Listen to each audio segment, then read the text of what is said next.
Last time on the Bronze Brigands.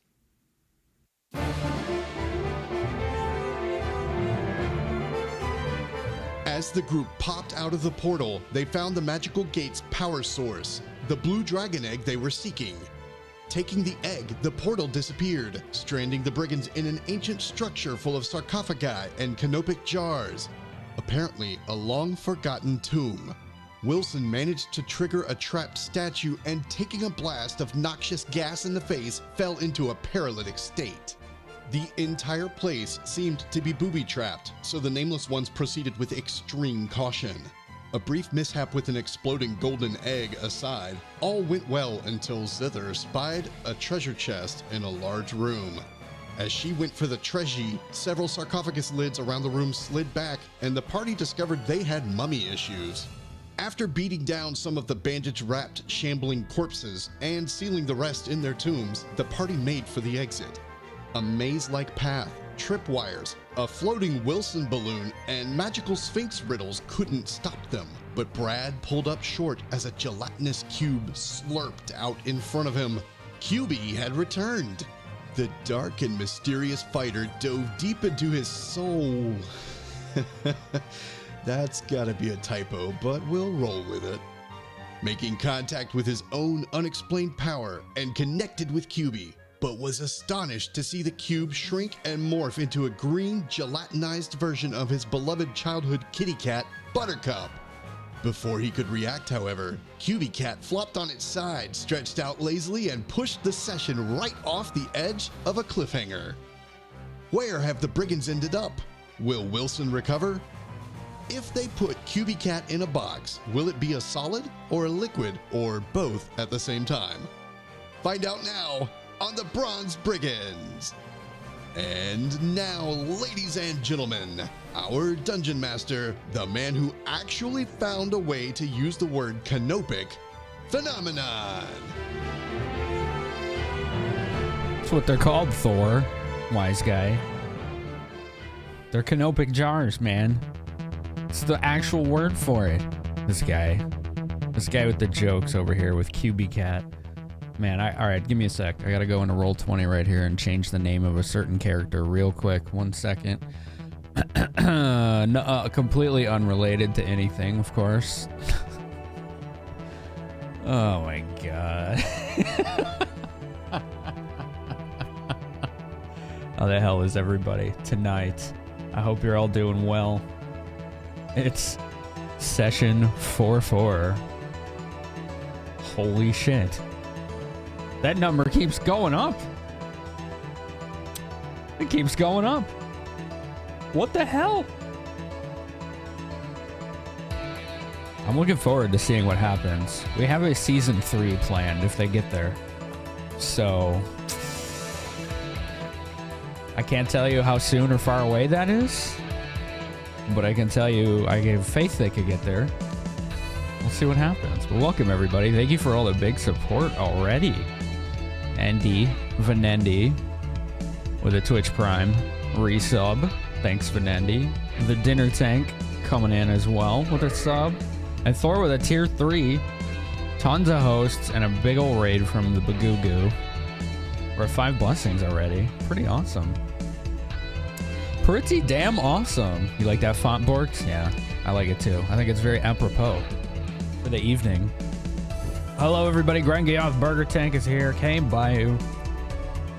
Of course the crew. And down there, Monty. Hello, Snadaski, Hologrammer. I think I saw. There's Slain Asher. Solar Cook is designing a campaign. That's pretty awesome. Night Dreamer, hello. Ace, thank you for the host. Rickson, welcome to the community. I hope you find your answers.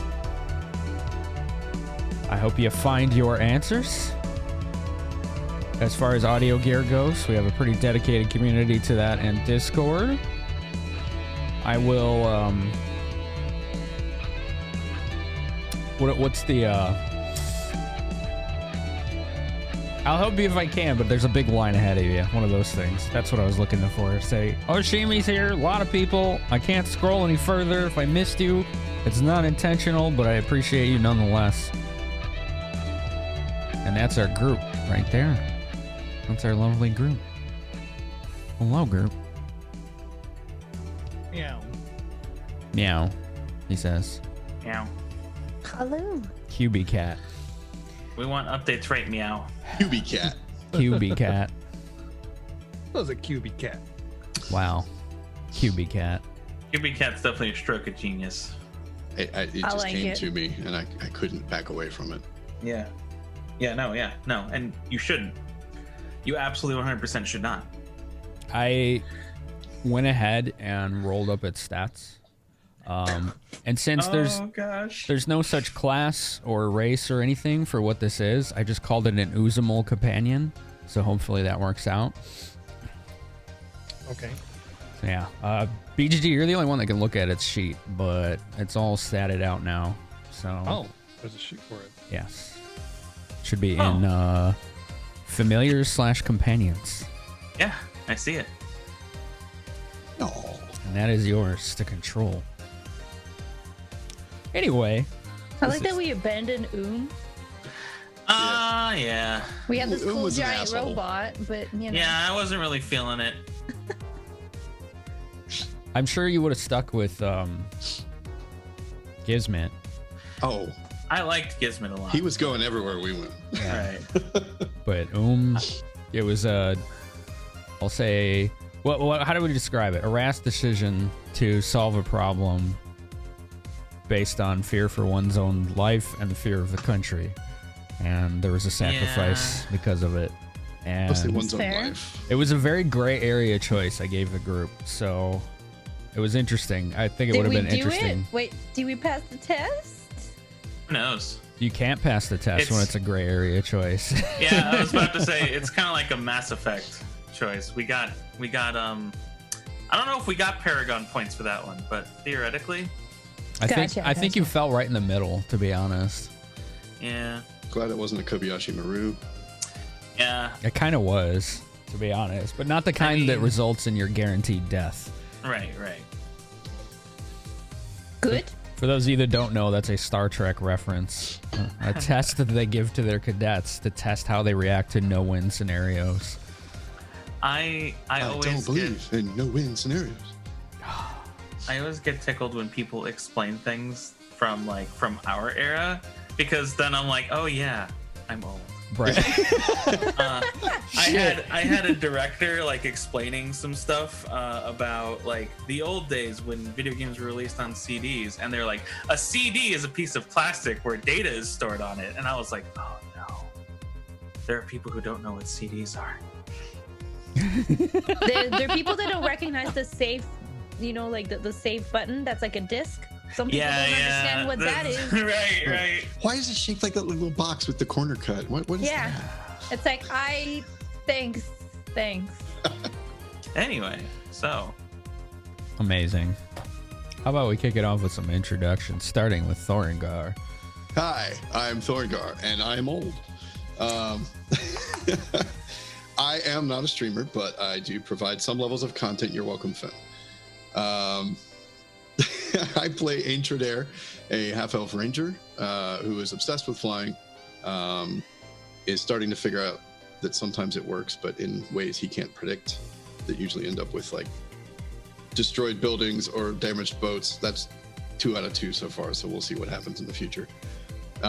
He has a falcon companion named Vision that he tries to cart with him everywhere, and he just got a really fancy new sword last time from Brad. It was very generous of him, and he's very appreciative. Sox the Silent Blade.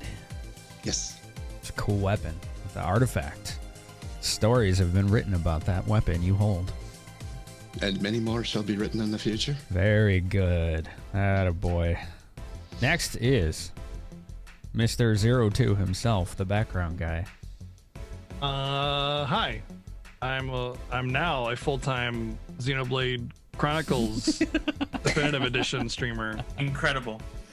Reinvents It is a new himself one. every week. I love it. It's awesome. No, it's just the new hotness that has come out recently that I'm super into. But yeah, I'm BGG, and I play Brad, or Bradowski Science, and the best in the world at everything because he's awesome and stuff. Whatever. Shut up. And Sounds like Brad. yeah, I'm a human fighter, and yes, that's very lame.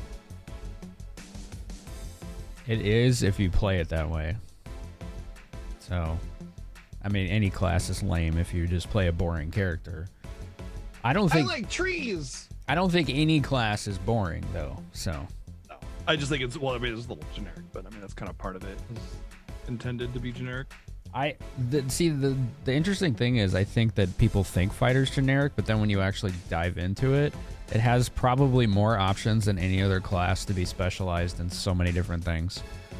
Yep, and like how you choose your weapon and build determines like how the character plays out in general. Yeah, it's pretty cool. Fighters are fun. A lot of fun. Specialize in man catcher.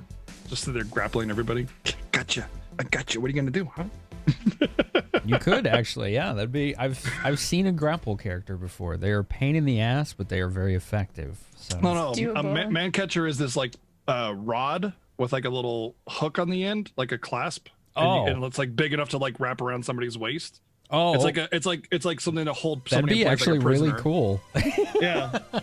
So you just basically like you would just clasp your little man catcher around somebody, and then they'd be like at 5 feet away from you at all times, and they'd just be stuck there, and you're just wrestling them, you know.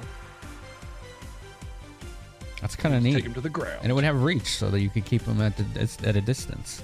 Mm-hmm. You could do all sorts of cool stuff like knocking them prone and everything.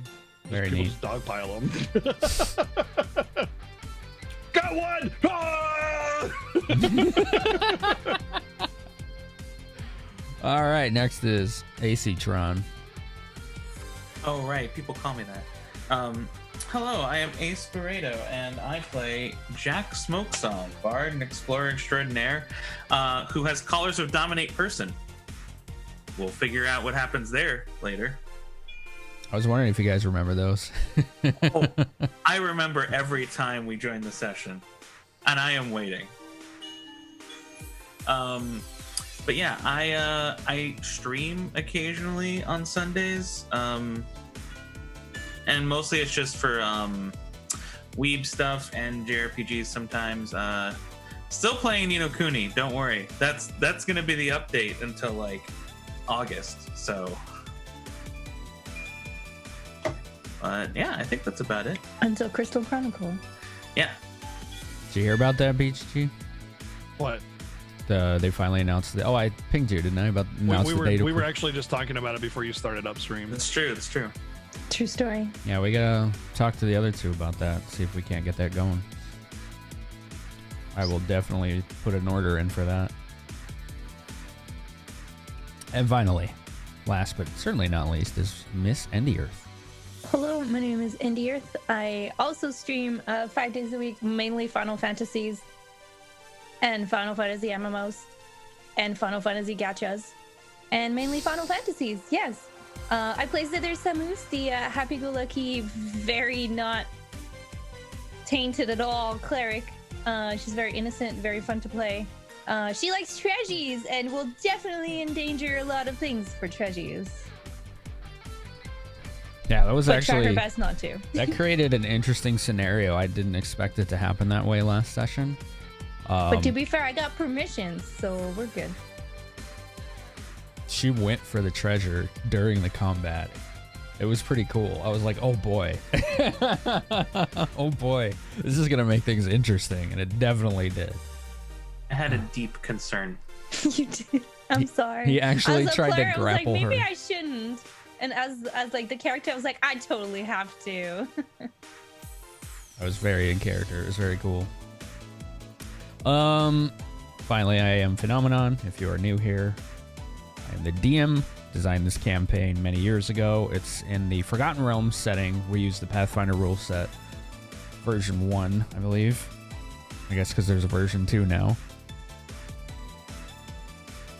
Excuse me. And it was designed for tabletop. I have since tooled it for Twitch streaming and this group themselves, and it has gone in some very interesting and different ways that I expected, but I think that's actually quite normal for D&D, so it's been just as fun and interesting for me to run as I would hope that it has been just as fun for these folks to play and for you folks to watch. Hanger of cliffs. Yes, yes. I hang the cliffs. Where? Who made that? Who made that command? Where did that come from? Was that you, Thor? I blame Thor. I honestly don't remember if I did that or not. Oh my goodness. I just saw that. I'm like, of course that's a command. I think I did, but I'm not sure. Fair enough. Fair enough. Let me get the old jukebox going here. I forgot to do that. Ba-da-ba-ba-ba. As much as I like listening to Valhalla music, which is some of the best music you can have for this kind of just talking and hanging out. Doo-doo-doo-doo-doo. I think Mr. Burrito can attest to that. Yeah. We are in a ancient tomb of some kind. Why don't you folks tell us what you've seen in this tomb so far? Undeads. Never-ending story shit. There was, So that's the most memorable one, because at first we were like, oh, this is some never-ending story shit. And then when we got to the actual never-ending story shit, we were like, God damn it. You called it. Never-ending story. Yeah, thank you. The interesting thing is I haven't seen that since the 80s. So if it was referencing that, it was an accident. Atreyu. All right. Hey, here's a question for anybody that's seen the movie, but don't answer this question if you know it, because it's important that you struggle. What's the name of the horse? I don't remember. Shit, he I does just have saw a it the name. other day. Fuck. I remember it had a Haven't seen the weird movie, name. So. I vaguely recall its name being weird. At least my kid me thought it was a weird name. Yeah. The thing is, you're supposed to say Atreyu. That's what most people think. Right, but that's not his name. That's the kid. Yeah. Yeah, it's Artax. Yeah. Artax. That's oh it. my gosh. I knew it That's started it. with an Wow, it's worked. A. Good Yeah, job. that whole thing in the swamp made me cry a lot when I was a kid. Oh, I was just man. like, no. Thinking back on it, there was a lot of traumatic shit that happened in Neverending Story. That movie gave me nightmares as a kid. That whole Yeah, it tomb didn't scene. help that there was. Yeah, it didn't help The that there were like friggin- weird animatronics throughout the whole thing. The yeah. wolf thing chasing him, and I thought it was awesome. It never really gave me nightmares, but I'll tell you what did. Chucky. Oh yeah. Oh yeah. Yeah. Freaking, I was being babysat by some family, and then they made me turn away while listening to Chucky. They're like, you can't watch it. You have to turn away. And then when That's worse. yeah, it's way Yeah, worse. it's Oh, way but it gets worse. better. Then when it was time for bed, the like room that they had me sleep in was like filled with dolls and toys and stuff, and it was completely pitch black, like completely pitch black. I could not see my own hand in front of my face, and I had to sleep in there. So yeah, I'm pretty much scarred for life on that one. oh god. Yeah, that's fair. That's fair. Oh no. You know That's what? terrifying. I think anyone would be, to be fair. Yeah. But anyway, Mm. D&D. Sorry. Right. This is D&D. Come on. Right. Half There of was a every pile of D&D session gold. is just rambling about pop culture stuff. I've never not been in a game where that hasn't happened. There's a lot of negatives there, and I don't even know what I just said. Not. Anyway, Golden eggs. Double Golden negative is egg proof bomb. positive. double negative. So you saw a bunch of things in this tomb. Canopic jars, strange symbols. I don't know if you identified anything. Well, you did identify a large symbol that looked antiquated of Joaquin. Yeah. So And then we met the Walking Dead. Mummies. Mummies, yeah. Ah. There were mummies, which were rather That's it. powerful. I see what you did there. Thank you. So Brad is he sees this cube morphing into this cat that looks exactly like Buttercup, and he just kind of like he just stares. Well, you can't really see him, Right, we're seeing him Face. from behind. but he's kind of motionless, and then you can kind of see his hand reaching out a little bit, and he just drops to his knees like very suddenly, and it just kind of what I'm doing is I'm shocked, and I kind of sort of stare straight at this cat that looks just like my cat except green, I guess, and I'm just like, Buttercup? Buttercup? And I'm reaching out very slowly to it, cautious yet unable to stop. It makes this very cute meow sound, but it's a little gurgly. But Brad, are you all right? And then I just kind of Butter, we can eat later. We got to get out of here first. and Why do we stop walking? slowly reach out to it to, against my better judgment, and like try to touch it. Oh, you have gloves on, right? Yeah. Okay, so you reach out and you touch it, and it's kind of got this squishy consistency to it, but well, you can't feel the texture of it. But it begins does it to hurt make me? no. It begins to make this almost bubbly purring sound. Oh my freaking god, it's too cute. It rubs up, it walks up closer and rubs up against one of your boots, and you notice there's a bit of shine on the boot left. It doesn't like hurt it or like deteriorate it or anything. No, it does kind of, it has a bit of an odor to it, not an offensive odor, but almost this strange kind of musky animal odor to it.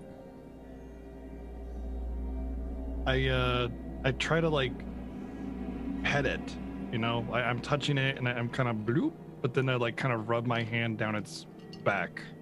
Its skin and back almost undulates a little bit, just very gently. That's so cool. I very reluctantly try to like put my arms under its front legs and like lift it up a little bit. Does it lift, or does it like feel like fling like goop through my hands or something? Let me look at your sheet real quick here. You do. I mean, if I start to feel like go ahead and roll handle animal. I will take it. Do we have chat powers? You're 5. Yeah. I will definitely take a chat power for this then. Okay. 4 left. 24, 24, yeah.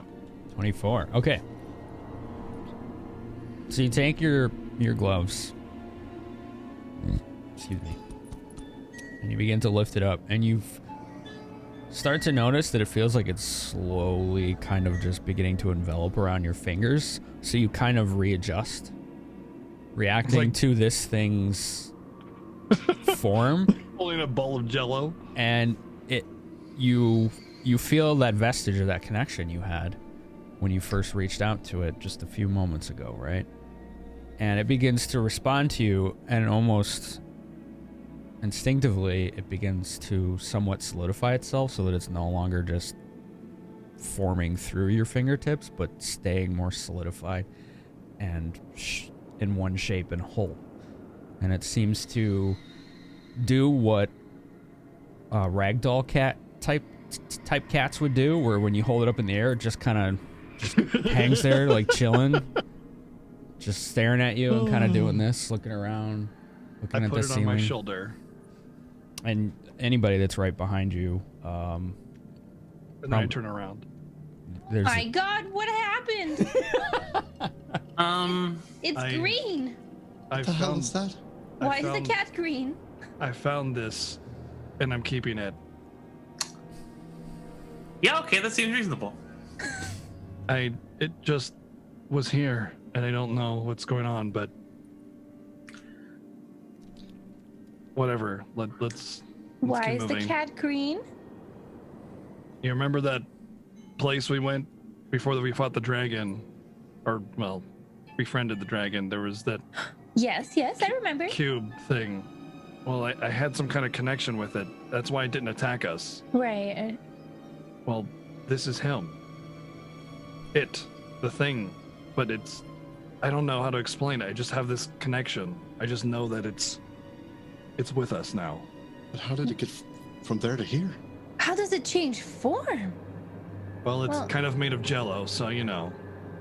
And you're sure that it's not a trap?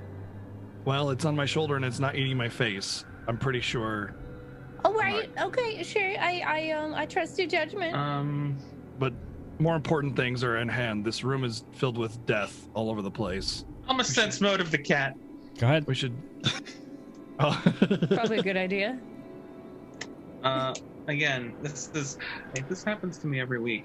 Ah, we're playing D&D. I've got everything set up. I have all my web pages open. I don't need dice. Right. Why What are would you need dice dice? for? What the fuck are dice for? Good point, dice. Wow. All right. Good starting roll. Real good starting roll. Dice. Huh. What are they good for? So good. Absolutely nothing. A 24 On sense motive. on sense motive. It is quite possibly the lowest I could go. It seems quite animal-like and content right now to just be around Brad. It's acting as you would expect a cat to act. All right. Well, then, as far as I'm concerned, Brad just has a very strange cat.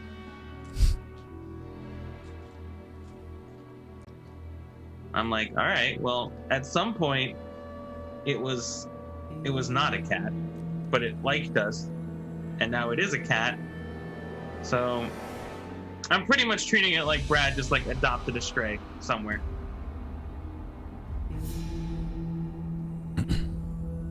Is there even... Move up, I can't see. What? Oh, he's just taking puffs from his pipe. Ah, He Is said, Wilson still a balloon? yeah. You're one of those types that likes to rush headlong, and he just kind of like Wilson leans is against the still a wall so you can balloon. walk by him. We're in the back of the pack. Get your ass up there. I'm staying back here. Fine. But I need perceptions from everyone. Go ahead and go back there, BGG. Oh, okay. I will do that. I want to do something else too. 35. Do I get to roll my cat's perception? Yes. Oh, hell yes. I can't wait for you to roll that cat's perception. I'm actually pretty excited. 21 from me.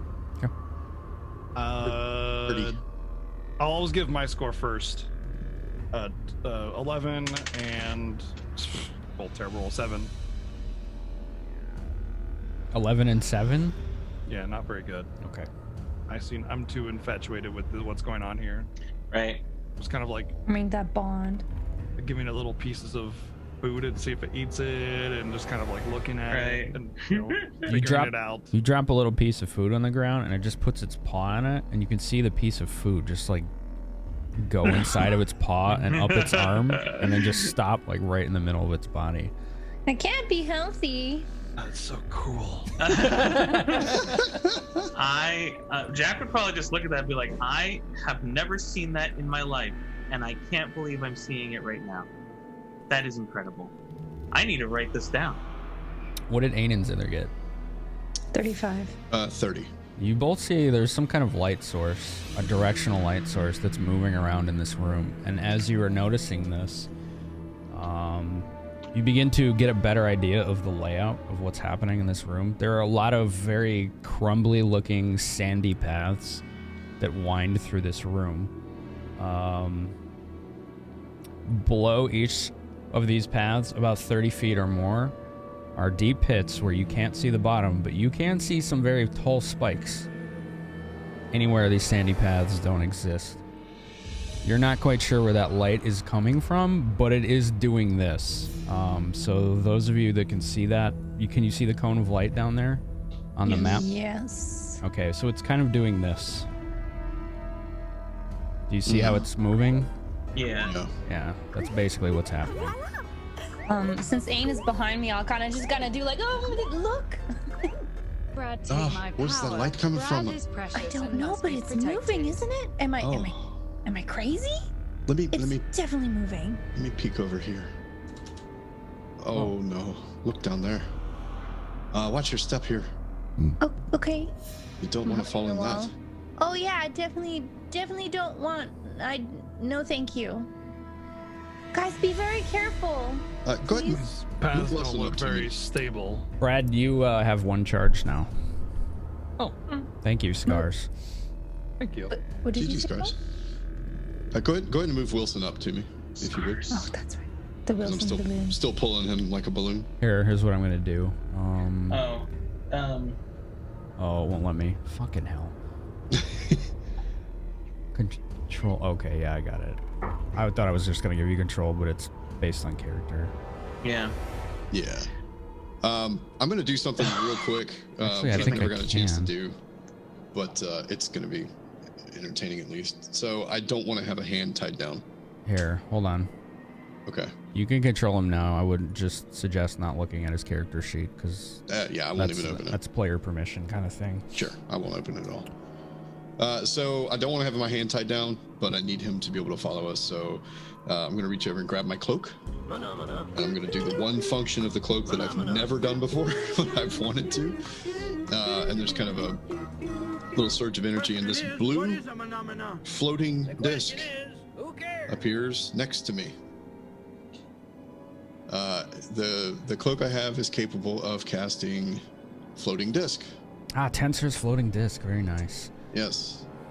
It is 3 feet in diameter, 1 inch deep at its center, so it's not real big, but I'm going to kind of, as soon as it materializes, I'm going to kind of push Wilson down on it and use the rope he's tied to tie him to it. This will hold 100 pounds per caster level, so it's more than capable of lifting him. What's the caster level of the cloak? I don't know. It's based And on a cloak's caster level. I imagine Wilson pretty thin, so he should be okay. Yeah, it would have to be at least level 2. If he's I still would levitating, think. then it's a non-issue. Okay, we won't worry about it right now. Because he's basically weightless right now. So. Because I don't think we ever set a caster level on that. Yeah, I would just look at the item at some point and then just write it Yeah. on your sheet. So he's still weightless so I'll just tie him to it. Basically, the function of this is it's going to stay within 5 feet of me unless I tell it to do something else. He may not be weightless forever. Levitate only lasts a minute per caster level, so it's currently at 10 minutes. So however long it took us to get through all of the fun spike things, going as slow as we did, he might not be levitating for very long. You think it will end soon? Okay. Yeah. Because it did take you a good few minutes to get through that winding tunnel. Yeah. Then Ain doesn't know how much this thing will hold, but he's going to try it. Because it's a better solution. All right, I guess I'll look it up. What's it called? It is the Cloak of the Hedge Wizard, I think. Oh, yeah. That's right. Sorry, I forgot the name. Evocation version. The caster level on those is 1. So it's 100 pounds. I don't suppose he weighs 100 Seriously? pounds, does he? He looks like he weighs 100 pounds. They're all very low level. If that's right. Let's see. You took the version that is Evocation. So yeah, they're all caster level 1, but they just give you cantrips or very low level spells. So it's 100 pounds. So Yeah. I will check what. I mean, if it's close, I'm just gonna be like, what the fuck ever, you know? Yeah. Yeah, no, you're fine. Even with all his shit, it's under. He's a fucking beanstalk, as far as I can tell. So I push him down on it, and Yeah, I'm relieved to see that it holds him. But I'm going to go ahead and tie him to it anyway, just to make sure he doesn't roll off or something. And just kind of straighten up. And so what should we do here? Great question. Find out the light source. BGG, just as a quick reminder, you need to Dragon Quest your orb.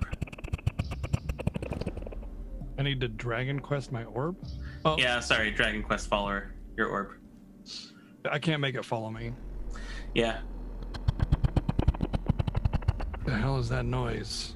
There's some weird noise echoing from deeper in the chamber. Is it your cat? No. Are you sure? Mhm. I want to knowledge Cat's way nature that cuter cat. than that, please. Knowledge Yeah. nature that noise? Yeah. Okay. Oh, the cat. Did you say the cat or the noise? I'd like to do both. But Okay. cat first. Which is, what do I have in there? I just looked at it. 26. You're very confused. And the reason is this thing is acting very animal-like. and all its mannerisms and behaviors and the way it has seemed to imprint or attach itself to Brad. But you also know that just looking at it, hearing the way it sounds when it meows and purrs, and how it literally just absorbed a treat through its paw, that it is not of nature.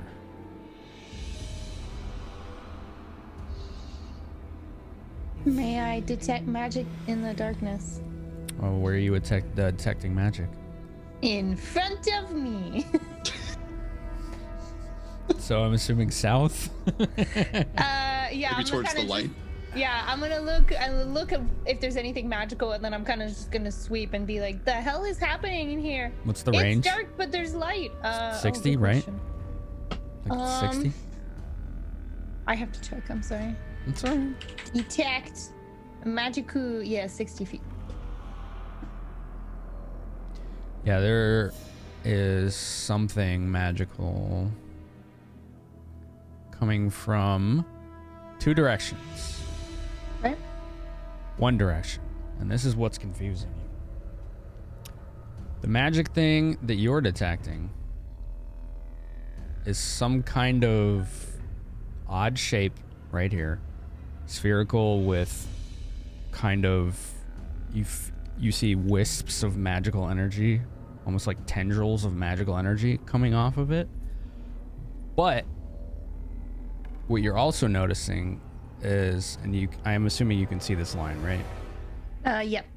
Your cone is being blocked by that light every time it moves. Like you can't, it's like your vision stops right there with the detect magic as soon as it hits that light that's moving around. I don't think we should go into light. It blocks my magic. I mean, and then I'll point to the direction. I'm like, there's definitely something over there. But Can we then every skirt time around that edge? I think so. But every time I try to go past the light that it casts, I feel nothing. Maybe there's some kind of magic device we can take out if we This get way. around this edge. What sort of hellacious Yeah. place is this? I skirt around the edge. Well, I mean, it's like every other hellacious place we've been inside. As Brad walks up next to me, I'm just going to kind of lean over to him and be like, Brad, I don't know what that is. It seems docile enough, but it's not natural. It's okay to be jealous. I understand. Don't get too comfortable with it. And about that time, Vision starts It's no falcon, that's all I'm saying. making bird. noises. He's making some noises that Ain can kind of identify as he's hungry and he thinks he sees prey. And I'm kind of like, whoa, no. This is friend for now. No. Oh no, we're gonna have a familiar fight. I Since kind Jack's of behind me. I'm smugly scoff at the bird. What the fuck? How did you rotate yourself like gonna, that? after you. You can all It's like rotate shift or yourselves. something. Yeah, there's like a little No, if you- rotate. Oh, did If you you highlight group? Yeah, I just selected both. Okay. Whee!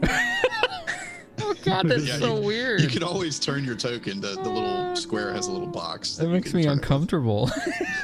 Yeah. Why don't do it? That's fine. What do you mean? I'm just doing it how does 'cause- this make you uncomfortable? It's easier for us to be Explain it to grouped me. like that right now, so. Oh no, it's so weird. Well, there's like You're upside scattered down. pieces. Like you just opened up a box of a board game and all the pieces are scattered. Yeah. Alright, so what was Andy saying? Andy was saying go first. Oh, because Jack is right behind me, she'll be like, after you, and then she's gonna slip behind him. No, after me. And- She's technically a coward, so. Brad, if you wouldn't mind joining me at the front. I try to like get behind or through everybody. I'm not sure if anybody gets in my way or not, but Nah. Tall people in front, please. She's super tiny compared to all of you guys. Right, literally everyone is the tall person in front. Oh, just a note, Finn, that disc will it's 25 feet range. I can make it go. If I go out of range of that, it moves. As soon as we hit this corner, I'm sort of pointing it out to Brad without saying anything. I'm like, I think it's this way. Well, let's see. Anyone with low light vision or dark vision, make a perception roll. You got it. I rolled well this time. But it doesn't 32. matter. Yeah, I was about to say, Math. but it doesn't matter. Oh God. I can't math. 31. It does That. matter. It always matters. Jack, I need Unless a you roll knowledge one. check from you. Hell yeah, what do you want? Only because of something we discussed more than half a year ago. I want a knowledge. I was wondering when this was gonna come up again. I believe it's dungeoneering, sir. You believe it's dungeoneering? All right, you got it. I will double check for you though. I need to double check something too. It is dungeoneering. It is absolutely I need to check dungeoneering. my britches because I see what it is. Right. Wait, maybe you hung out with half elves too. Oh no. Brad should not be able to see what it is. That's Oh, I interesting. don't. I don't see anything. All right. But I Dungeoneering, see you enough said? of it. Yeah. The player definitely knows what it is, but Jack has fucking no clue yet. Player So, knows. Knowledge I would like to dungeoneering. take a chat power for my knowledge engineering. You have four Hey. left. Yes. I will not take more than that though, because I have the distinct feeling we may need fortitude saves at some point. Snadaski did give the sub, so yeah, 4 left. Got it. How did I miss that? I must not have heard it. Total 27. Okay, you've heard of these. You can barely make it out. It's dim. Right. And that light that's emanating from it is from a big central orb that's kind of slitted in the middle of a larger fleshy orb. And you were recognizing that smaller orb is an eye, and those tendrils that Zither was seeing, I don't know if she described it or not. Nope. Okay. Yeah, that's, I just you've said a heard of thing. these things. They're called beholders, and they're abhorrent abominations from who knows where or when or why. But that's definitely going to come into play for that thing we talked about. Yeah, I was like, I wrote that down. I don't know how long ago. Session 3? Session 4? Way back. Oh God. Yeah. Just wee babs. Just wee babs. So It was in the sewer, whenever that was. when I see it, identify it, I'm kind of like, we can't go forward. Why It's my not? first. We do not want to go forward. There is nothing forward. We need to turn around and we need to find another way now. What? But we have What to do go your th- half elven eyes see? It's I don't want to respond to it just because of the meme, but it's have you ever heard of a beholder before? I will make a dungeoneering check. knowledge religion? Religion will not help you with that. We'll make a dungeoneering check as well to see if I have. If you don't have 20. dungeoneering, you can roll an intelligence check. 22. Intelligence it is. What'd you say, Oh, BGG? 22. You have definitely heard of them, and you know they're to be feared. I 20. agree with Jack. We need to get out of here. 23. And As much same as I result. would like to Yeah. test myself against such a thing, we should at least check another path. We may have to fight it, but for now, we should really go back through the winding path of death Is and see about that other path that we didn't go down. This is not the time. Jack is like as soon as he said like fight it, he's whatever arm QB Cat is not on, he grabs the other one and he's like, no, we can't fight it. We cannot. Oh, we'll fight it if we have Cannot. to. No, we will if we Fight have it. to. If the other way is a dead end, we'll fight it. Okay. If you think you've seen stupid Number wizard crap 09, before, well, you've seen nothing yet. Oh, I like killing stupid wizard crab, so it's okay. What is You- happening? You are all I know. full on personal charges now, and you have 7 tomorrow's blessing. Thank you so much, everybody. Wow. I do know what this thing is, but we have to fight. We have to fight. What was your total roll, Jack? I want to see if I can't give you any more info on that. 27 total. So beyond that, you know that that light that you see moving around, Mm-hmm. not only is that it's It's not its limited cone of vision, but it is its main source of vision, and it negates all magic within it. The reason that Zither couldn't see through it is because its direct vision negates magic. That makes sense. Literally half of us would be unable to do anything useful. The other thing is that it has access to terrible, terrible abilities. We don't want to engage with it if we can help it. And I really don't think I could stand up to it if we. And Jack is actually physically trembling a little. You don't see this often. Jack has gone under very composed to most things. But there's almost like a slight shake as he stutters on his words. I just kind of give, I'm like sitting right next to him. I'm looking, I just give him like a real like hearty slap on the shoulder, you know? It'll be okay. Don't worry. I'm here. And then I'm like, all right, All Might. And then I just kind of go, let's check out that other path first. All right. What's in the middle of the room? I Let's see, start making my way back around here. Zither, why don't you ping what you're telling me, what you want to look at? Perception. Where's my dice? Oh, there you go. 45. I rolled a 20. I'm sorry. What is that? Is it shiny? Because I see it if it's shiny. You see the individual oxygen atoms coming in and out of your lungs. Right. Gross. All right, anyway. All right. So you know that, first of all, I'm going to give you a whole painted picture of this room and what you're seeing right now because you are locked in. The pits below, the spikes are about 30 feet down. Beyond them is about 40 to 50 feet. So you think if anyone falls, they might, if they're nimble enough or acrobatic enough, they might be able to slip between them and avoid any serious harm. Some of the paths have been, you think, manufactured to look more flimsy than they are. So you think some of the paths in the middle of the room might be more sturdy than they look. You notice the statue to your left would be your left. And then you see, let me go to your vision so I can see how far you see. You can see one in the bottom right corner of the room. Those have similar glowing eyes as the ones in the room with the sphinxes. And in the middle of the room, which was what you were specifically looking at, there's a chest there with kind of a gently glowing green paint on it. And a lock, a padlock on the front. That must be important. And she's just pointing straight ahead.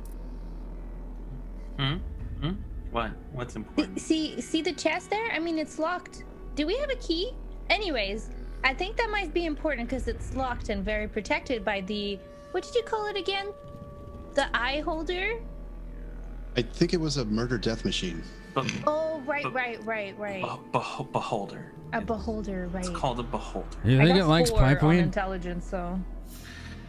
Smoke leaf?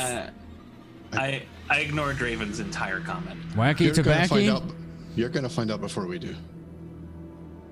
If you really insist. I don't. Hmm. Mostly because once we find your father, he's gonna be real pissed if we let you get eaten by a beholder. I seriously doubt that. Is Draven still smoking? Yes. Without ceremony or word, Jexer like snatches the pipe from him. He doesn't resist. He just gives you this look like you fucking owe me now. I give him a look back like, yeah, whatever, and then just keep going. Can't stop here. This is beholder country. Right. I guess we'll leave. But remember that there was something, okay? Just in case we need it. Okay, cool. All right. She's just walking like, let's not forget it's there. We may need to find an alternative solution somehow. Can we dispel it? Hear a finger snap. Draven's got a little flame on his fingers. He begins to light up a rolled cigarette. Always be prepared, I say. What you doing? He's like, do you think the kitty likes this stuff? And he kind of leans over to it. I like back away from him immediately. Please do not give the cat smoke leaf. Thank you. Oh, you'd be surprised how they act. Pet. Animal abuse? Animal abuse? I don't know. It makes them sleep like the dead. They love the stuff. We don't want them to sleep. It's not my cat, I guess. That's right. It is not our cat. It is Brad's cat. What that thing would like. Do not give Brad's cat smoke leaf without permission. Did no one teach you consent? Oh, here we go can. again. He's like, of course they did. $50 for an hour, $150 for the rest of the night.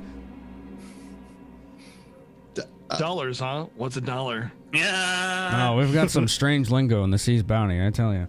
Yeah, I guess so. I start making my way into this passage again, being careful to not hit any of the tripwires, and since we've kind of already outlined where they all are, Yeah. I'm not sure if we want to keep doing rolls or whatever, but Yeah, I guess that's up to Finn. Do we want to fast forward since we kind of know where the traps are already? Or... You don't need to do it again. Alright. Just go ahead and move yourself through that section. Just gonna leave this treasure unattended like this. Vroom, vroom, vroom. the best part is you have to actually go through Yeah, you and can. just drag through the wall. Oh god, you can't. Yeah.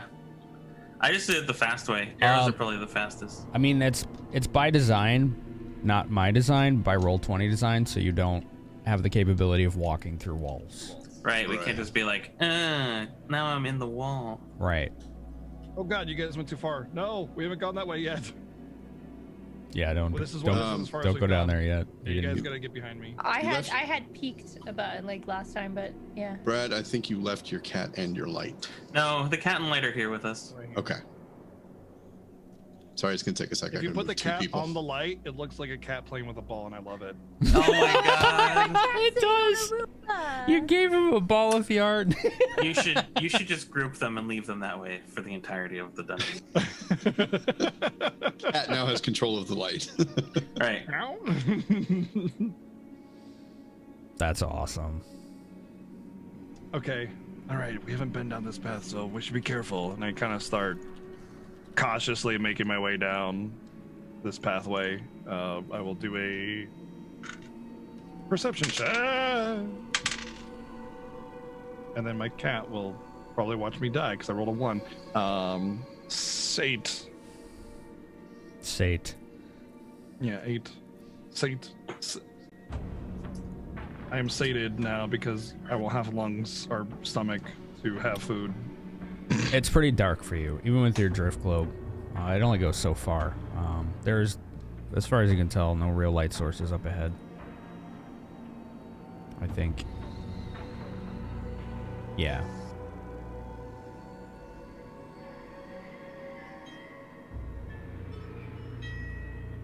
What do you Skip. see? What's over there? Pretty dark down here. Zither, I need your eyes. Okay. I What keep up? moving. I let you pass by so that I can get in on third.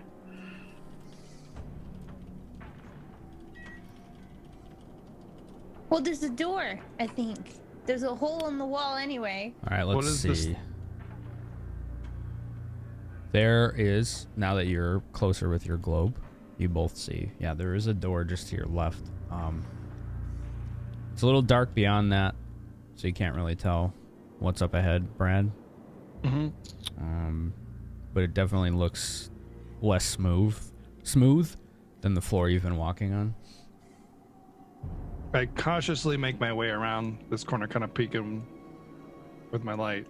That's a door Okay. to your left. Like I said, to your left is a door. It's a stone I door. Examine the door. Okay. Do I need a roll or? What exactly are you examining it? Like, Well, I'm looking at the door. Is it just a door with a handle, or stone is it like door. There's a, what kind of handle would it be? Like a push button handle, just a round stone button on it. Anything more than that in this dim light would require a closer examination. Okay, I just kind of like push the button. Just Actually, before I do that, I use my knowledge of engineering and my pilfer goggles of trap. Those are only chests only, aren't they? Never mind. they're locks only. Locks only, yeah. Okay, so never mind. I just use my engineering knowledge to see if there's any kind of device connected to this that might trigger if I open it, other than just opening of the door. Just kind of feel around it and everything, since this place has been full of traps already. God dang it, man. I don't want to waste powers, but yeah. 10. It was almost a 20. It was like, dunk. It dunk. Right back down. Every time. 20 to 2. Yeah, 20 to a 2, yeah. The heartbreak. So 10. It's pretty dark, and the way the shadows are casting from the drift globe behind you off of your back, and kind of just every one of your movements kind of shifts the shadows around. It's a little distracting to your eyes, so you can't really tell. You don't think so, but you're not really sure if there's any sort of mechanism attached to this or not.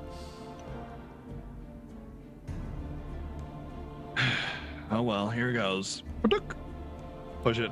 And it goes maybe a few millimeters and just kind of doesn't budge. I try to force it.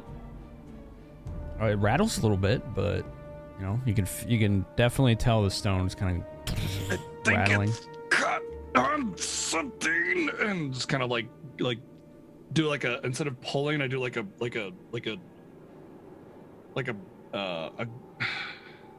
there's pulling on it, and then there's like a tug, right? And I try to do like a forced tug. What are you pulling it's kind of on? unjammed. So it's like open, it's slid open a little bit, right? It rattled in its frame. Oh, that's it? Yeah.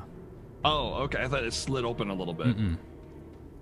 Oh, okay. I think the mechanism is broken.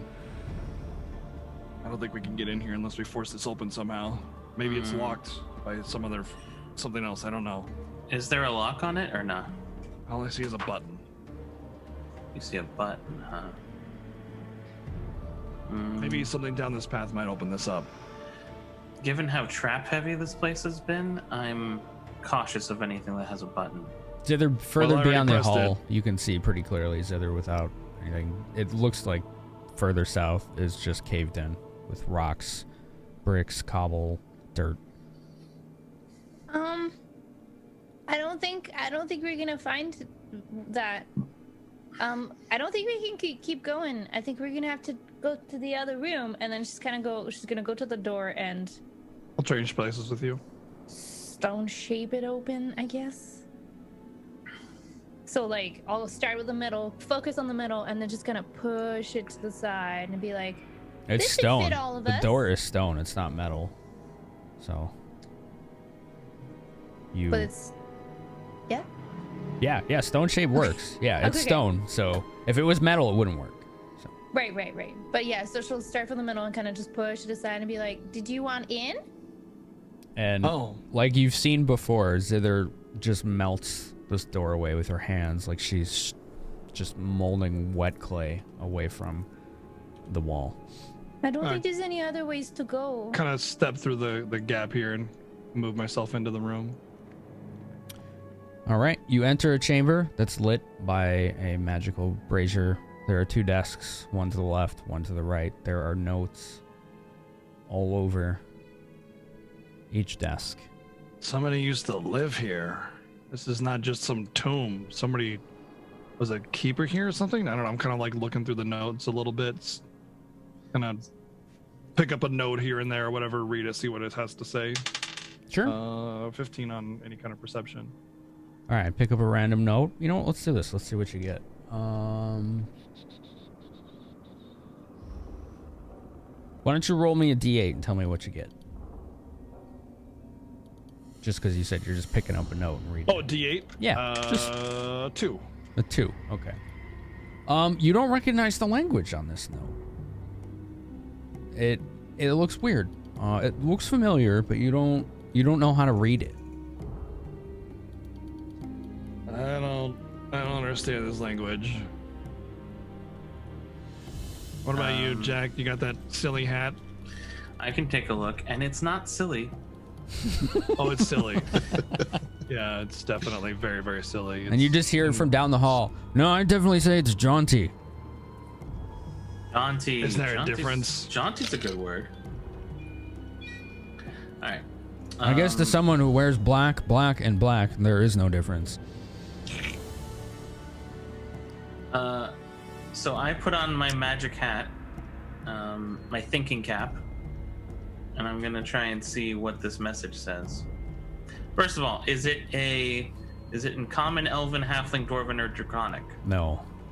All right, putting on the hat. Hat of philology?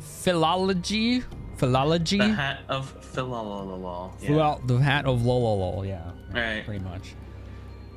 All right, linguistics check, but you're going to get a bonus to this. Ooh, sweet. Keep it on the table. The bonus is due to familiarity, so it would be circumstance. My current total is 22. So with the bonus, you would have a 26. This looks just like the language that you saw in that temple to Corellin Larethian. Corellin. Oh, right. What was that language? Netherese, I believe. Netherese. Yeah, Netherese. Thank you. I was looking for my notes. The Shadow Get there Var fast dialect, enough. I believe. Yeah. This one is not the same dialect, but it is the same language. Yeah, Netherese. Yep. Different dialect, but the same language. Okay. I can kind of make this out. I definitely recognize it. There's some subtle differences, though. Can I sort of grasp what the note says? Yeah. You take a look at the note, and you notice that there's a bunch of others on this desk here. One of these desks, anyway. They're all relatively similar, and they seem to be very old. So yeah, they date back to the Netherese Empire, so millennia.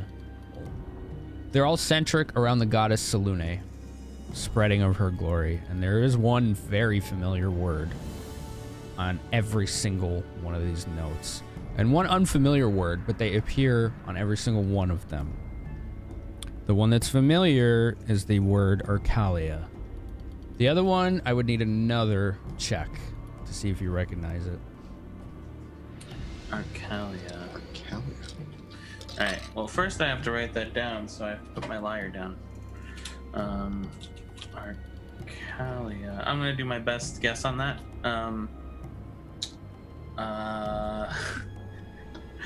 Thanks, BGG.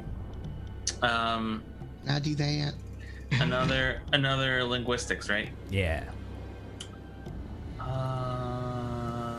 Oh man. Arcalia. I'm opting to not use a blessing. All right. You have 7. Yeah, I'm opting to not use the blessing.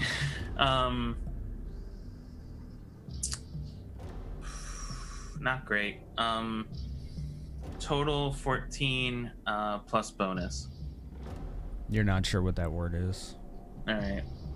I can't even understand it. You know it's on all the sheets, but you're not really quite sure what it's saying. It's somewhat of a lengthier word, so there's a lot more syllables to break down. All right. While he's doing that, I'm looking at this rubble and seeing just how caved in it is. Floor to ceiling. It looks like it's been there a long time. Okay. Yeah. These notes mention someone, Arcalia. Maybe it's a name of someone or a place. There's a phrase I don't know. It's on every document, but I don't understand it. Zither, roll intelligence. memory check, basically recall. 4. 4. Okay. Thanks. There would probably be like pillaging the room. She's looking for the key that belongs to that lockbox. Specific. I mean, she's looking for whatever she can grab, but she's looking for the specific key that would open the padlock that she found on the chest. Just in case we go back. Are there any interesting messages in the amongst the actual notes? Like, do I read something and then think, oh, this is vital information about the faceless one or something? Perception. I'm so good at those. Let's go.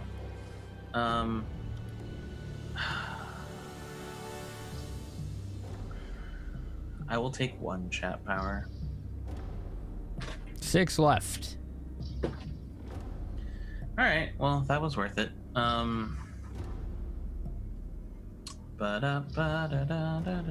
30. 30. Okay. What did you get, Zither? Oh, I didn't even roll. All right. Yeah, Ace. So you noticed the desk on the left as you walked in was all in this language. The desk on the right has more of those, but there's some written in common. And one stands out. It's not addressed to anyone, and it doesn't say who it's from. But all it says is one of the 6 hasn't returned from Moran. We believe they may have defected to Tether and the rebellion. Their motives could be money, fear, or opportunism. Either way, they know far too much. Dispatch a cell to retrieve them at all costs. The cost of failure is your lives, and the benefit of success is more secrets of longevity you so covet.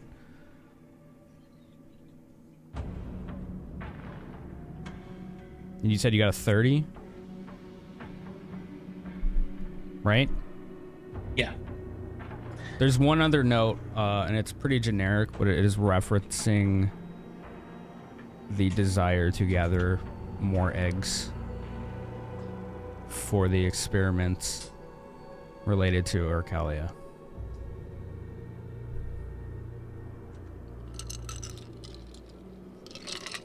Are you reading these out loud? I am now. Basically says we need more eggs for our experiments for Urcalia. Right. That's it. Over my dead body. What is an Urcalia? I still don't know. It's Had a name? a name, but could be a person, a place, a thing. Or a thing, much like nouns. So out of Much character. like most nouns, correct. All right, I think everybody can do an intelligence check here except Zither, because I have no idea. I think. Have you seen a key? Just a straight intel check? Yeah, because I think she read it aloud. Oof. That's really not even worth a chat power, to be honest. Oh, I don't remember. The pop quiz, did you listen to your debriefing a couple of Right. sessions ago? Nope. It's gonna be a 12 from me. Oh, shit. Okay, dirty 20. Did you get Brad? 10. 10. Okay. Low rolls. Ain, you remember that name. You were distracted examining a crime scene at the time, but Zither was reading in a rather rushed and confused way because there was way too much information at the time for her Right. and all of Urcalia you was the in-between. to digest, but it was mentioned at the end of Farandul's research. Urcalia was the place between the conjurers who could theoretically be the cowled wizards of the past and the Netherese officials. They used Urcalia as a trade. They were an intermediary of trade between these two groups. So it's a place? It is a place. It was a Now that you city. mention it, right. Used for trade. So that was when they were locked away in the Shadow Realm. I believe just before. Let me double check.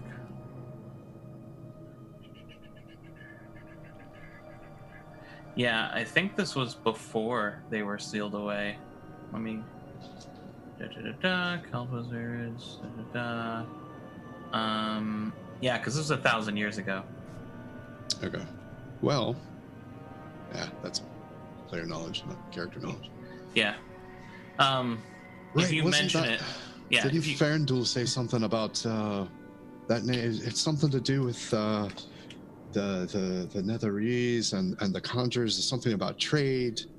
as soon as you mention it, Jack like starts flipping open the research and going through the papers. He eventually lands on it when he tries to look for the word Urcalia, and then finds it towards the end. This was when the Netherese were still around, 1,000 years ago. Yeah, there was. You're right. It was a trade between them and the Cowled Conjurers. It's where they would. It's where they would stage trades between the empires, or between the Caldwellers and the Empire of Netheril. I wonder if that's a place you can go, or if it's another plane, or. Finn, knowledge geography. If I know if Urcalia is still around. Knowledge geography. We'll go. Oh yeah, go ahead and roll it. Do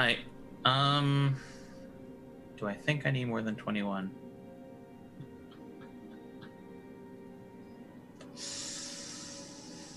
Rolling is so much fun, you know.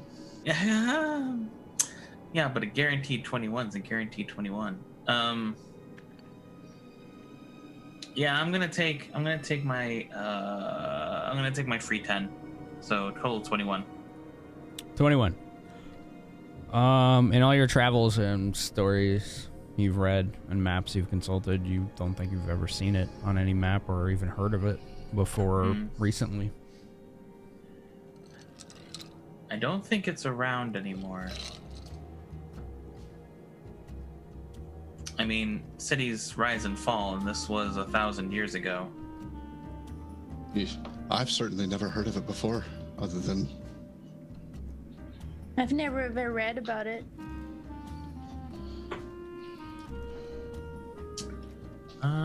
I have not looked around the room. I want to take a look specifically for what am I looking for? While you do that, Zither, you were looking for a key. Did you roll it? Yeah, it was 29. 29. Sorry. Yeah, you find a key ring. It's just got one key on it. It's in a desk drawer. Oh, wait. The keys for the desk drawer? Or in the desk drawer? In a desk drawer. I got it! We can open the chest now, guys. Hey, Jag. Yeah, what's up? This always caved in. Are you sure? Yeah. I mean, do you know what that means? maybe I have a shovel. Hold on. Do you know what that means? I'm gonna find a shovel and dig it out. Oh. I didn't realize you were that much of a coward. Well, I didn't realize you were that much of a idiot. Oh no!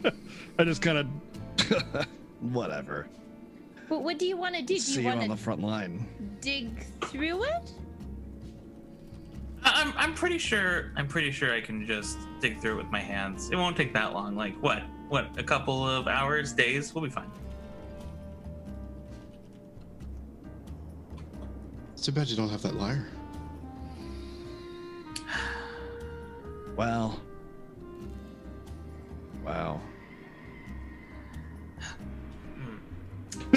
He's like questioning his entire existence and everything that's led up to this point for him to give up the lyre. To help a dragon. It's fine. It was for the mission. Just to make the dragons not kill us later. It'll be Hey, fine. Zither. Uh-huh. Is this stone? Can you do your thing? The cave in here. Is it stone? Or is it like Let me not look stone? at it. Hold on. Is it stone? If I lick it, does it taste stone-like? If I lick it, well, actually, what she'll do, she'll like go to like, I don't know, bendy height of the rubbles, and she'll sniff it. Does it I think taste you just good? cleared the rubble, by the way. What? She basically like walked up halfway up the slope of the rubble and reached where it reaches the ceiling. So Oh, Oh, sorry. I see what it is. Yeah. Oh, okay. It's not. That's what's in the way. That's the slope up. I see. I see. Yeah. I for lack of a better thing, I just put that there so that it was Well, it makes sense. signified as something. Hard to there. get perspective. Yeah. Does you- it smell? You're trying to taste it, you said? No, I just want to. If it smells yummy, then it's not stone. But if it doesn't smell yummy, then it's stone, and I can do something about it. It smells like dirt and rocks and Okay. and dust and age and stale air. We have quartz in there somewhere. Probably, There's yeah. some Little sweet silicates. notes to it, but Some Suddenly, sweet Zither notes. has the scent ability. There's an earthy aroma. Earth tends to have an earthy aroma. Yeah. she'll like plunge her hand in her bag of holding, like kind of rummage around and be like, okay, and then I have a crystal of daily ritual that I've never used before. I have 2 of them, and I'm just gonna use it to regain my You used it once. 1, 2, 3, 4, 5 spells that I've used. It's a once per week, but I only get 1 stone shape, so I'll use it. And then I'm gonna use stone shape to dig through the rubble All right, one to sec. make a passage. I've got just the thing! Let's see if this works. What if it's just a wall across it? Then we're wasting our time. Spells reset.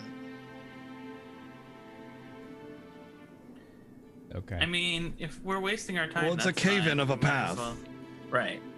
True. So there's definitely something behind it. So, some of the rocks, there's like it's a lot of dirt and rocks and stone and brick. The stone, rocks, and brick kind of just melt away, and the dirt begins to flow down a bit. Let's see, up to 10, so you can get up to 20 cubic feet. Can't affect the Stone dirt. shape? So, Right, but would moving it with the dirt and the sand kind of just sink down? it is sinking down a bit. Depending, You yeah. can get a little further in, and you realize that the path actually turns to your left. And you begin kind of shaving it down, and there's maybe a foot of clearance. It's almost all dirt. And it's just maybe 10 more feet in, floor to And you're ceiling. like- It's just completely caved in. Do you like crawling? Because we're gonna have to dig further down. I'm in What? my own What little did she tunnel, I say? guess. Something about craylings, crawfish. Now's not the time for food.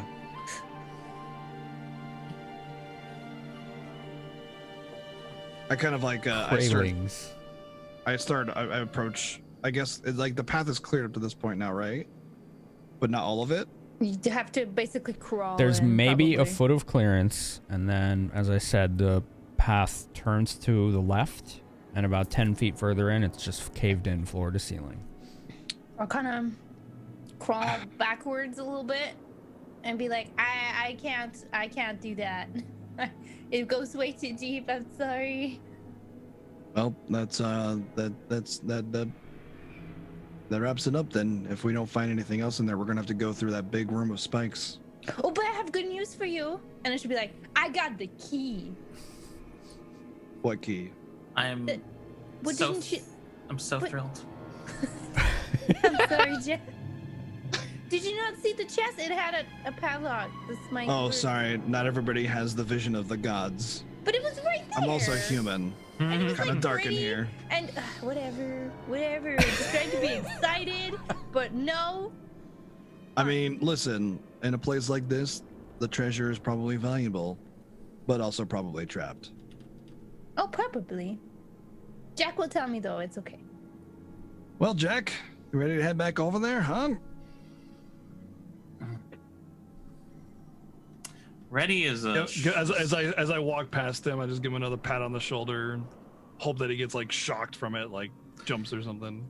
ready is a strong term. And I just kind of, oh god, things are happening. Why can't I? Are you trying to move stuff, Finn? I was moving Draven, but no one else. When I try to move me, it drags the entire map instead with me. It's really, really weird. Oh no. There it goes. Now it's fine. Okay. I'm not seeing the map move, so I'm not sure why it's doing that. Yeah, I wasn't seeing it either, but. Well, the map wouldn't move. It would be like it was moving it for me, like my vision. You know? Weird. Like when you drag the map to get to a different point of the map. It's doing it again. Heck we go. Before I leave this room, I want to take a look around, see if they missed anything. I had a 37. 37. Anything left that might look important? Listen, Jack, I could probably sneak up on that thing and just get a really good hit on it before we start. I don't Yeah, think that there's sneaking may not be an option. I put on the ring of invisibility, and I'm like, Wait, I can Brad. sneak, don't worry. Foot. Wait, Brad. What? I remember it having exceptional vision somewhere. I'll just be really quiet. I don't know if this is a good idea. Look, it's a terrifying monster, I know. It's gonna be a rough fight. When I attack it, here's what I'm gonna do. I'm gonna get behind it and I'm gonna attack it so it focuses its attention on me. And then you guys can come in from behind it, won't even know you're there. And then you just blast it and we'll be good to go. If you die. That's literally every second of our life here. You know what we aren't gonna be able to do? Is get out of this place unless we get past that thing. And guess what? What's gonna happen then? We're gonna die anyway. That's a good point. You have me over a barrel there. There's no other way unless we can block its vision and sneak past another path. Do you have some kind of magic shielding? Since he said that out loud, do I think a beholder's vision can see through illusions? I'll get to that. Ain. Wait, Zither, couldn't you like put up a big wall with your earth thing? Wait. Shut up for 2 seconds. Hold that thought, because I like the thought, but damn it. All right. Ain, yes. There are footprints in here that don't belong to any of you. And judging by the collection of dust on these desks, this room, even before you entered it, had been accessed recently. You would have expected more of a collection of dust and dirt and silt over time on these desktops, and they're relatively clean. As you say. Footprints in the dust that aren't yours or anyone else's in this group. Interesting. I'm going to bend down and touch the footprint. Oh. And I'm going to Ranger do that Senpai. thing. I love it when you touch my footprint. I know. Senpai notices you. I'm going to cast residual tracking. I have it prepped. This is the one that gives me a clear mental image of the person or creature that made it. The exact appearance at the moment it made it, including any telling features or expressions, any gear or equipment, or anything else the creature was carrying at the time. All right, so I'm going to have you roll survival to decide which tracks you're actually going to do that on. Okay. Because it seems like it's a snapshot, which means you're picking a footprint or something. Right. I will take a Tamara's blessing for that. All right. I want to be sure. It's a 6. That's a 13 plus 12, so 25. 25. All right. So you think the person was probably the most relaxed or exposed when they were standing still. So you decide to pick a set of footprints near one of the desks instead of one of the ones coming in or out of the room. Okay. Let's roll a D2. And I will tell you what you see. I'll have a coin handy. All right. Hang on. I'll do it in roll 20. Sure. 2. 2. Okay. Before you lies the image of a robed individual who appears to be putting something on the desk, not taking something from it. Surface. They look to be putting a parchment on the desk. From behind, the robe looks familiar. As you walk around the front, a shockingly familiar visage is under that robe. And it's the same one you saw in Brahm's bedroom. That of a gaunt, almost completely rotted skull with hollowed out eyes and single points of red light where they should be.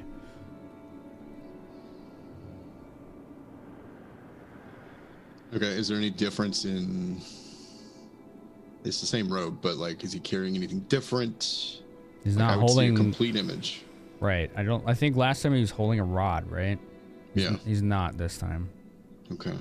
That would probably be the only visible difference. Oh, I don't think I remembered to ask. I don't know that I can. No, I'll do that later. Let me make a note.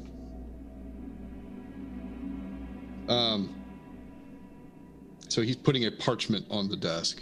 Yes. Let me check Well, it that spell has one more time. that look on the hand where it's kind of holding it over the desk instead of grabbing something from the desk. So yeah, Can I see the parchment? it's rolled up. He's carrying it. It's rolled up. Okay.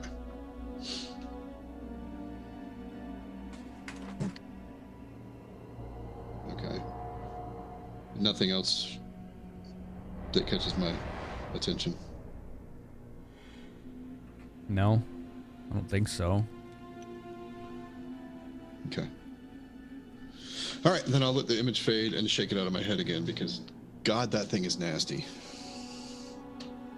Okay, I'm Brad, trying to hurry to catch up. Mm-hmm. carry on with your thoughts.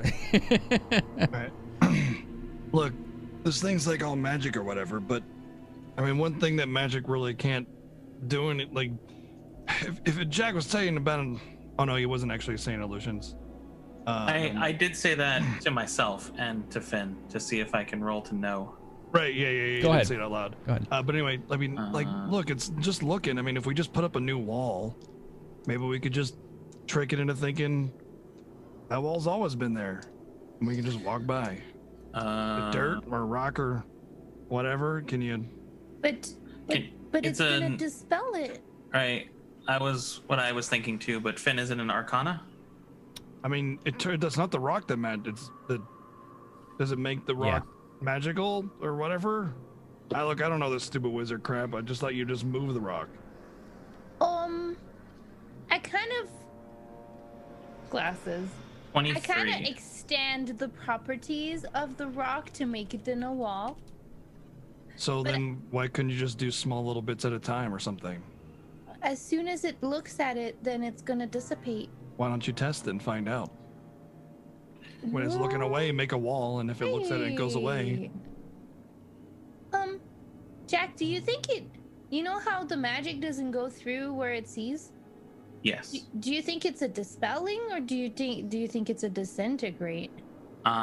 23, Finn. What do I know? So you want to know if illusions are affected by it? I want to know. Yeah, I want to know more about the eye specifically, because that's really where I'm coming from. If I cast an illusion, is it going to be destroyed by the eye? You think if this cone of anti-magic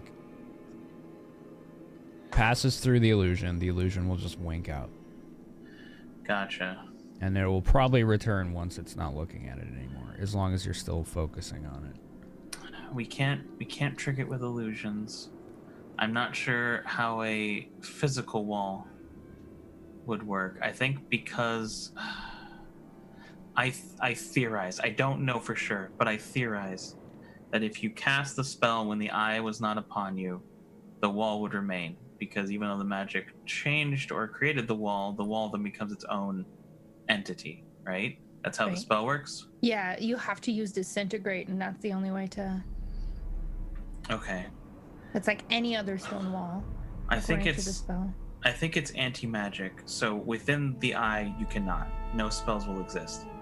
Outside of the eye, as long as it's cast before its gaze is cast upon the wall, I think it'll be fine.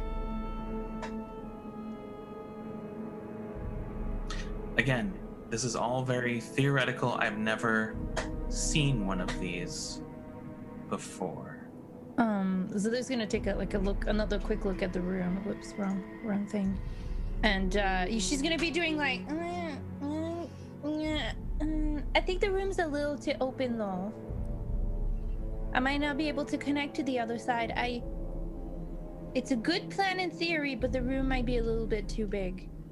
And out of character, I have to have two sides that the wall comes from.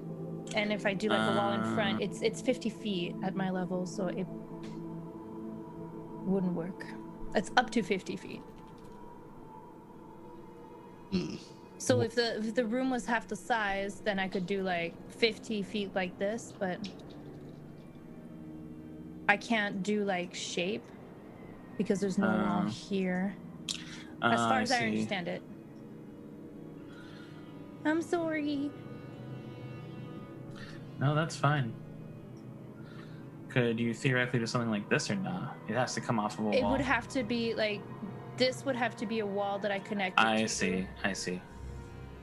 It doesn't have to have perpendicular points. It says you can create a wall of stone in almost any shape you desire. So I could do like, hypothetically... You could do like a circle. Yeah. Yeah. If you have stone, I think...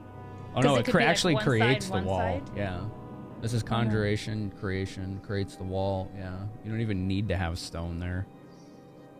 Doesn't it say...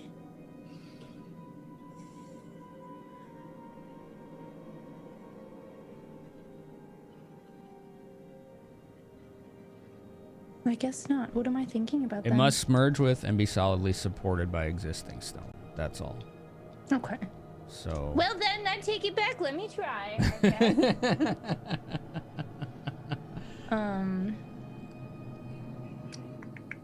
I don't know how to remove. Wow. Yes. Remove the squiggles and delete the squiggles.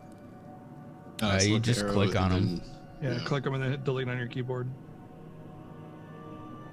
You can drag the whole thing to select it all. You have to make sure you're not in drawing mode, though. You have to be in selection mode.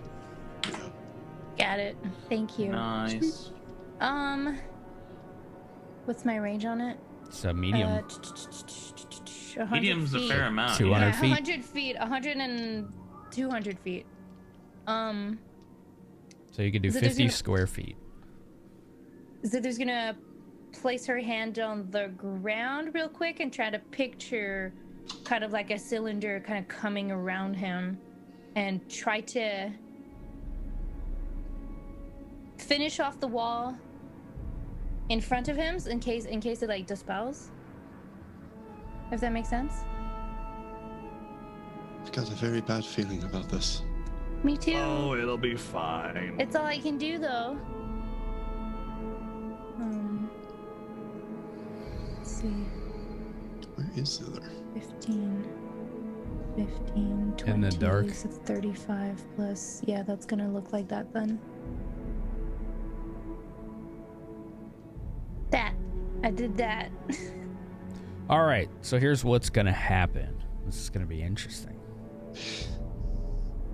I want everybody but Zither to roll initiative.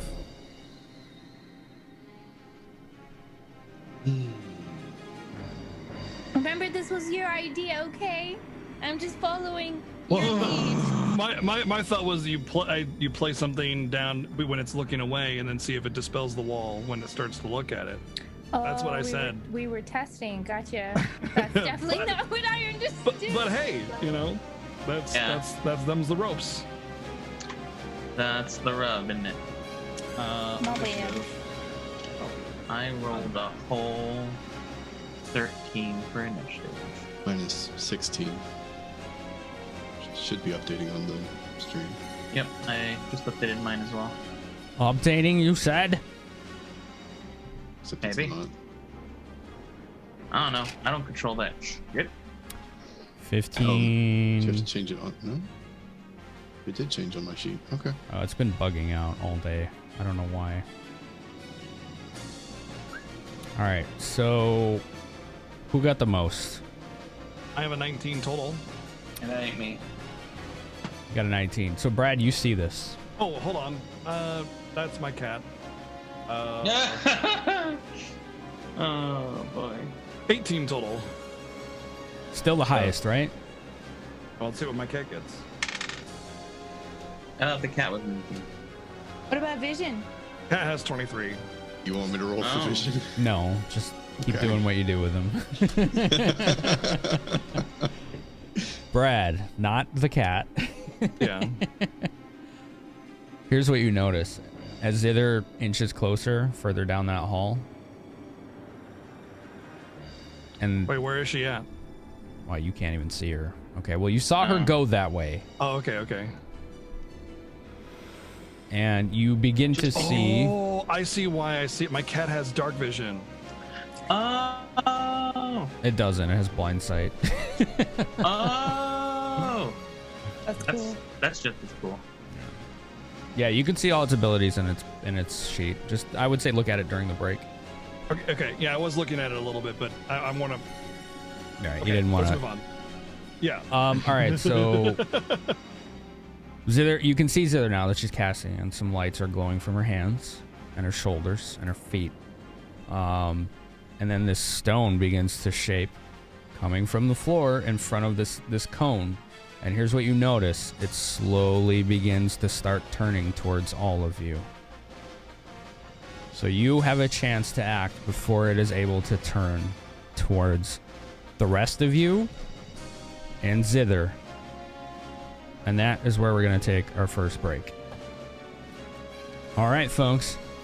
It is break time. Time to get those snacks, those refills, stretch those legs, use the restroom, whatever you need to do. There's more Bronze Brigands coming up after this. But don't forget, we got Bronze Brigands Q&A that we do after every single break, where you can do AMA-style questions to me, to the group, to the players, or to the characters to be answered in character.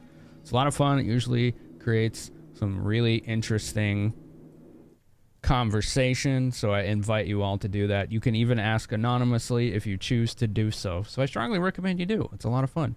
But with that, let's go on break. I will see you folks right after the break. Should only be just a few minutes. You're watching Insomniac Game Theater, and we'll be right back after these musical messages.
Welcome back to the Discovery Network.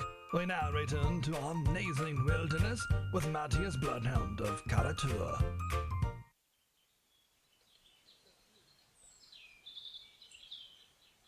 Here we see a flock of wild dire storks preparing for a long night of work. You can differentiate them from their more common brethren by their red eyes and dark gray down. The first of the flock is taking flight. The empty rag in his beak soon to be filled with a newborn. It is a curiosity of the species. What instinct drives them to collect these scraps of cloth? And how do they know when there is a delivery to be made? Oh, this is exciting! A gate from the elemental chaos has opened up and... Wait! What is that flying out? The dire stork has caught what seems to be a newborn troll. Never in my long career have I seen such a beautiful sight! Oh no, I seem to have upset them. These birds are very territorial. Oh my god, here they come! The Discovery Network, your source for education, entertainment. This is Kaz Dune, and you're watching Insomniac Game Theater. Please do mind the cat hair. It's a little bit of everywhere.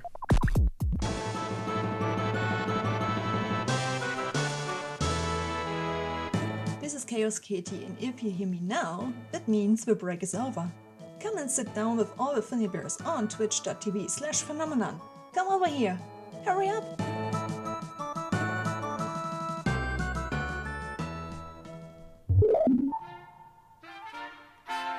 You heard the lady. We're back. Hello. Doop, doo, doo. We're playing Dungeons and Dragons in the Forgotten Realms setting with the Pathfinder rule set. The group of four named Andir, Thor, and Gar, background guy 02, and Ace Barredo. And we're gonna do some Q&A as well. I hope you guys are ready for that. I always have fun with these. They always create some fairly interesting discussion. And that's, I mean, every week it's done that. It's pretty awesome. So, I'm pretty excited for it. Let's see. Looks like Ace is still away, which is fine. So we'll do a individual question first. So, here we go. You folks ready? Absolutely. Okay. Brad, are you there? He's not there. Okay. Sadasky asks me, why am I not hearing music? I pushed play. There we go. There it is. Sadasky has a question for me specifically. It says, when the gelatinous cube transforms, does its mass change or does it just get denser? I mean, the first thing that comes to mind is a wizard did it. It's a wizard gelatinous cube cat? That would be handy right now. Maybe you can... Does its mass change? Science. Probably not. I think. Wizard did it. I mean, that's the best answer I could give you, but probably not. So it stays heavy. It stands to reason that it would actually stay very light. Let's expand on that question. What if it eats like equipment pieces?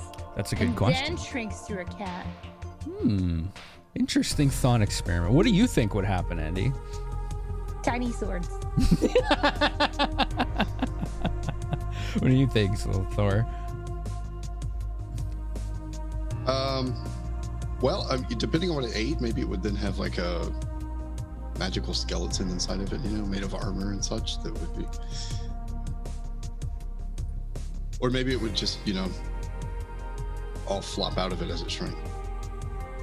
It would just be goopy, slimy, gross stuff. Goopy, slimy, gross stuff, like partially digested leather armor or something. Yeah. Could we use it to store stuff, perhaps? Actually, that brings to mind a good question. When you first introduced QB, there was a sword in it that somebody thought about trying to get out of it. I remember. What happened when it shrank? Tiny sword. There you go. Is there a metal toothpick in the cat now? I get him to the vet. That's dangerous. I hear QB talking. I'm a little late back, so if I missed a question, I'm back. It's all right. The question. Go ahead. Yeah, the question was, when the gelatinous cube transforms, does its mass change? And I said probably not, but then Andy had the follow-up question that what happens to the things that it absorbs inside of it when it shrinks? Right? Was that the question? She says Your tiny cat has swords. Your cat has a tiny sword in there. I mean, that just increases its cool value, so. Sorry, I was jingling keys and opening my beer. I didn't want to, so my mic was muted, and I didn't. Well, we have a question for you. Okay. From Scars. In what situation would Brad find himself calm and relaxed and willing to be more open? In the sense of not holding anything back from his fellow party members. I think that's just gonna have to be one of those situations that I'll know it when I see it. Brad will feel a certain way, but I can't really say what that situation is without it happening.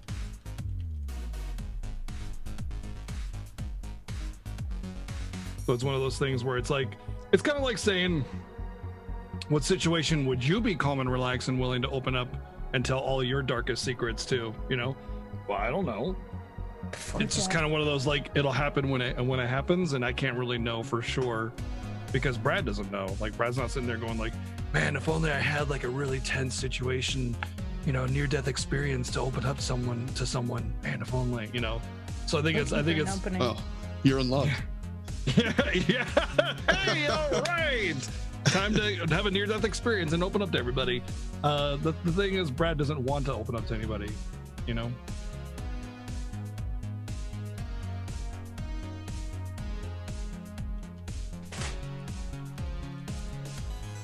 That honestly is a pretty reasonable answer. It's definitely like asking, just like you said, asking someone, so what do I need to do to make you at your most vulnerable? You know, like, huh.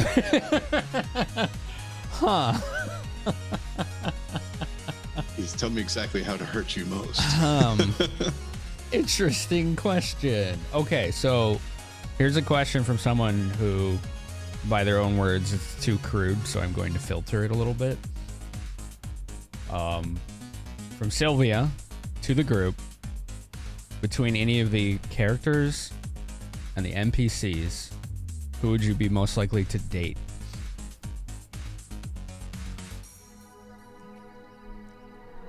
As a character or as a player? It says we the already groups. know the answer is Brad for everybody, so I think that's kind of a redundant question. It says the group. It doesn't specify characters or players, but usually when I see the group and it's a question like that, I want to. It's in characters? Yeah, I think it's in character. In character answers. In character. Okay. The person that said they would be most likely to date would probably be Balzafo because he's the only one that tries, I guess. She's not really looking for that sorts of things, so she kind of just go with it, I guess. She's See very what happens. she's very innocent in that realm. Absolutely. A cloistered kind of personality. I know, I mean, the obvious answer for Aang would be Melody, because chat tried to ship that so hard. They did. Which would probably be true. But in... Aisha would have been a strong contender for that. She's from his homeland. You know, all of that. But Aang's not real happy about the way she treated their prisoner. Trouble in paradise. That wasn't cool. Like, you don't walk in and slap around the guy that's tied up. So she's got some anger issues there, and he would be a little leery of that. So I'll stick with Melody. It's interesting you only got one side of that story too. Yeah, we kind of had to go. Yeah.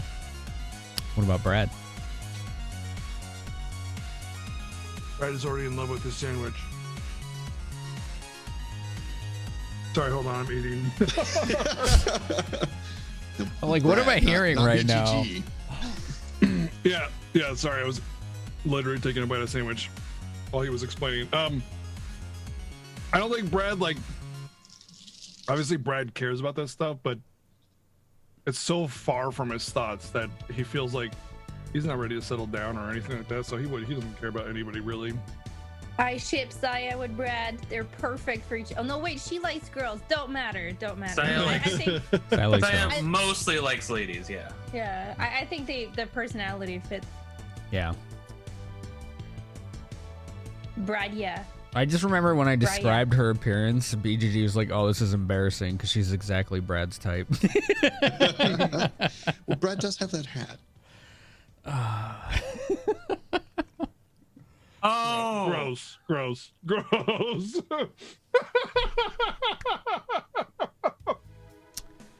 Okay, what Just about saying. Jack? sorry. Repeat the question for me. Of all the players and NPCs, who would Jack be most likely to date? All right, so let's go with who Jack is least likely to date. That's Brad. a shorter list.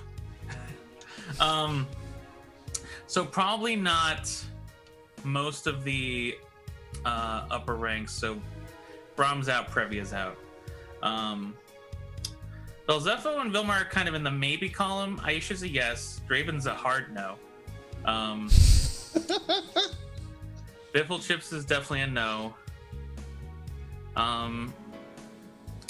How old is Alexander again? Wasn't he like around our age? Yeah, he's in his 30s, like early 30s.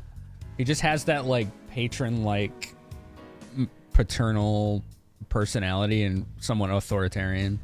He's in the maybe column, just because Jack feels like he'd be really snooty about it. But also, maybe, he's into some stuff. I don't know. Right. Zither's a strong maybe to a low yes, depending, because he doesn't consider her that type. So I'll take it. So physically, yes. If he's unconvinced that it would ever happen. He thinks that Saya would be tough because she seems really into girls, but he would definitely hang out with her and pick up girls. Should be a good wingman or wingwoman. Man, Yeah, right?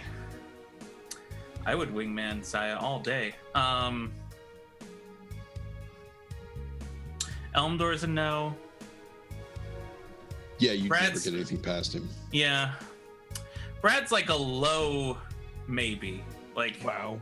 there'd have Does to be have a I can't believe what I'm physique, hearing here. there'd have to be a lot to happen to escalate Brad's rank. Maybe like the heat of a forge or Right. You know what he's Something into. in those some kind of yeah. sharp edge of desire or something. He knows what he's into. Jumping over some of the NPCs I don't know.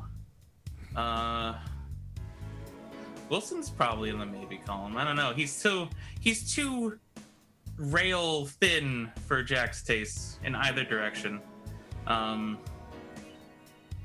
yeah, I think that's everybody I've met so far. Yeah, Wilson's, I think he's like 6 foot and 140 pounds. What The about dude is a Max? beanstalk. Max has luscious hair. It's very nice hair. Jack is unconvinced Max knows what sex is. Yeah, that's probably the fairest answer to that. By definition, it would be very difficult to gain consent. And so for that reason, he's not on the list. Haha! What are you doing? Oh no! Max probably still thinks that animal husbandry is just wrestling. So He knows about weddings, so Right. right, he knows about the union between two people and some kind of partnership, but I don't think he knows the after effects of that. Well, you see, there's a stork. We're Max interested. High maybe. I would give it a high maybe. Not a because it's high maybe.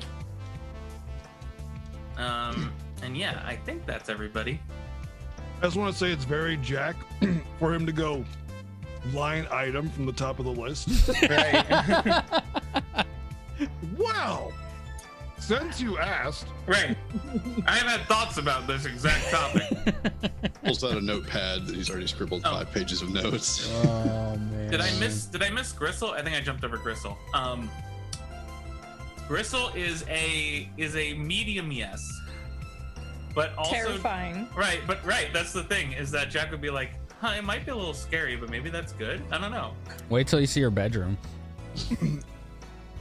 The term is scare-roused. Scare-roused, there we go. Get aroused. We need to bring back this question when Wilson and Barry and Max are around. All right, one more Because group. we need to hear theirs. Yeah, I will once we get some people who have been on the bench for a while back in. We'll rehash some. I'm interested and terrified of Barry's answers. Yeah. All right, let's do one really quick one from Snadaski to the group. How would your character react to freshly baked banana bread? Eat it. What is that? You bring it here. It smells divine. I've already eaten it. What banana bread? There's no banana bread. Who told her there's banana bread? Banana bread doesn't even exist. He'd Go be away. saying that with like half of one of his cheeks, like just completely right. full. Right. So You need to I'm teach the pretty sure. recipe to Fianchetto. Banana I'm pretty bread sure pie. a lot of the like lore and trade of this world is very closely related to like real life in a way, where bananas are from tropical areas, and those are far away and very few in this world. So bananas would be a luxury beyond luxuries. I think you find them in Cholt. And that's about it. Aye. But you don't want to climb the trees. The trees will eat you. That is a bad place to be. Just think like the Amazon rainforests with all its predators and bugs that want to kill you, and climate and weather, and then add D&D monsters to that. And that's basically the Cholt jungle. I wasn't kidding. The trees will eat you. Yeah. Think of all the bank we could make from selling bananas. Funny you should say that. A lot of people thought the same thing. Proposition. They created republics out of it. Literally, the bananas we have are all basically inbred because they were all extinct from the banana wars. Mm-hmm. That's why they're slowly losing their taste and flavor. The Cavendish is a fake banana. I mean, I still like it, so whatever. We did discover there's a type of banana called the ice cream banana that tastes like vanilla ice cream. Can I have that? You can actually order it from a place in Miami and grow them yourself. Okay, so I can't have that is what you're telling me. Well, I mean, you could buy just the fruits, but it's seriously like $90 a pound. Cool. Never Or mind. something like that. Cool. Never mind. Just get the seeds. It's cheaper, man. Wait, let's do this one. All I'll right. grow my own bananas. Those are great questions, folks. I want some more. For next Sorry, break, use this Spectre form. found Use that Japanese Q&A form. bananas. Brad, it is slowly turning in your direction, and knowing what you do about this cone vision of it's going to interrupt whatever is happening. What do you Okay. do? I want to make a quick like mental gymnastics here, okay? When I like kick off a wall with my boots of levitation, what kind of like momentum and like acceleration and everything do I get? Do I usually get like a pretty like it's just there's no wind resistance and I don't slowly stop or anything like that, or is it like I mean, I get air resistance and and everything does have friction, and just for Right. balance reasons, you would only get your move basically before you just stop and you're floating in the air kind of awkwardly. perfect? This is what I want to do. Do you see that? Yeah. That's basically what I want to do. Brad in his that wall's gone, right? The wall here. It's It's slowly being formed. forming. That's Oh. what's happening right now. It noticed, and it is turning towards you, and you rolled the highest initiative, so you have a chance to do something about it. Okay. The wall is not there yet. It is forming. In that case, I'm going to change what I do. Okay. Instead, I'm going to I'm going to put on my ring of invisibility. And do I think, like, if I were to move over here, do I think I could, like, slip by, like, just jump behind Zither without interrupting her channeling of spells, since it's like she's just stationary and she wouldn't oppose my passing? And I'm crouched down on the ground, so you could jump over me? I mean, you're not 5 feet wide, so. Also. So you're trying to hide behind Zither? No. I just want to know if I can get past her. Oh, yeah, no problem. Okay. The only time that's an issue is if you're doing a charge, because charge requires just a direct line of sight. All right, I'm moving over here, and then I'm going to. I said I put on my ring of invisibility, by the way, but yeah, that's what I'm doing. I'm putting that on, and then I'm going to take another move action. I'm going to move right in front of this wall that's forming, and then I'm going to. Of course, my light follows me, and then I guess my cat gets its own turn, and it's just going to follow me as well. All right. What were everyone else's initiatives then? Oh, I gotta reload the scripts. 1 sec. They've been having a lot of issues today with their API. Yeah. So basically, I see this thing kind of slowly turning, and what I'm going to do is essentially just kind of try to hide as much as I can. And I noticed that my globe is following me, and I deactivate it actually. Okay. I'll just put it over here or something. I don't know. Hold on, I'm loading all this shit. Let's see if that works. I'm not really putting 2 and 2 together that my cat is magical, probably, and that this thing eats magic, so I'm just kind of letting it come with me, but if it needs to do its own thing for, like, survival or whatever, then whatever. And you got 16? Alright, so you have a chance to act before it is able to turn its vision to Zither and interrupt her spell. Okay, what can I do? Not much of anything. What? It keeps resetting my spell. That's not what I had chosen. It's supposed to be that, which isn't going to be helpful.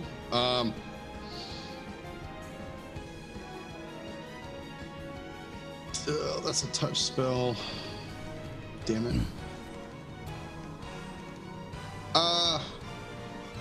What's the range on? Oh, it's close. Never mind. Close is 25 plus 5 feet per caster level, I think. I was thinking prestidigitation, but it's a 10-foot range.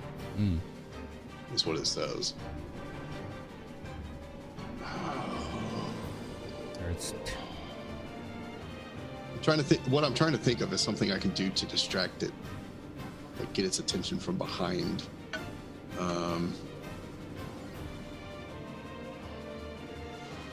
What do I could do that, but that's a waste. Complete waste.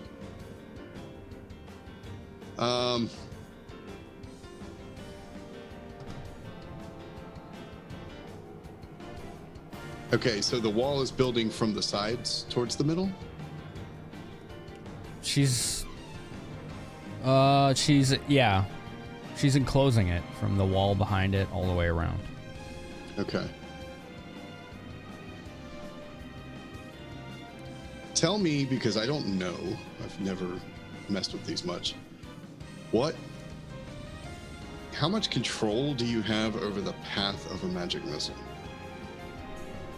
I believe absolute control, as long as you can see the target. So you can make it twisty turny. It was my understanding it basically unerringly flies towards and hits its target without failing. I'm Pretty sure that's it, yeah. I might be thinking of a different edition, but it's basically like a homing missile in that regard.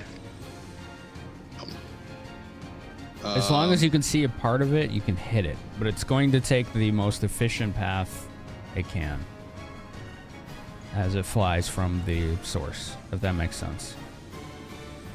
Gotcha. I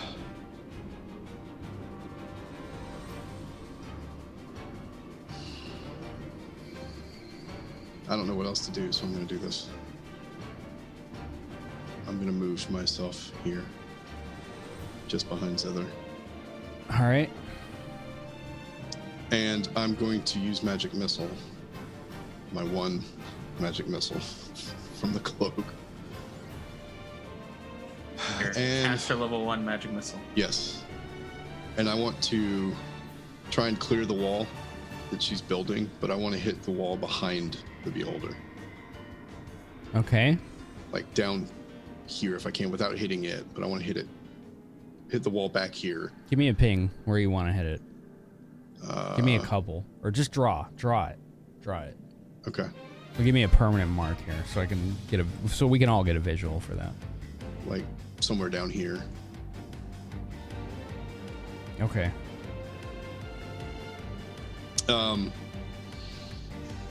don't know if this is a good idea or not, but that's what I'm going to do.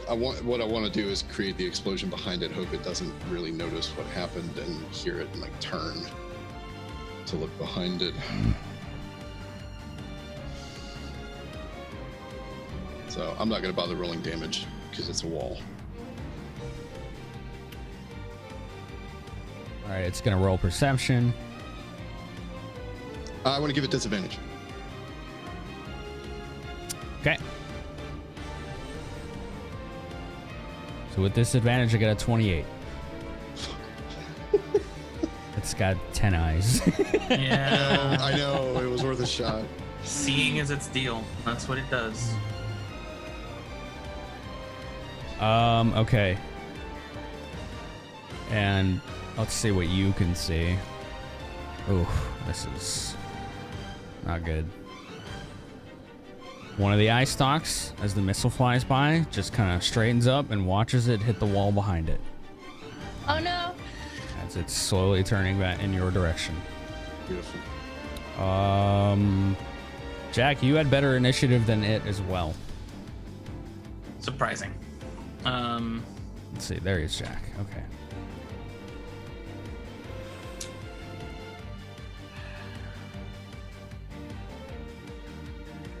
Oh my gosh.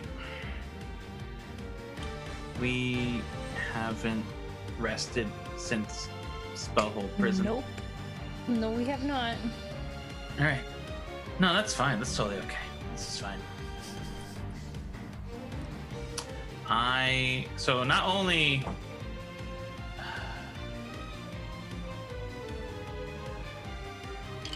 I was trying to think of what to do. I know my secondary action.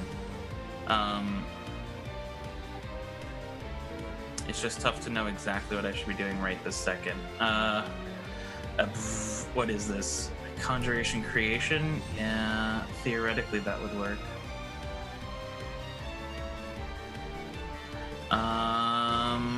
No, but it doesn't matter. God damn it. This really it's not doing it for me. Can we get a reroll on this encounter? Can I get another one? Can I get 5 skeletons instead? You get 5 skeletons in addition to. No. Okay. I'll make you a deal. Make this an undead beholder. All right. Yeah. Yes, sure. please. Totally. Yeah. Go ahead. You guys go ahead. Yeah. I guess that's what Jack does. Jack moves back past Draven and is just sort of like chilling in this hallway. You guys don't see it because you're not there, but he goes past Draven and looks absolutely shaken and is just kind of like standing with his back to the wall where he knows the beholder is going to be looking from, so against like this wall here, and it's just like in a bit of a panic. It's like he has heavy breathing and is shaking, and it's just like, okay, just I'll think of something.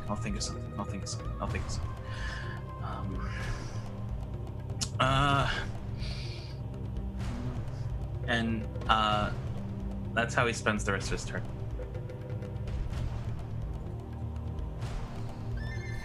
So you see, here's what Draven does. It's his turn. This thing had a terrible initiative roll. I'm getting that feeling. Zither, you can roll one now, but you're going to be at the top of the next round because you basically started the round. What is my 16? 16, okay. I'll update my token. Is it blue? Yes, it is. All right. Draven just flicks that cigarette he's smoking, dashes out. No guts, no glory, they say, and rushes right onto this path. Oh no. He picks that path? Jeez. Begins to crumble. He has to make an acrobatics check. Oh boy, here we go. Hopefully he's good at Please those. do good. Please do good. Please do good. He is not good at these. Please do good. 9. This is how Draven dies. Oh, and he falls prone right here, just barely holding his footing. And he's making all sorts of noise like, hey, you big galoot, look at me, right here.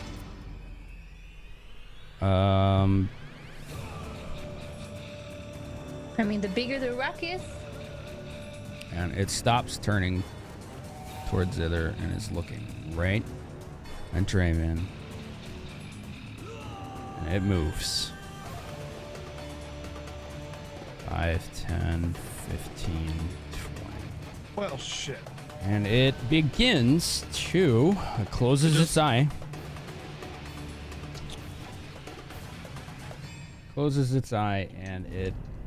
You see these lasers, these different colored beams fly right towards Draven. 3 of them. Oh, dear Draven, we hardly knew you. We knew enough. Oh, wow.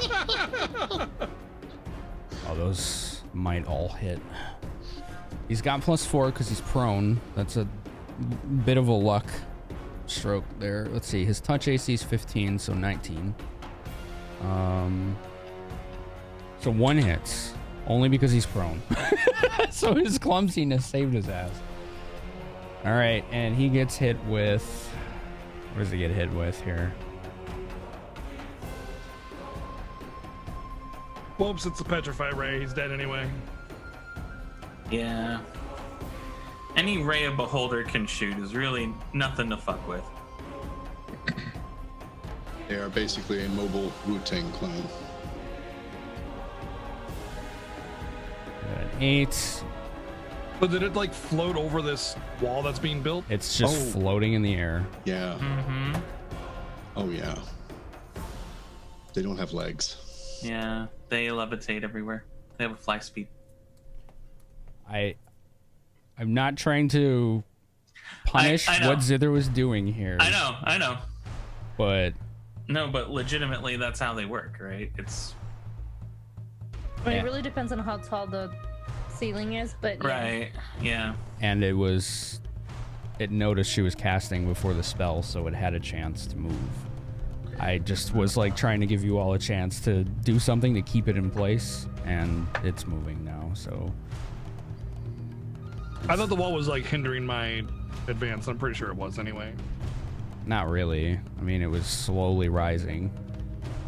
She was in the process of casting it, so it was everyone's turn to help her so the thing didn't look at her and interrupt her spell. So I seriously thought the wall was like already halfway there. Oh well. Anyway, let me go ahead and figure out which spell this is. I don't know why it lists more than is necessary here.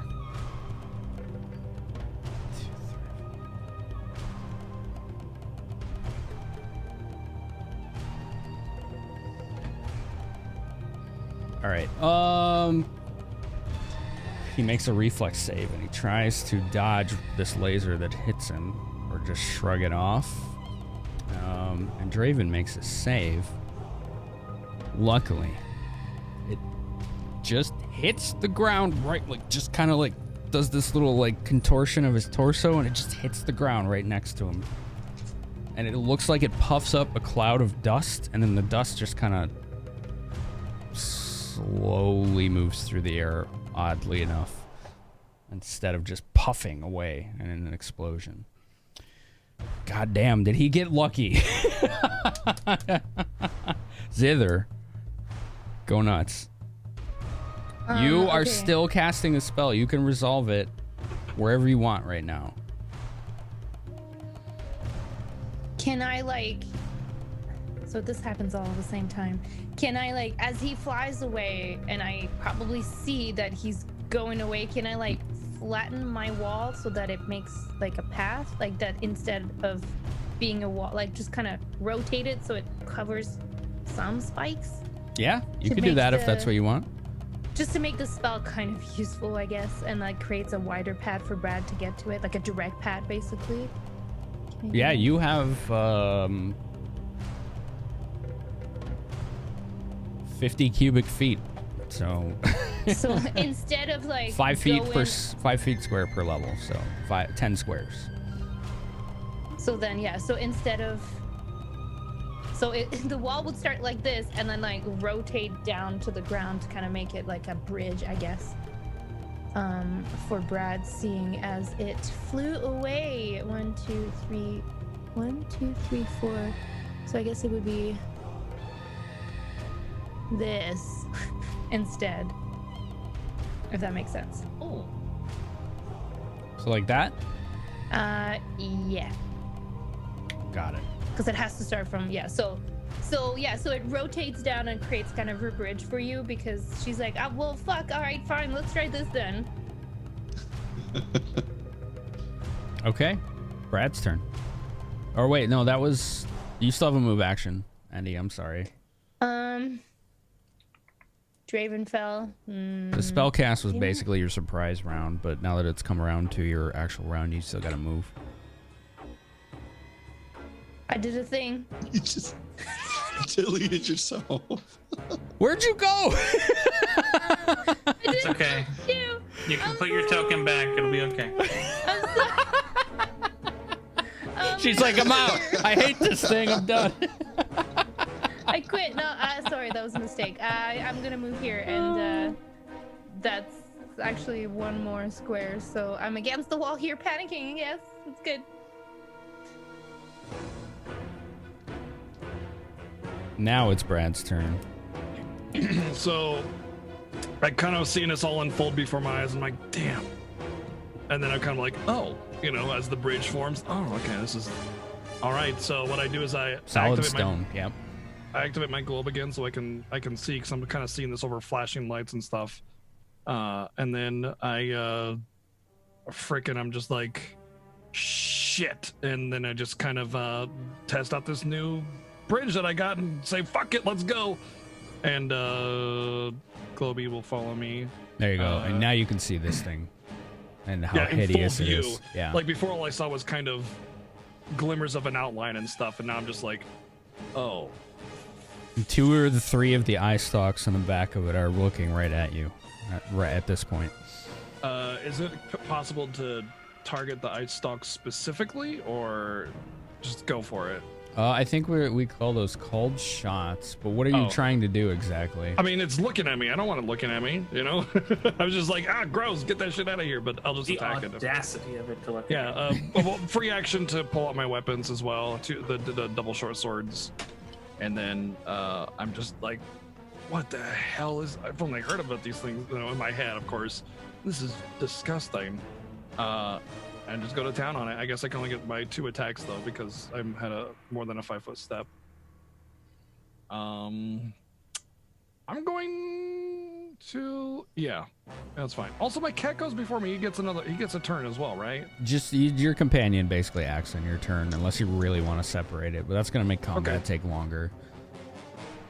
Got it. No, that's fine. In that case, I'll just make my 2 attacks. It's like, what the hell is this monster? Get it! Jesus. 30. Armor class 30. Armor class 30. Yes. It's a +3 weapon as well for the enhancements. It's pretty big, so it's not a hard target to hit. Okay. But you can tell that its hide, if you want to call it that, is very thick and hard to punch through. But you managed to do so anyway. Okay. Sword, 11 points of damage. And then second attack. Oh, crit. Confirming crit with a 25. Does not confirm. Damn. Should have chat powered it. What did I say the first damage was? 11. 22 total then. Second one was 11? They're both 11, yeah. Okay. Cat can't really get in there, can he? I'm just going to have Kitty, like... Your cat is small, so it can occupy your square. Oh, in that case, Kitty will paw at its underbelly or whatever. Meow. So kick it up like a ball of yarn. He's gonna have to basically a jump, giant ball of yarn. but he can do that. He's a good jumper if you didn't look. Yo, I saw some things, yeah. Yeah. So he's gonna have to jump, so you'll have to roll acrobatics, but he has that specific feat. He does. Well, the roll to hit, I'll just keep that in mind. It's 27 to hit, but acrobatics is a 21. 21? Yeah, no problem. Just from a standing still point, just leaps up like 10 feet in the air and does this weird goopy clawing. 27 to hit. And he actually hits it. Yes. So do you see the damage types on its claw attack there? D6. Oh, it's 2 attacks, is it? No. So what it is all right, so here's what happens. Go ahead and roll the first damage first. Roll the D6, and it's +2, right? 5. 5. All right, so it looks like you see this little claw mark appear in the back of this thing. And then you see, and now roll D6 again. 2 more? 2 more, okay. So 5 slashing and 2. And as you notice, the claw marks left behind begin to kind of sizzle a little bit. And it looks like it's been scored with acid as well. I just kind of let out a little, like a smug smile as I'm like really pleased with what he's doing and just like, he's a good kitty. I love him. Love him already. Don't claw me like that, kitty. Real life kitty? Oh, no, you mean yeah. All right, so here's what we're going to do now. Zither got her surprise round. But since she rolled so well on initiative, it's Zither's turn now with her full round. So. Oh, Draven, are you okay? Oh, just Peachy. And he's like kind of rolling around, avoiding lasers that are flying at him from eye stalks on this thing.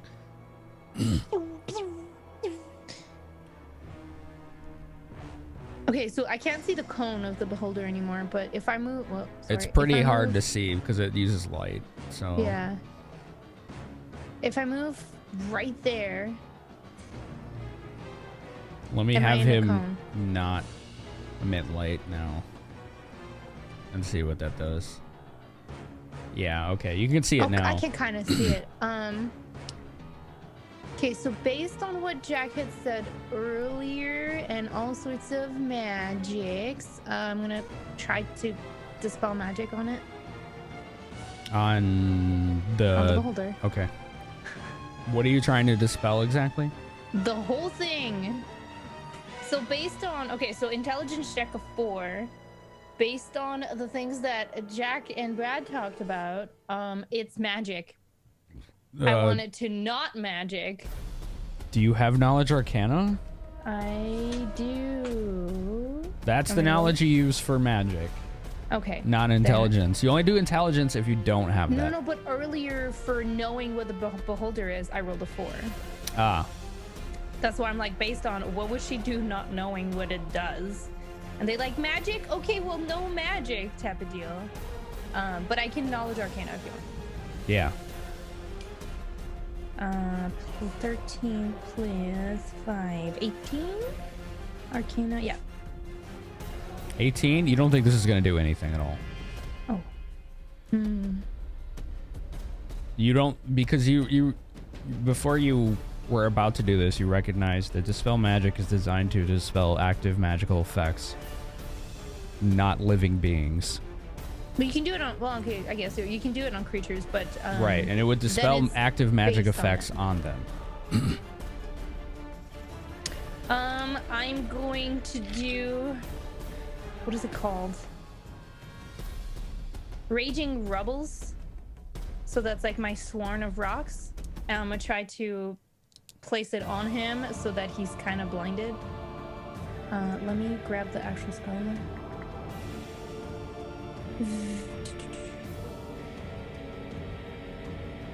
Sorry, I didn't prepare plan B. It's all right. Raging Rubbles. So it's 20 feet. It's 10 feet of rubble, so I'm gonna target this. Terrible at drawing, by the way. Gonna do that, and so it's basically like a swarm type of damage. It is 1d6 of damage. It's distracting. DC 12. Does it say distracting DC 12? Wow. Okay. Distraction is really good. And like she's hoping that one of the pebbles goes in one of the eyes. That's her plan. But that's what she'll do. I don't think he can avoid the damage.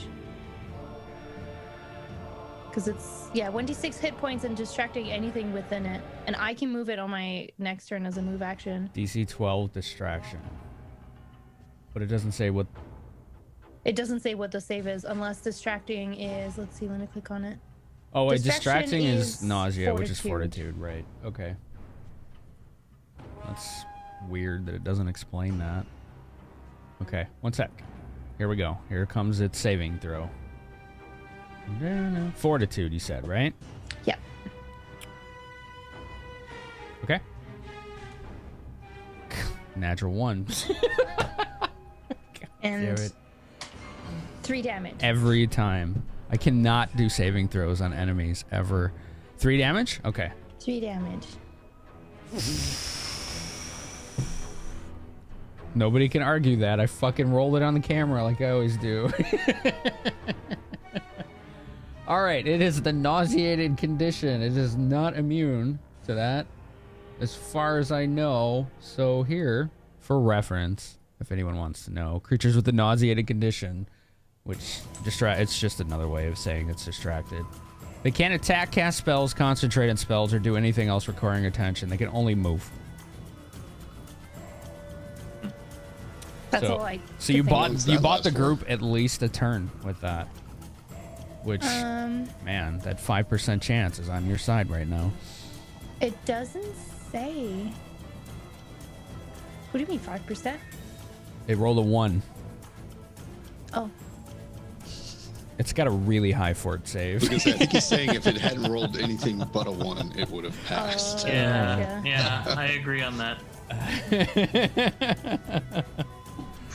That's pretty awesome. That's some epic shit right there. Just as a reminder, you folks have 4 Tamor's blessings, and every one of you are fully charged. Yep. I am very aware. Ain. Zither, are you... Oh, I'm sorry. Zither, are you taking a move action? Oh, I did. Oh, you did. Oh, my bad. Okay. Then that's your turn, right? Yep. Okay. Then it is Ain's turn. All right, so Ain saw it float. And that's bad. It is floating, yes. That's an abomination floating. It's flying. Just floating. Just kind of this gentle bob. And it's very slow, but it is doing that. That's still flying. And things like that don't get to profane the sky or anything above the ground. This is serious now. So he sees that and his eyes just narrow and just mutter to himself, by the winged mother. Where'd the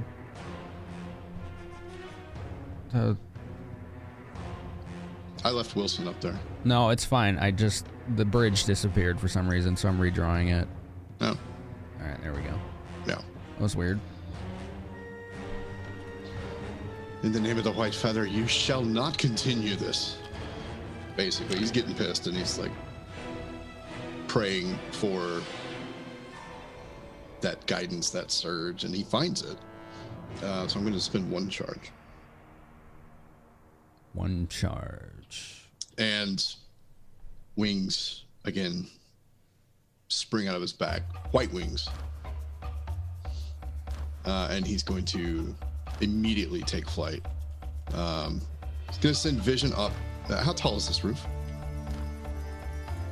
It's like 80 feet. This is a chamber. Okay. It's a big chamber. I'm going to send vision up. We're going to prep one of those dive bomb charges where he does the thing. So it takes a round of prep, and then he does it next round. Ain is going to... Let's make sure I can do this. Can I get... Yeah. I can't tell with where it is. Is that still adjacent, or do I need to put myself here? It's a large creature. It's 2x2. So yeah, that's okay, adjacent right there. Okay. So I'm going to just go get right in front of it, which is not a smart thing for me to do, but for Ain, it's the perfect thing to do.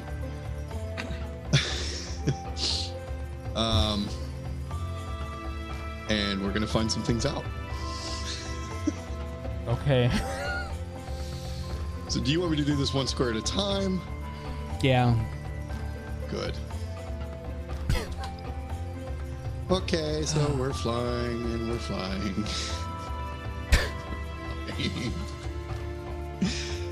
And stop. Reflex save, we'll say. Okay.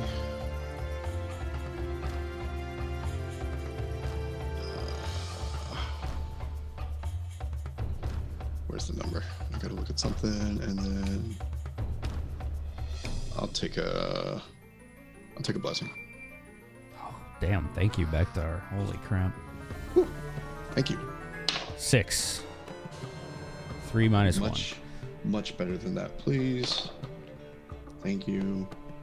24. Give me a visual on Vane's posture right now as he's flying that direction. Typical superhero pose, actually. He's so one fist flat forward. Out. He's got the shield kind of here. He's got the sword out in front of him. Like, yeah, he's buckled in, his legs out behind him, flying, flat out. Superman pose with a sword in his hand. Yeah. What do his gloves do, if anything? They're just gloves. Bracers? Don't have any, I don't think.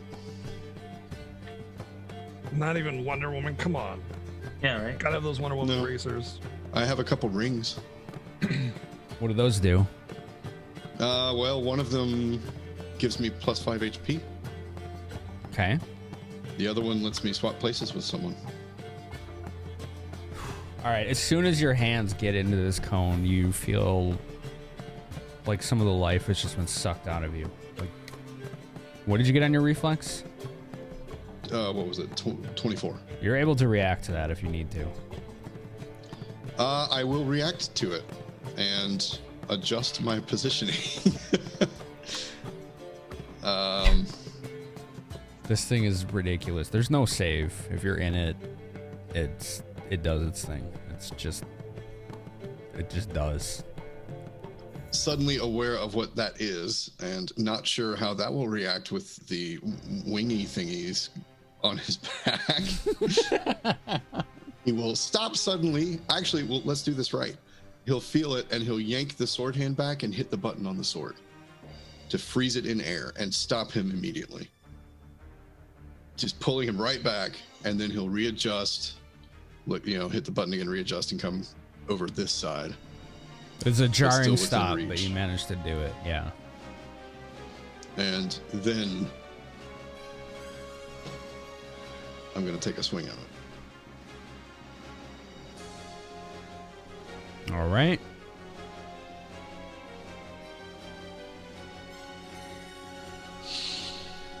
Oh boy. Okay, here we go. I was going for that. Anyway. That's going to be a 25.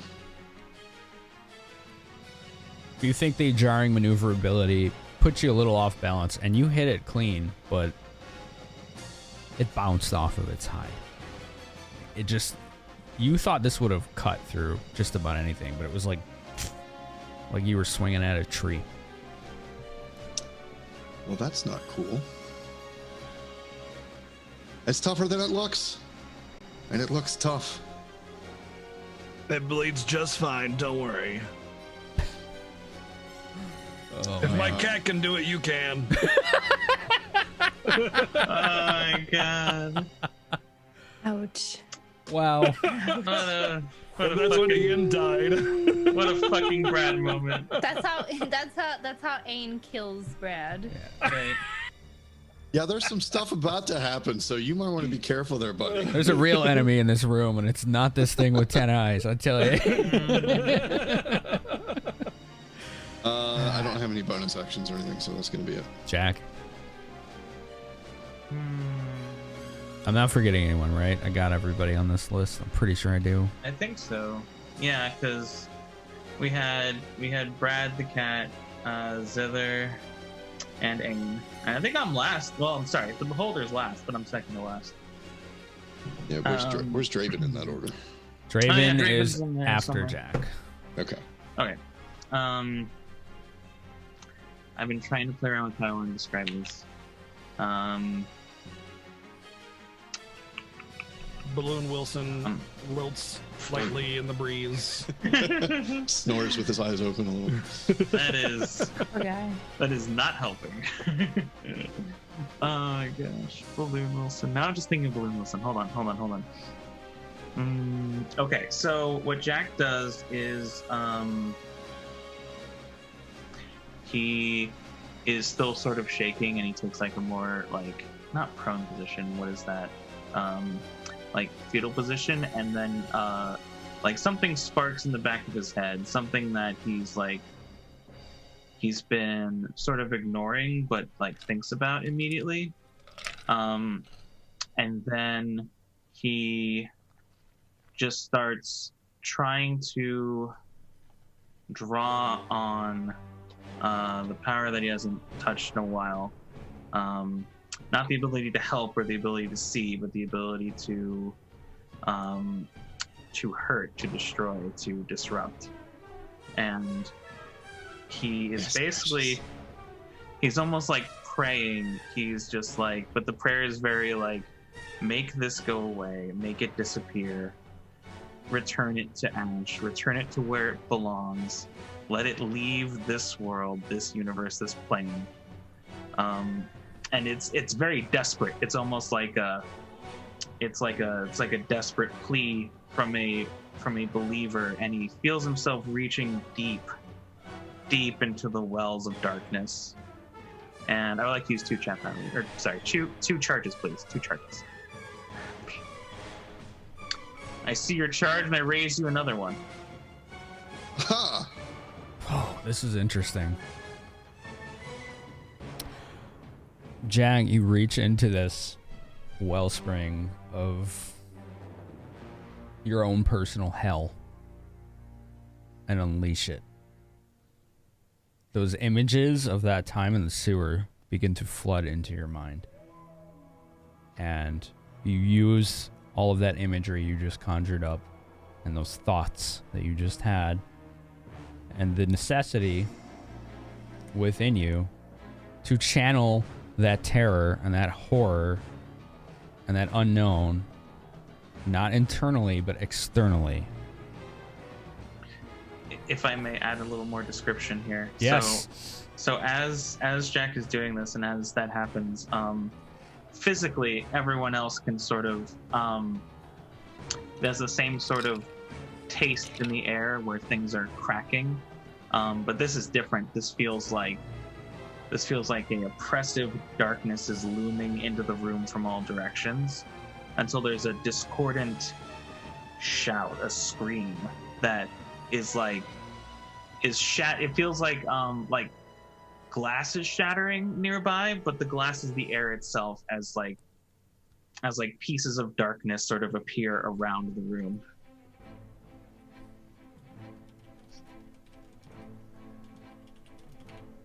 Okay, give me 1 sec. Feels happy.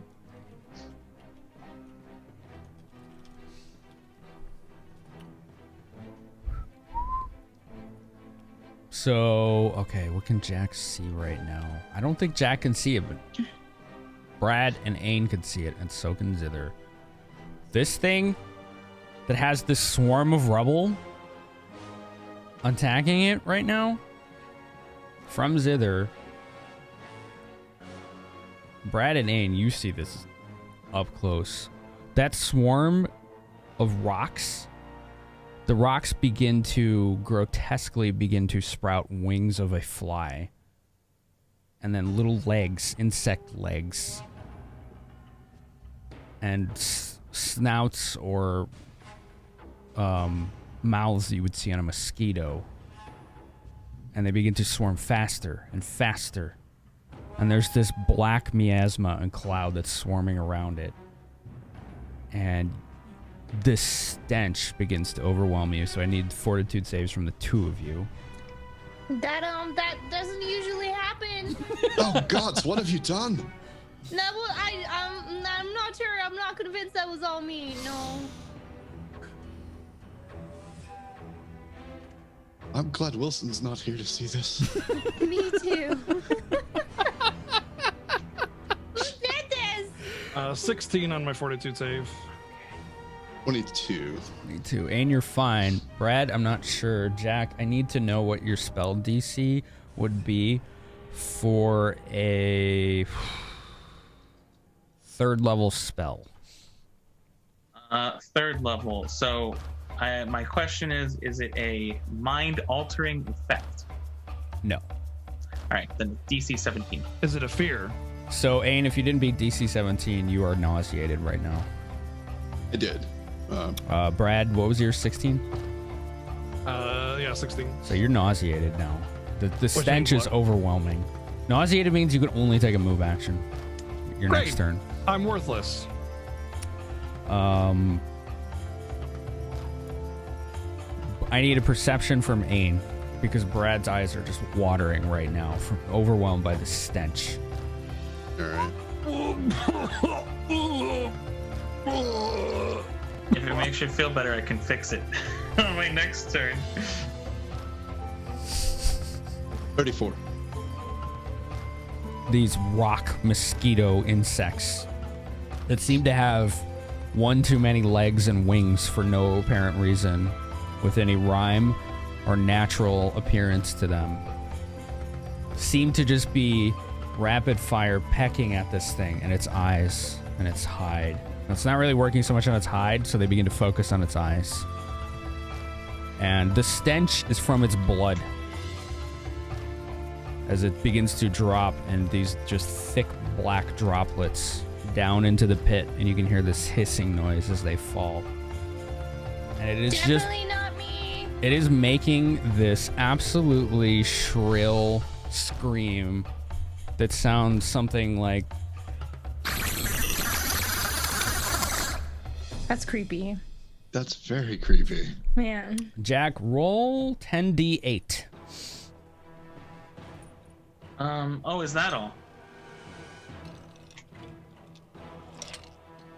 I'm gonna use roll 20 because I'm not gonna sit here and let you wait on 10 rolls. So. Oh shit. Total 38. 38. Okay. Had a couple 2s and 1s, but you know. It is not happy right now. I think it mostly. How unhappy. Damn, Shulk. Those are good rolls. Yeah, Shulk's killing it. Can we use those? Yeah, can I grab that? yeah, I want those instead. You almost got average. You were like a point, you're 2 points below it, right? Yeah, 2 points below. You can't be mad about that. Yeah, no. All right. That's gonna be your standard. You still have a move, right? We'll give you a move still. All you know is your eyes open and you just hear this unleashed horror beyond what was already there happening in the room. I guess I'll peek around this corner. I'm still very unsure, but Jack also hears like the sounds of like combat and things, so he's just like, okay, well, I'll look to see what's happening. It appears to be some kind of otherworldly swarm of insects are just overwhelming it right now. Okay.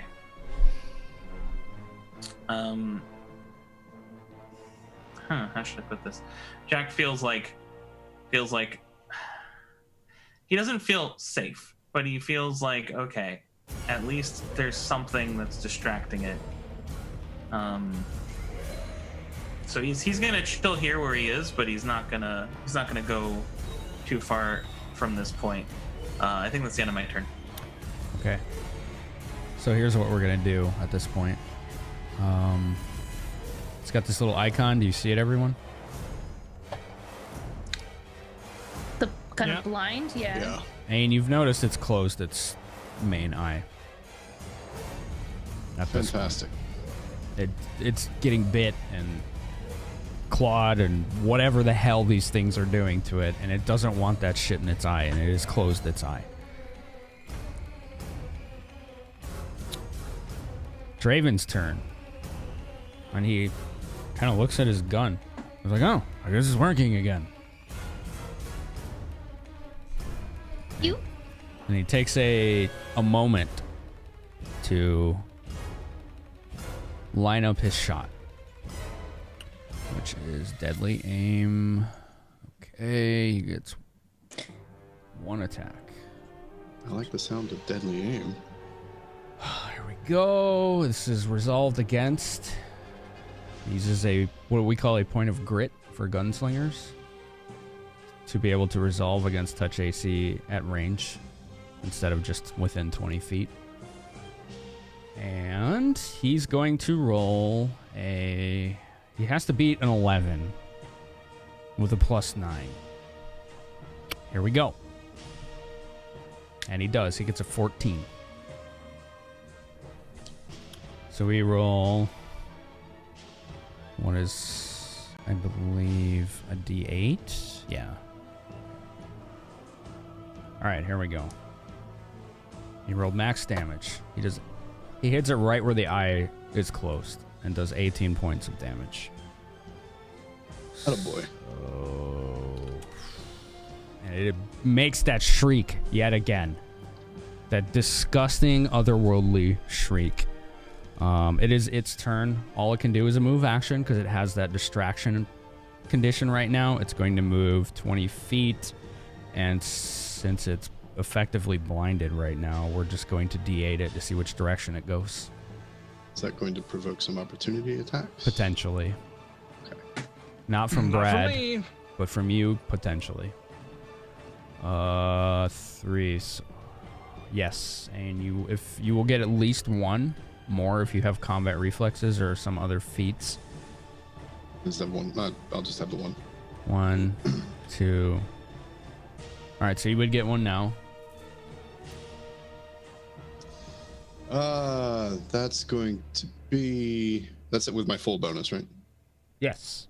Single melee attack, full bonus. All right, 28. 28 hits. Sweet.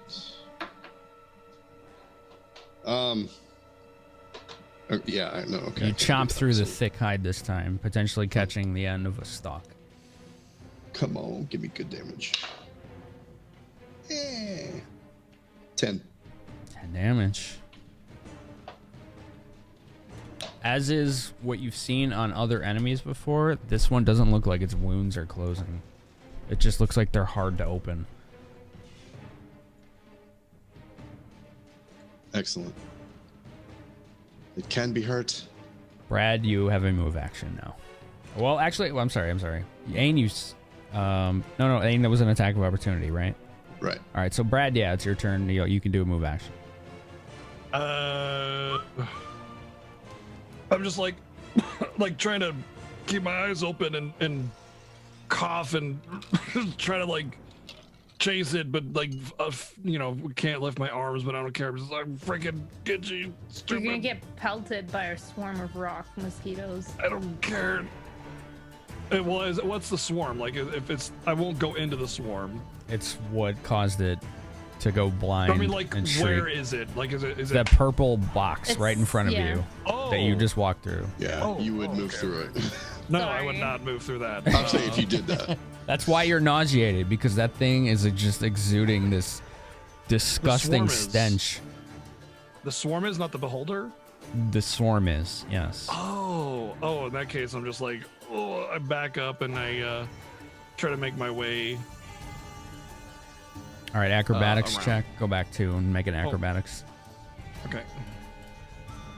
I'll use the chat power. Okay. My die rolls have been absolute shit today. And they are still even with the chat power. 14. Reflex save. 20. 20, okay. Brad slips off the edge but manages to catch it before he falls into the pit of spikes. He is holding on for dear life right now. Oh, what a day. Hey, give me a hand with your damn wings. Give me a wing or something. Sorry, did you need help? Zither's turn. No. No. I'm going to attempt to use my move action to move the swarm. This You has still never happened have before. this connection Full to control? it. Okay. Like, it's still the spell you cast. It's just been twisted by something. But you can still move it. I would like to move it 10 feet. Like, no, I can't. Regular? No. How do I move the thing? You just select it and move it like you would move yourself. I tried. I'll do it. You wanted to move it closer, right? And then one down. So there's a path for them to make. Well, it says it can only move 10 feet, right? So then diagonally down. So 5. You have 5 more that you could go up, That way. left. This way? Right. Thank you. There you go. I can move it, but that's not my that's never happened before. I don't know what to do. It's just that's not me, I promise. And then oh my god. It's fucking Wilson. Sorry, I didn't mean to derail there. I just. His face was getting rubbed on the ceiling.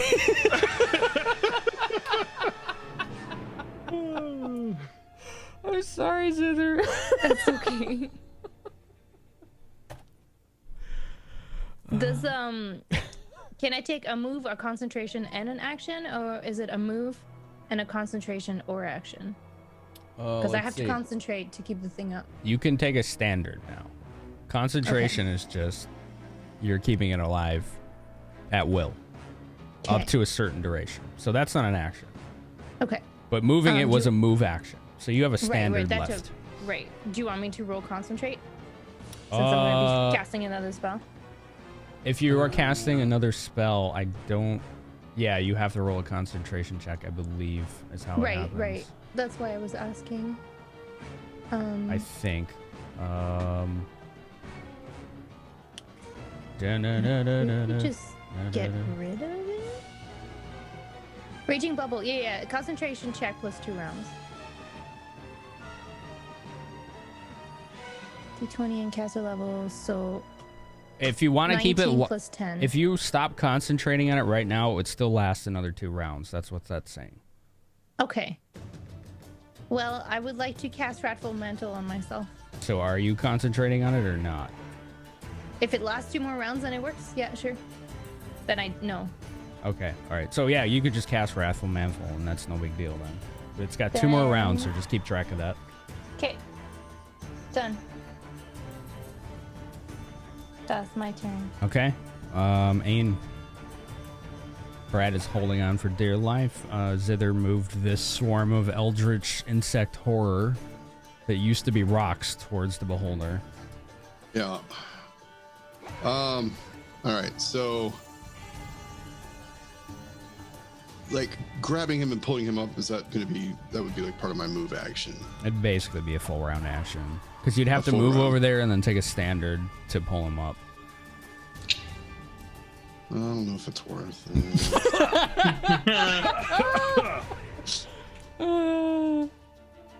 I'll just kind of flip my wings over and drop down and grab the back of his cloak or shirt, whatever, the belt. I'll grab him at the belt and just pull him and just fly up and pull him up and set him down. And I'll just kind of lean over and whisper, "It's all right. I don't think anyone else saw him. I won't tell anyone."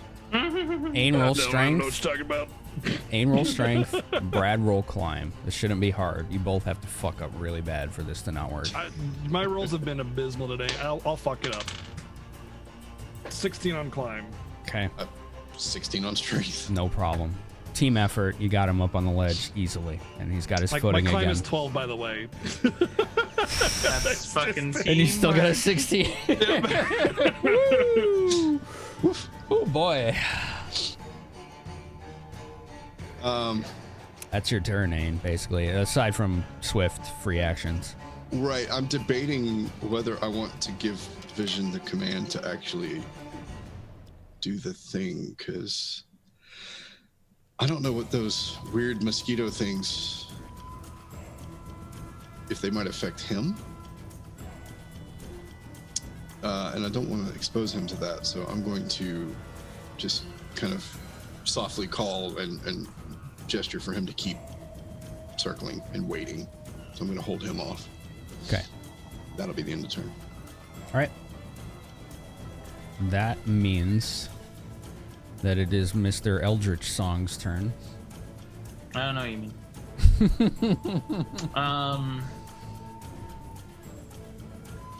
Okay, so I see. What do I see? I see Eldritch Horror Swarm. Moving I see slowly Beholder, towards it. Yeah. Moving towards the Beholder, yeah. Yeah, Draven is in front of you, not too far, prone on a rather shaky ledge. You see Okay. Ain, who kind of is holding on to Brad. They're both, they got their footing. Do I see that Brad is not doing good? I elaborate.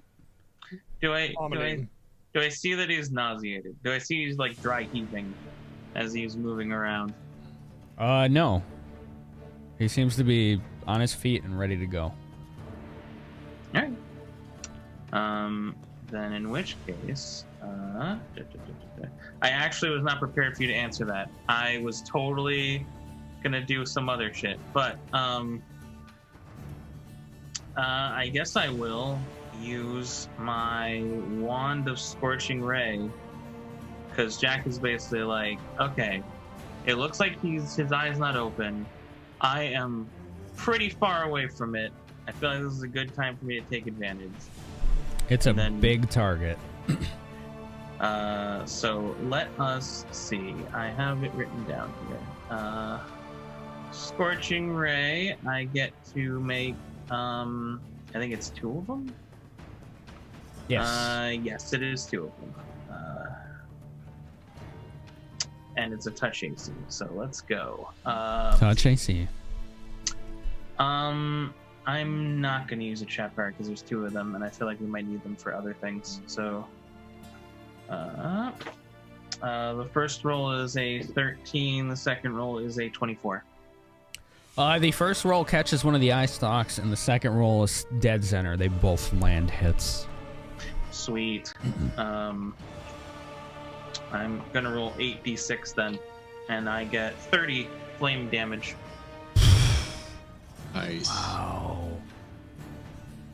And you just hear this awful, awful shriek.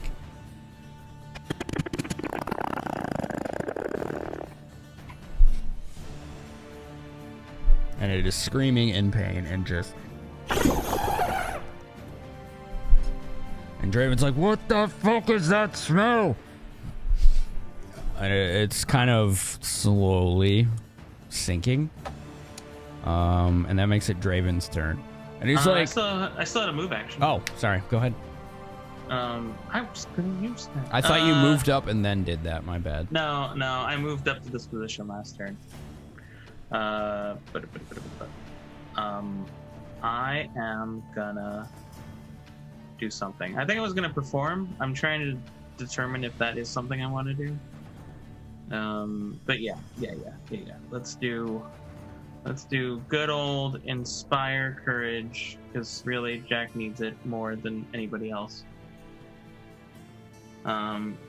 Which, if everyone will recall, means that it's a +2 competency bonus on all attack and weapon damage rolls, +2 morale bonus on saving throws against charm or fear effects.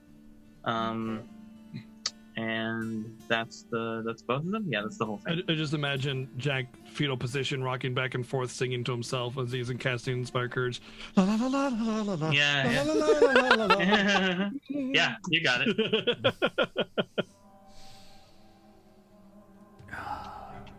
Okay, that's your move action. All right, so you have a swift and free. Otherwise, nope, that's it for my turn. and you see Draven. He's like, I'm not moving a damn inch. All right, and he lines up his shot. A damn good song to be killing too. Oh God, yeah. He gets a 24 to hit on touch. He uses another point of grit, which I think he has 5 of total, so 3 left. I believe that's correct. Let's keep it on cam. 14. And Ain, Jack, you both see this. Brad, does Brad see this? Brad doesn't. Everyone but Brad, poor Brad, sees this. The shot that Draven takes just goes clear through from one end and out the other, and this thing just deflates, and this stench overwhelms the room. Fortitude saves pretty much everybody at this point, but this thing just falls in a heap on the ground and then falls off the ledge into the pit of spikes. Chat power. 4 left. I don't think I've rolled over 10 all day. 18. 18, okay. 18 as well. 17. Even with a chat power. What'd you get, Zither? I didn't roll. I was thinking, sorry. It's all right. That would be 14. 14. Okay, so here's what everybody sees. First, Draven. He just kind of cranes to his left and just starts heaving into this pit of spikes, and Zither doubles over and starts losing her lunch as well. So you're both nauseated and exhausted at this point. What a disgusting thing. That's one of the foulest things you could possibly imagine. Well, I was gonna go take respite against the wall by Zither, but I think I'll go over here now. Wait, don't move too far. It's fine. I activate my boots and I just kind of push off. And that gets you clear across the spike pit. And Draven's like, can you get me off here too? I promise, maybe 60-40 odds I won't puke on you. No. Which one's the 60? Give me your hand. I'm not taking that gamble. I just kind of catch my breath from all the disgustingness that I've been smelling and just kind of breathe into my cloak or my hand or something until it goes away. So I want to just grab Draven. That just kind of carry him across. That swarm of otherworldly rock insect mosquito monstrosities just kind of begins to spread out and then float up in the air and just vanish, and then a little gentle shower of pebbles falls to the ground. Sorry if I've talked over you there, Indy. Oh, that's fine. You can finish what you said. I was just going to grab Draven by the arm, basically, and just kind of carry him across over. Just drop him down over here. Okay, he rolls a 1 on his fort, and as you're carrying him, he's losing the rest of whatever remained of his lunch and or breakfast. Just spelling his name with vomit. That's okay. It's in the spikes. Oh. It's a magical sight right there. Oh, that brings back memories. Let me tell you. And he's like wiping his What of mouth with the last back of night? his sleeve. How'd you know? As Zither gets up from vomiting on the floor, she'll renew strength on herself and be like, "Can we just please get out of here so it doesn't happen again?"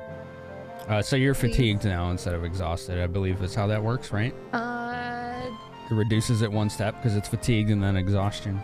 Remove exhaustion, fatigue, nauseated, or sickened condition. Oh, it does all those? Yeah. Oh, okay. Then you had a momentary bout, and now It you're says feeling. or, not end, so I don't know. Okay, well, yeah, you can remove it. That's fine. Okay. Okay. You just have to target one of them. That's all. So I think it says that so that if it just said exhaustion, you're like, well, it doesn't remove fatigue, which is a lesser version. So yeah, no, you're fine. You just had this bout of nausea because of that stench, and you reached, to your power, your connection to your goddess, and kind of relieved yourself of whatever that was. Is there anybody in shape to go get the treasure? I'll throw the key at you. What, this one? Yeah, that. Yeah. I'll just perch on the chest. Yeah, that's the one. Better yet, don't throw it. Fix your feathers. I'm gonna call Vision to me and then send him to Zither. I'm gonna say, just hold the key up in the air. Here. Vision has a new trick. He knows how to bombard, which means he can take something and drop it in a specified place. That's convenient. He's Cool. carrier burb. I'm gonna have him take the key from you and drop it in my hand. Yeah, you have a carrier pigeon, but he's so big he could eat a whole flock of pigeons. He's a beer fetcher. Dude, I want one. I know, right? It's like those dogs you train to go to the fridge and get the beer and bring it to you. Yeah. Oh man. Except he flies. So Finn, is this guy's in a spike pit, right? Yeah, he fell in. All right. From my position, do I kind of see where he is? Hold on. Tell me, where were you? You were here, right? Yeah, around that point. I didn't see you move. I need to see that. So. Oh, okay. So I went this way. Ah. Am I good to move? You are. I think it was just a lag thing. Okay. So I went over this way. All right. I need you to stop right there. Okay. So here we go. What's your touch AC? 1,000. 1,000? 15. I rolled a natural 1. Okay. Well, it's 15. So Its eyes glow, and you know how it has this like, it's standing at this posture where its fists are forward and its elbows are tucked in. Its fists begin to glow, and these blue balls of force fly at you. And before you even have a chance to react, they just miss wide over your head and slam into the side of one of the ledges. I see. I take some sand out of my pouch and then I drop it on the square I was in, and I'm basically like, I'll take care of you later, and then keep walking. Okay. All right, so you're trying to see the beholder.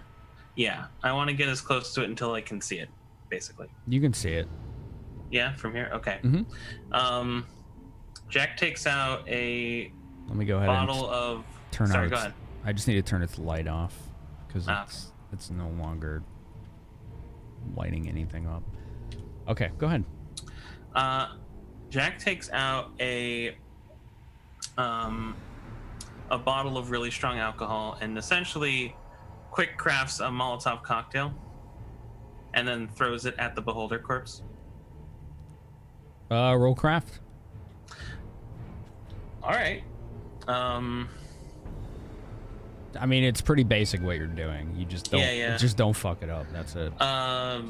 Like Just insult the whatever corpse. whatever the bonus is. 14.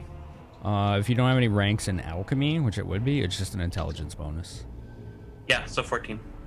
no problem. You put a dirty, dry old rag stuffed in a bottle of alcohol, light it. Mhm. You're good. Yep. And then I throw it at his corpse. Okay. Whew. That's pretty overt. I like it. There's not enough stank in here. I just imagine, you know, like the glow of the flame of the lit rag lighting Jack's face barely. He's looking down with just like this hatred. Flickering flames reflected in his Solid eyes. image. Yeah. It is very flammable and very smelly. Thank you for the support. I So, will it be with all your kind? Thank you for the support. I couldn't put the descriptions together yet. So Jack looks like he's very pleased with himself, and then he goes back around to where Zither and Brad are, making note to not step on the square with the fucking, or the square that he was on when the beam shot, as he goes back over here.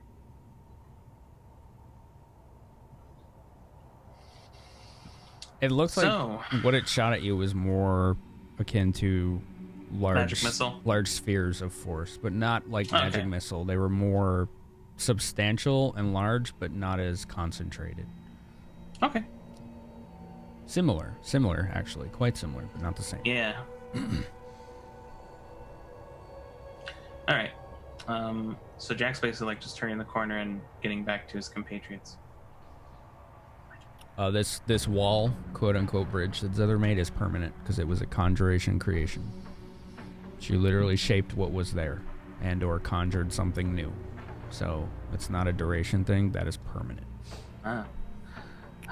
Well, now that that's taken care of, next steps. Finish exploring the room. As Jack comes and Jack and Zither come around, I get up as well, and I'm just kind of walk over to here, and I'm like, well, you made a nice little path for us here. You can get over to your precious treasures, Zither. Yay! Oh, be careful of the statues. One of them shot some sort of force spell at me. You probably don't want to get hit by it. That is fair. It's getting pretty bright in here. There's a conflagration from the pit to the east. You can see the wisps of the flame tails, I suppose you could call them. I didn't know beholders combusted into flames upon death. They don't. They don't? They don't. They don't? Then why is it burning? Well, I mean, it deserves it. Oh. See. I hope you got some kind of closure from that. No, I don't know if I did. That's okay. I didn't care anyway. I know. Jack is unsurprised, even a little bit. Zither, if you started walking out on that path and I told you not to, would you have stopped? I would sense motive you. Sense motive is plus 12. 21? Yeah, I'm looking out for you. I know these paths are not well supported and crumbly and possibly traps I'm themselves. here, and I'll be like, why? Some of these aren't right. The floor's been crumbling. Draven almost fell in. This one's fine. I made it. But those might not. Okay. Out of character, her little wall covered two of the crumbling spot. I didn't know if maybe these were. You didn't. That's I true. don't know either. Nor did she.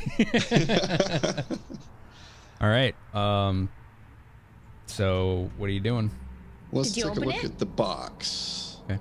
Okay. I'm not any good at this, but I'm going to take a look and see if there's any kind of traps or mechanisms surrounding it.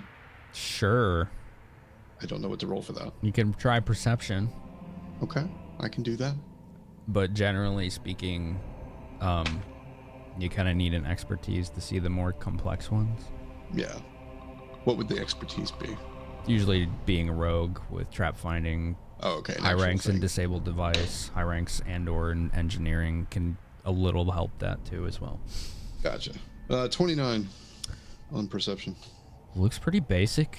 It's got that weird glowing green sigil on it. That kind of looks like what would that symbol be? A cross, just a green cross. And there's a padlock. You don't see any mechanisms on the outside or anything complex. It just looks like a box that's locked with a padlock. Do I know what that symbol is? Would I roll a knowledge something for that? You could probably try knowledge religion. I was leaning towards that. Cool.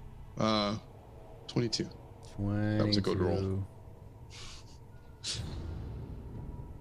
As you get closer to it, it looks like a bunch of concentric, not circles, but ovals. Almost as if it's an eye within an eye within an eye ad infinitum. And what was your roll on knowledge religion? 22. You're not sure. You think it might be religious, but... Hey, Zither, do you know what the symbol is before I open it so we know what to expect? The knowledge religion again, yeah. She's the churchy one. Kind of. 17 plus 9, so that's 26. 26, okay. So, Ain, at least you have the knowledge that you know you've never seen this. So you don't think it's something from... that's normally found. Zither, you think this is related to things that come from other existences or unknown realities. Some kind of religious symbol that worships potentially things that you just fought. So her eyes are gonna like kind of just glow a little bit and be like, it's not from this plane. And then it's like she's getting really, really excited. I'm like, and then she'll be like, sorry, we have to open it. We have to take the stuff. We have to claim the stuff. The enemies cannot have whatever's in there. No, that would be bad. Would you mind standing behind me? Sure. After you? I will attempt to open the chest. I'm trying to keep from standing on the sand or whatever, but I'll kind of step off the chest to do it. Okay. But like straddle it, I guess, so I'm still kind of over it. Okay. But I'll take the key that we found, and assuming I see a lock, I will put the key in the lock. Put the key in the lock. The padlock opens easily. Okay. And very, very excruciatingly slowly open the lid of the chest. And it creaks slowly. And what you see inside of the chest. Yes. Before being disintegrated, I mean... Hey! Yeah. A rolled parchment and a piece of treasure that is yet to be determined until after this break. How about we roll some charts after the break, shall we? Or maybe not. You're going to have to wait and see and find out after this break. Get your snacks, drinks, stretch your legs, do what you got to do. You know the script. Maybe you've been here, maybe you haven't. The break will be 5-ish minutes, the usual time. We hope you stick around with us. We hope you come back when the break's over. I will play some tunes for you, as I always do. And how about we have Mr. Burrito kick it off for us? And how about we play some rockin' good music from a very cool game? I will see you guys after the break. Thanks for being here. Don't go anywhere. More Bronze Brigands coming up. Hello, this is Ace Burrito, and you're watching Insomniac Game Theater. We'll be right back with more fun Finny Bear times after this delightful musical break.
Hi, this is Simply Jeff, and you're watching Insomniac Game Theater with Phenomenon, where there are sometimes cats, finny bears, and a little green man that will stab you while you're asleep.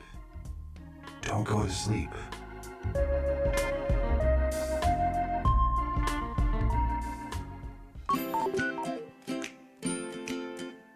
Bad humors have you in bad humor? Some smoke leaf will perk you right back up. Journey on down to the Adamantine Mug, where you can weed and read to your heart's content.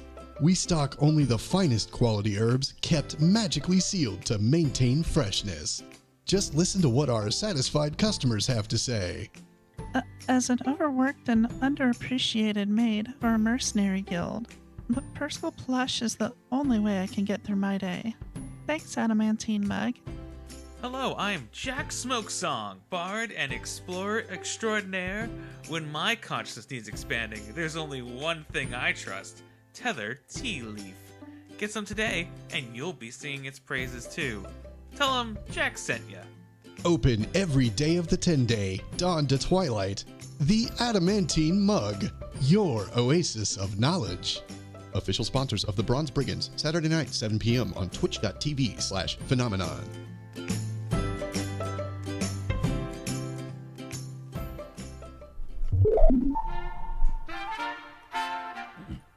Oh yes, I'm back. Hello.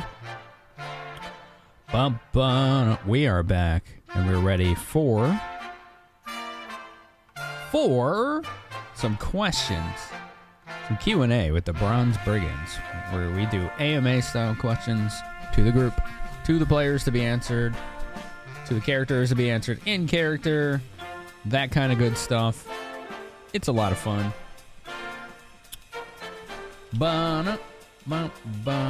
As a reminder, if you are new here and you're just getting settled in, hit that follow button so we can hopefully hang out with you again sometime.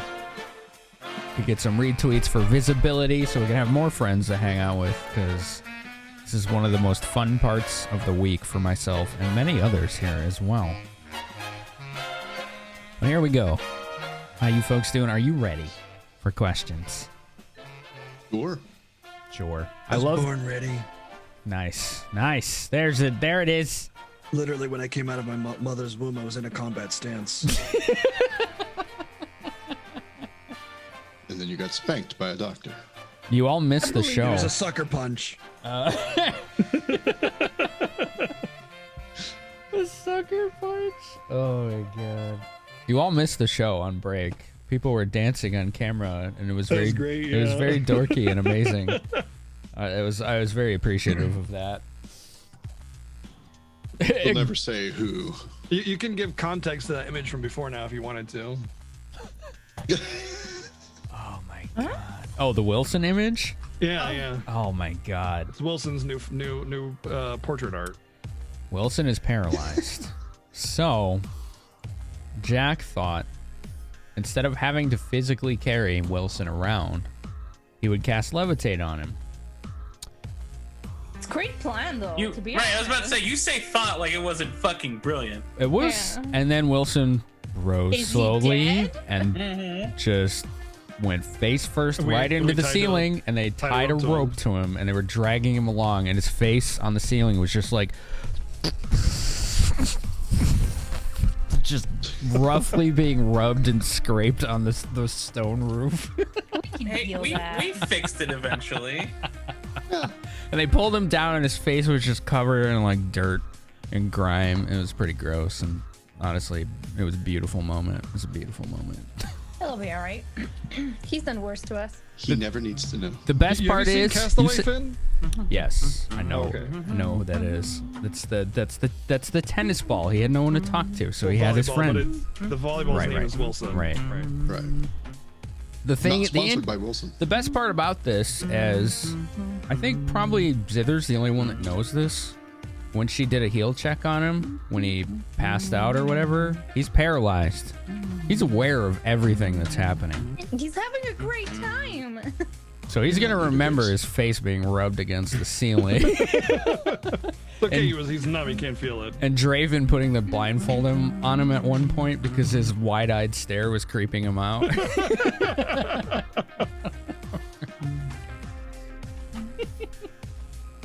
But Q&A, here we go. All right.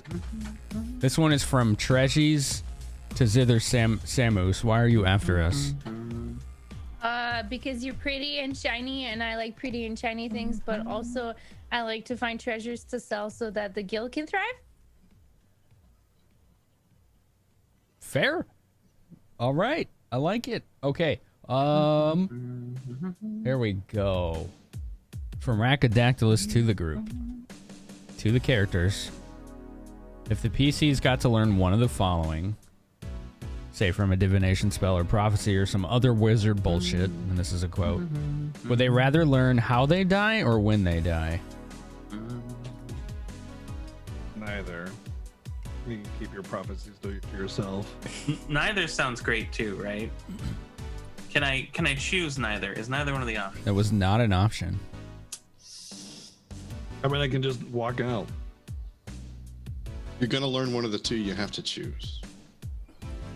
I think when, because then Zither as a character is all about like the afterlife and the life cycles. I think she wants to know when so she can make sure to pray enough before so she can life cycle stuff. When? Final answer. Brad would probably not want to know how so that he could stop it. Because I wouldn't die, please. In stopping it, you probably cause it. 'Cause Probably. Maybe. Because You that's already part of asked the yeah. destiny. Yeah. Right, Divination is a... It's tricky, even for a DM, because there's some crazy divination spells where it's just like, I want to get this kind of information from a deity, and you get it in non-specific terms or an emotion or a yes or no, and Divination is fun. oh, it is so overpowered, and nobody ever uses it in any campaign I've ever I seen. used to do it all the time when I was a priest. You get like 3 questions a day. I would do it all the time. It's like a 2nd level spell or something. It depends on the spell and Well, yeah, that's true. There's like a 2nd level one and a more powerful like 7th level one or something. Yeah, there's quite a bit of them. There's Speak with Dead, which I think is divination as well.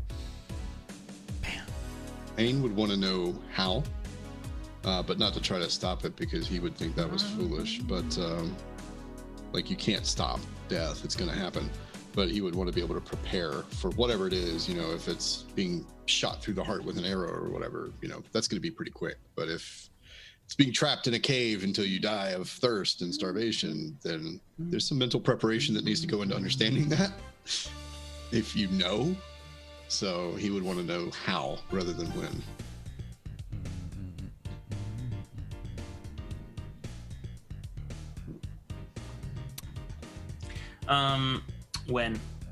When is definitely the answer. Jack would like to know how long he has to enjoy the rest of his existence. How is almost secondary, like doesn't really matter. But then the age-old question, if he knew when, so that he could enjoy the rest of his existence, would he in fact enjoy the rest of his existence? Right. I think even more, because there's this like whole thing where it's like a fleeting moment where you're gonna make the most of it right now. Right.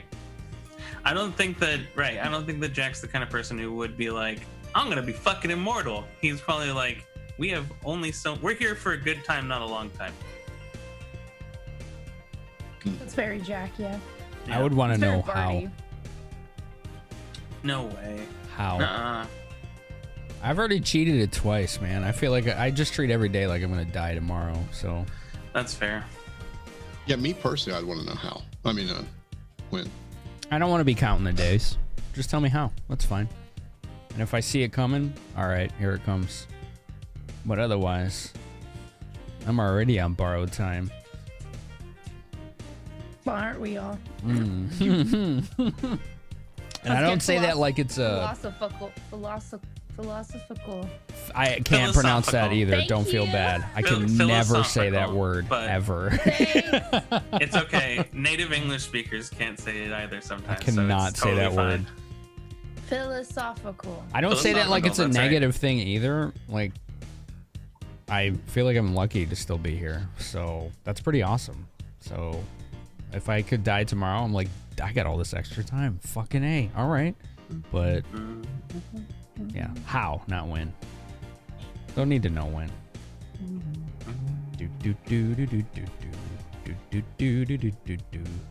It's like how you, when you put in your 2 weeks notice at a job, you feel a great relief. Yeah, that would go for the win, wouldn't it? Was it the graduation effect? Or no, rose-colored glass. Rose-colored glass, I think, in English.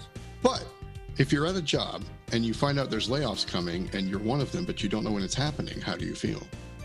Right, that feels way worse than knowing that Uncertainty sucks. I'm gonna get fired in 3 months, right? That I'm just like, all right, well, I can make plans for that, right? But knowing that you're gonna get fired at some point, but you don't know when, just feels so different. Yeah. I just disproved my own point. Never mind. I'm an idiot.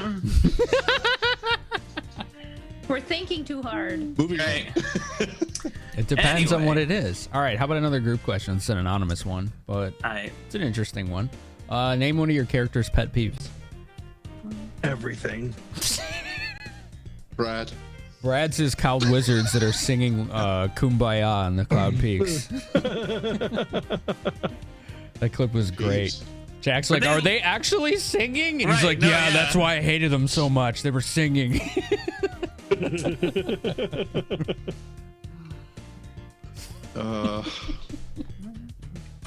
Pet peeve.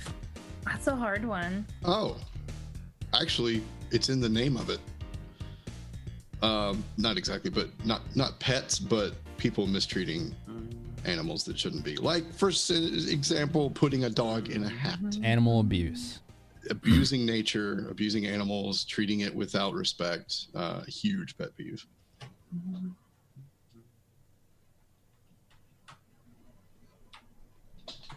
Trying to think of what Zither would get mad at. Not respecting knowledge, I guess. Not willing, the unwillingness to not pursue knowledge when it's needed, I guess. I don't know. Like, how do you not want to know type of deal? But I don't know that she would have a pet peeve that would piss her off.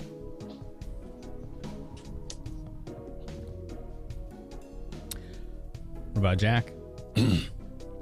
Pet peeve. I have to even remember what that means because I feel like I've heard it and I always misinterpret it or something. I forget what it is. Something a particular person finds especially annoying. Okay, I guess I was gonna say hecklers, but then I'm like,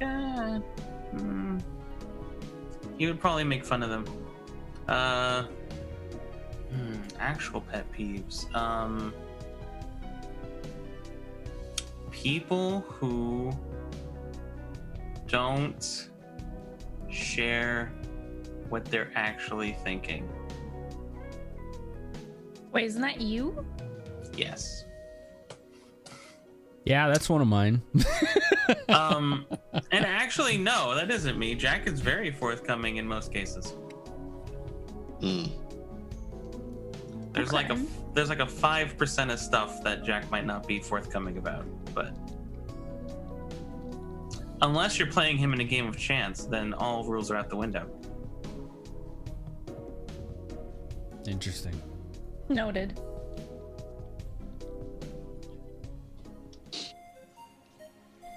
Did you have one, Brad, other than everything? Joy, happiness, jolliness, singing, people, talking, anything that's not me, bricks, Bricks? grass, just everything. No. I mean, I just don't like realistically, the only thing that Brad doesn't really like is overly loud and obnoxious people that are just arrogant and loud and wow, self-loathing. I mean, see, the thing is, he might be arrogant, but he's not always loud about it or just be like, I think I'm better than everyone and you need to know now. He's like kind of quiet about it. He's just like, oh man, I better not mess up because I can't be embarrass myself or whatever. Are you really quiet about it though? I mean, look, I say stuff, but I'm not like in everybody's face.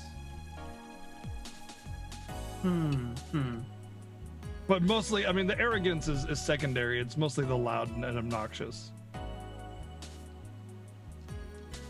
So he would hate an egocentric Max with every fiber of his being. I mean, Max is kind of one of those things that's just like loud and you can't get it to be quiet. So yeah, that would bother me.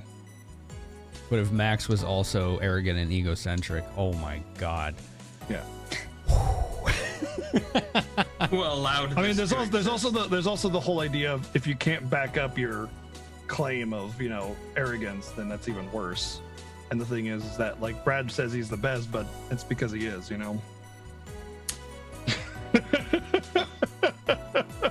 though? Because from where I was sitting, it looked like you were about to vomit, almost fell into a pit, and then needed. Well, there were people that actually some did helping vomit. hands. Yeah, you're right. You didn't see him fall in the pit. No. Nobody saw that. It was, Right, totally. it's our little secret. Oh boy. Keep your secret for a price. Right. Shall we see what's in the treasure? Yes. I guess. You guess. Oh, before we do that, I wanted to have a small, tiny RP moment while they're doing their thing over there with the chest. Go right ahead. Basically, because what did Brad say to Jack? Brad basically was just like, he basically said something like, I hope you got some closure, and then Jack was like, not really, and then he was like, well, I don't care. I mean, Yeah. He did say that. That's basically what he did. Those are words that happened. So while they're getting over there and about to open the chest, Jack sort of turns to him and puts his hand on his shoulder and just looks him in the eye very sincerely, and he's like, "By the way, it felt like you were trying to help me, so thank you." Sure.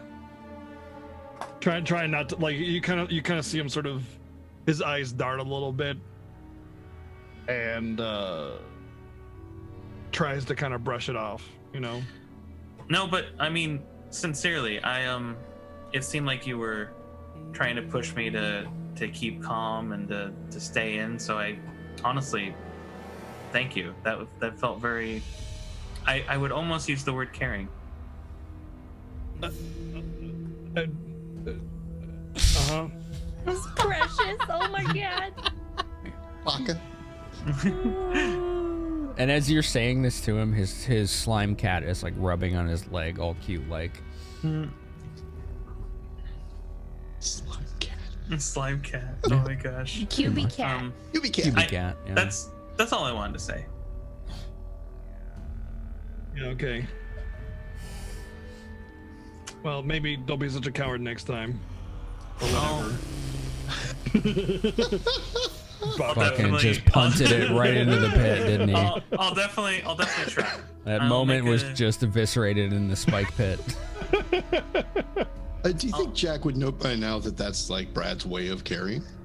He's sort of picking up on that, I think, and just as a reader of people, I think that's sort of where he's coming from there. So he's just like, he's like, good. I'm glad we talked.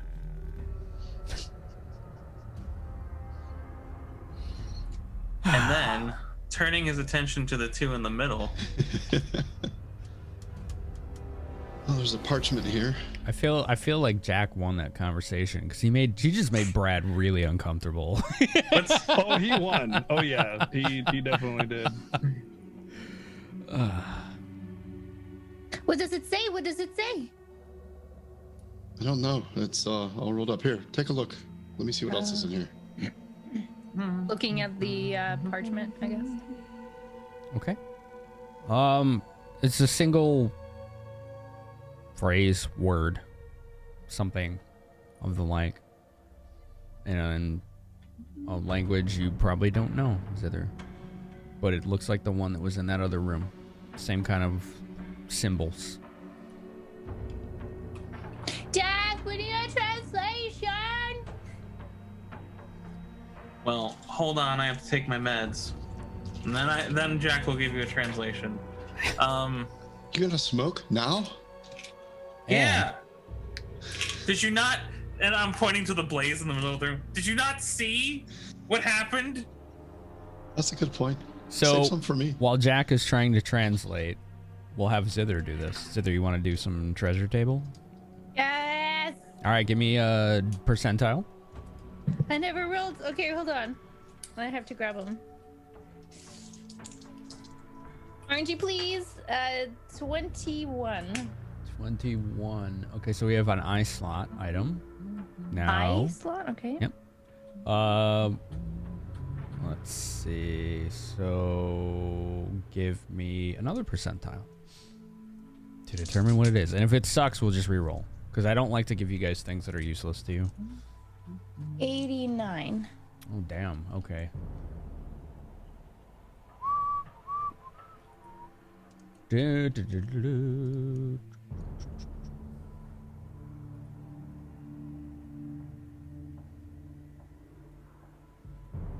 Wow, that's crazy. Okay.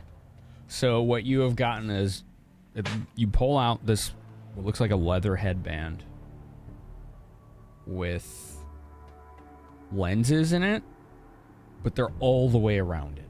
They wrap all the way around from front to back, and you can just wear it like this or over your eyes. They're goggles of lenses all around. Yeah. Obviously it requires identification, but that's what it looks like visually. Can I just identify it now?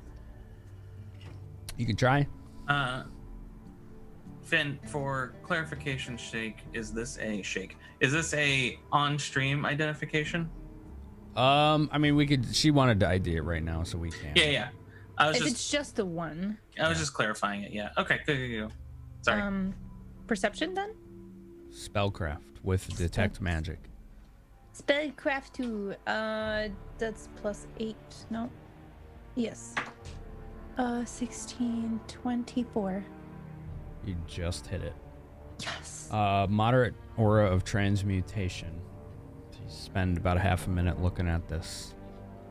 You think if you wear this, it gives you 360-degree vision. Mechanically, it means you can't be flanked, but roleplay-wise, it means you can see in every direction at once. She's gonna put it on and be like, whoa, whoa, whoa. wait, you have to try this. And she gives them to Ain. Be like, you can see everywhere. Take the little crown I've got on off and put that on.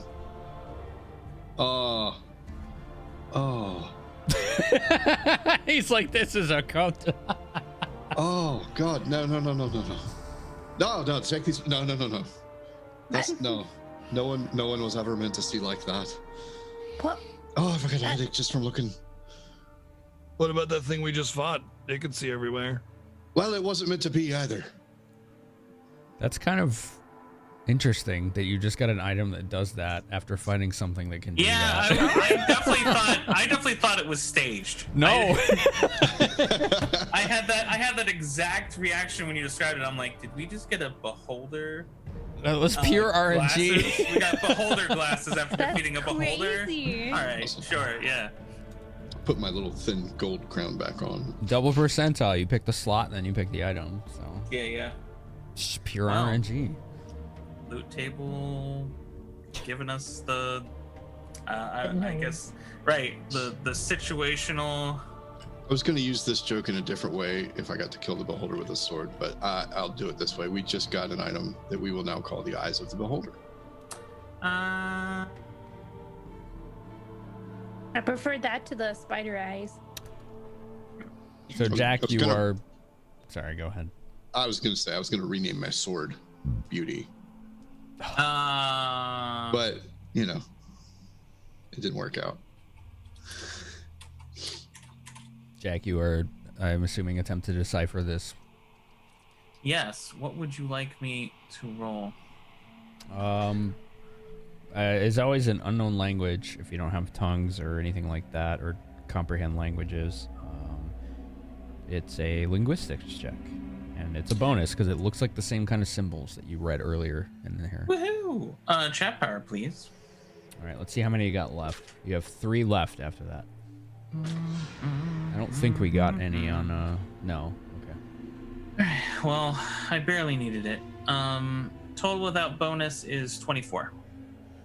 24. Okay. With bonus, you can decipher it. It's a single word. You actually don't know what the word means. So it might be a name or something of that like, but you can pronounce it. You know how to read it. Okay, so scroll with a name. It's just the name? It's just a single word that you know how to pronounce. But you, to your comprehension, you don't think it's a noun or a verb or an adjective or anything like that. So I think it's a proper noun, like this is a place or a person or a... No, I don't even think that. Sorry, see, it has no context, so I don't know. Single word. A single word on a page. Who puts a single word on a page? Okay. Yeah, how do I pronounce it, maybe? I'll write that down, at least. How do you pronounce it? Yeah, how do I say it? How would one say it, this word? Oh, I didn't think that far ahead. I assume that this word, I know it doesn't mean something. It's just a word. Right, okay. Oh, God, how do I do this?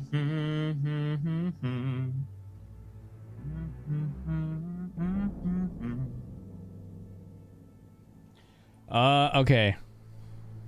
I'm gonna type in chat some phonetics. Oh, fucking sweet.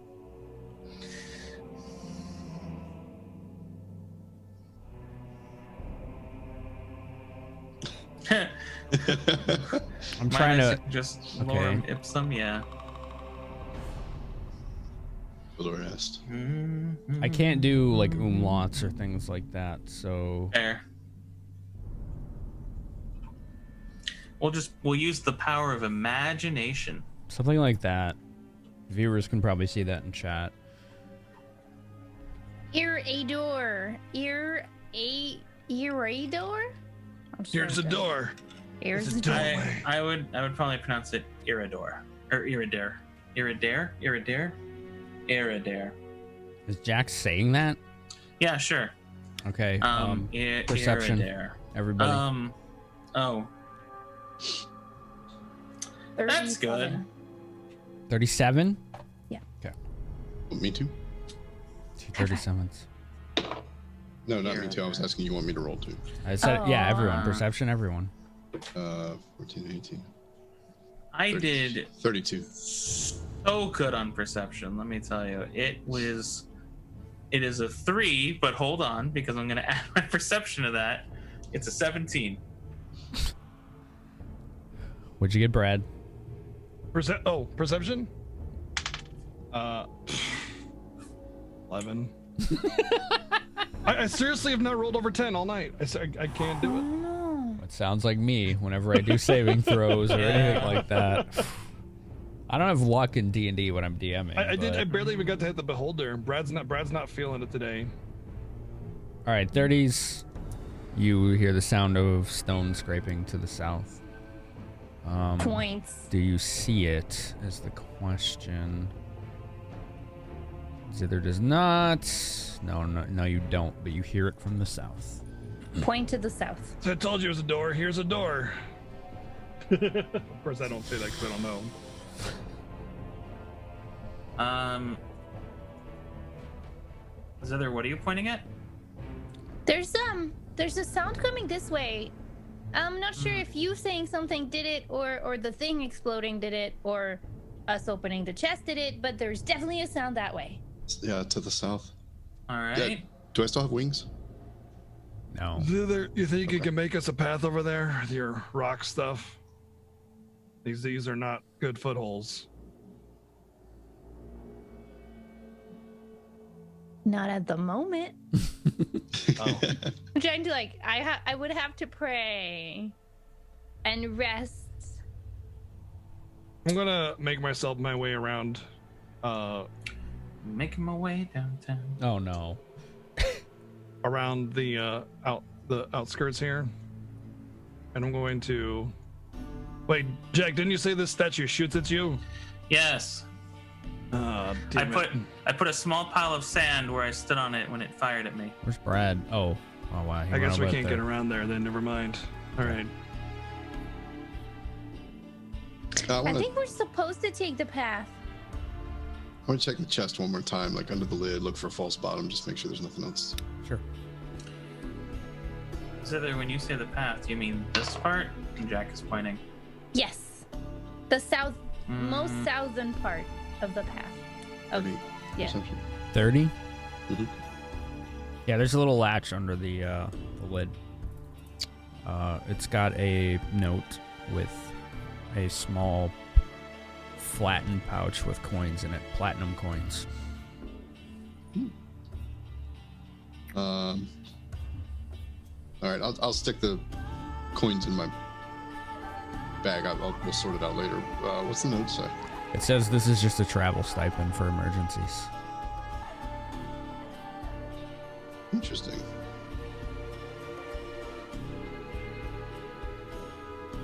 Well, thank you for whoever left this. I shall put it to use. Well, I guess I could take a look around. And I start using my boots of levitation to kind of help me sort of glide across, so like I'll just kind of tap my, kind of use the ground to push myself one step at a time. And then I can just kind of like whoop, hop across here, you know? Yeah. Kind of light step, light-footed, basically.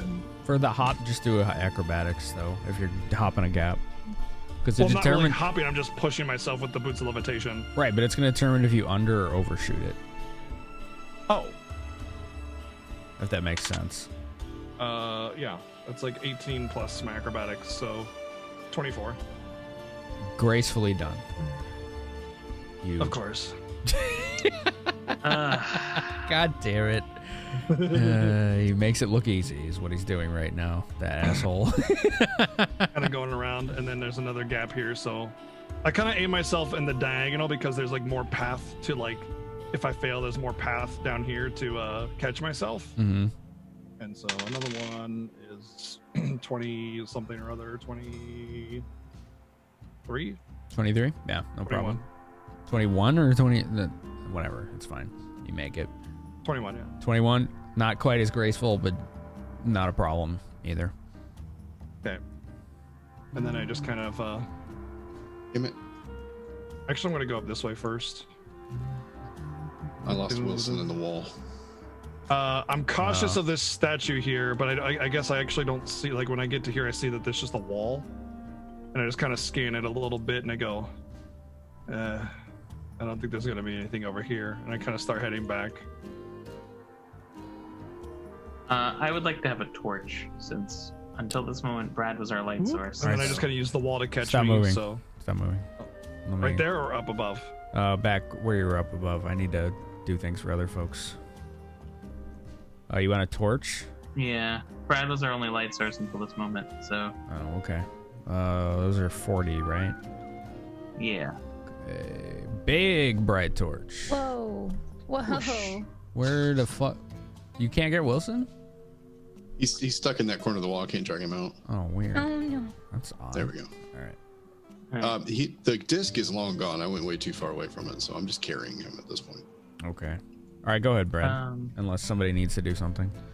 No, I was only going to say, do we see a path past this statue? Does Jack see a path past this statue? Yeah. Can we, like, skirt around it or not? You could, but I mean, yeah, you could probably edge yourself around the front of it. You think? Hmm. All right. You have a pretty good view of the whole room now with your low light vision as well. Yeah. While Brad is doing that, Jack's going to do trap fishing on the square in front of the statue, where he would plan to skirt around it. Okay. So he drops a sack of sand attached to a rope right in front of that square. Does Okay. anything happen? No, nothing happens.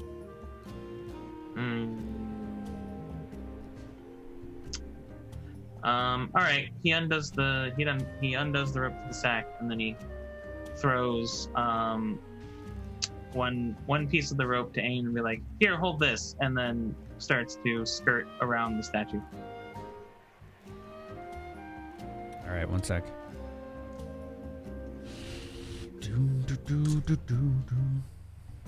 This is Rogue Galaxy, right?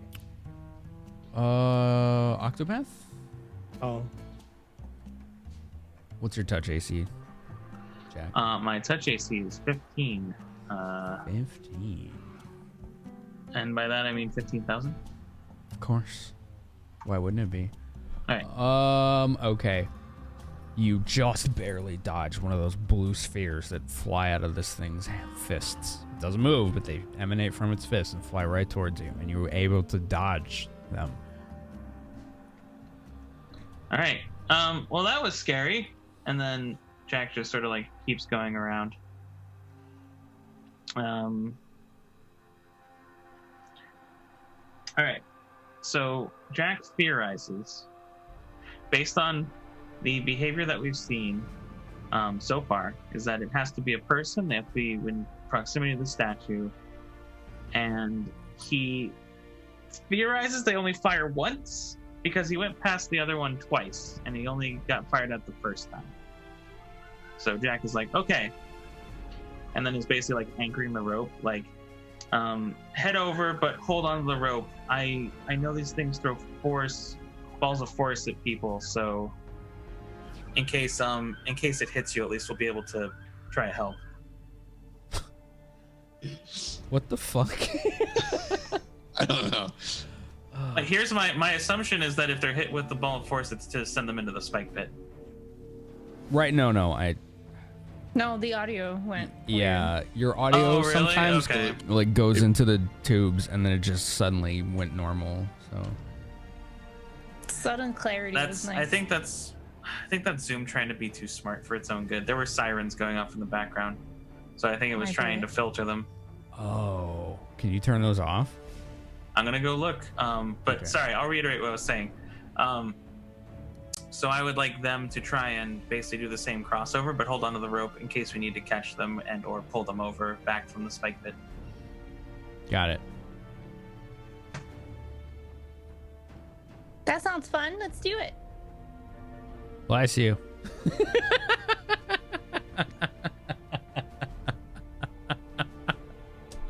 Glad I caught the mute button in time, man. You did. You God. did. It was very visually apparent, though. I'll tell you, if you ever want to sneeze, we're not sponsored by this product, but this right here, Buffalo Rock Ginger Ale, is the spiciest stuff you can ever get. It will make you sneeze. I only like sneezing when I'm sick. Because it clears up. Yeah. That's right. 42 tablespoons of ginger in every can or something. It's not really that, but Why? it's a lot. I Why like so ginger. much ginger? I've been using ginger good. ale tonight, actually. It's good. Okay. Jack has tossed the rope to others to weave sit their there, way you around should this. Give it a try. Okay. I can't go with Wilson just yet. Making the trip. Spheres fly out towards you, Zither, and you just kind of duck. Okay. They were pretty poorly aimed, but they definitely flew in your general direction, went overhead, and slammed right into maybe 10 feet down the side of this wall on the ledge. Woohoo! Your turn. Oh, how am I going to do this with dead weight? Here, Ain. Get a little bit closer with Wilson. About as close as I can get. Yeah, without crossing the threshold, basically. Jack's going to cast Levitate on Wilson again. Oh, is it close range? It's close, yeah. Nice. Is that a multi-target, perhaps? No, it is single. Okay. I can make it multi-target, but it'll cost me 2 spell slots instead of 1. It's fine. It's fine. If he's levitating, I'm going to take the rope, tie it securely to his leg. Back to Wilson Balloon. And I'm going to just push him out. Okay. Like, Physics. out here. He's and gonna let you reel him in. have to watch the VODs. I hope so. I just realized I made the declaration that he's been aware of everything. Yeah, right. Oh no. I don't know. Aang doesn't know that. He just thinks he's. No, Zither knows that, and I think she's Right. the only one that does. She didn't tell us. No. So basically, you're pushing the balloon to me, is what you're telling me. Well, I'm going to push the balloon out away from the statue, and then let you reel it back in. You know, so that it avoids the area around the statue. So balloon. I see. I like that you're calling Wilson the balloon now. You know. Yeah. All right. Solo, we love you, man. All right, while you're So, doing so that, that's what happens. while you're doing that, Brad, let's go. Just gonna use the wall to catch me this time, you know. Duncan just kind of push myself against the wall, so I shouldn't need to make an acrobatics check, I think. You should. You just can't fuck it up because then you're undershoot it, right? Oh, right. Okay, so it's like 19. Oh yeah, no problem. You had to really be bad at that to like kind of slip, only time I've rolled and then over you 10 float tonight, up, so- you know, kind of mostly up and a little forward because you slipped, and then yeah. you're just kind of Whoops. stuck. So Then I just kind of cautiously make my way over because everything's been a damn trap. And I guess Kitty has been like in my hood or something, and I don't know where. He's up here, way up here by Wilson. Oh, okay. Oh no! Oh no! Here, Okay. I got you. Okay. And I just I kind of see I guess the passage is sort of unfolding to the left here. And I guess I would kind of see the torch of all my friends up there, over there, and I just kind of... There you go.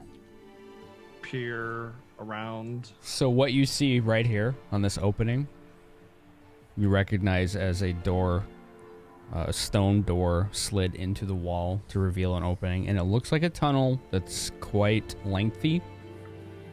Few hundred feet, but at the very end you can just barely make out light. I will cautiously sort of peer around. We'll just stay here for now. Oh, okay. Okay. Ain apparently got his balloon. What? When did that happen? Oh. The idea was so I would have done. Okay, so Thor, was your intention that I reel in the balloon before you cross over? Okay, I see what you're saying. Yeah. I was kind of meditating, so I push him out here, right, and then you pull him in. I gotcha. So you don't want the rope as a safety net, then? I mean, you can untie it and throw it back. Yeah, all right, that's a good idea. Sure. So I do that. And I tie like a piece of string to hang him, on. And like I'm just like, here, Zither, hold this real quick. But before passage over here. Before you do that, you both need to do strength checks. Why? Okay. Not Zither, Ain and Jack. Okay. Don't worry. Zither's already got across. We just got to make sure that they did this right so that Wilson doesn't go too far or too short. I mean, he's got a rope tied to him that Jack's holding. Right. Trust me, it's not hard to do, but could result in some interesting scenarios. Strength, you said? Yeah. And this isn't going to be like, oh, I'm suddenly Hercules and I push his head through the wall. You know, don't worry about that. Well, I succeed.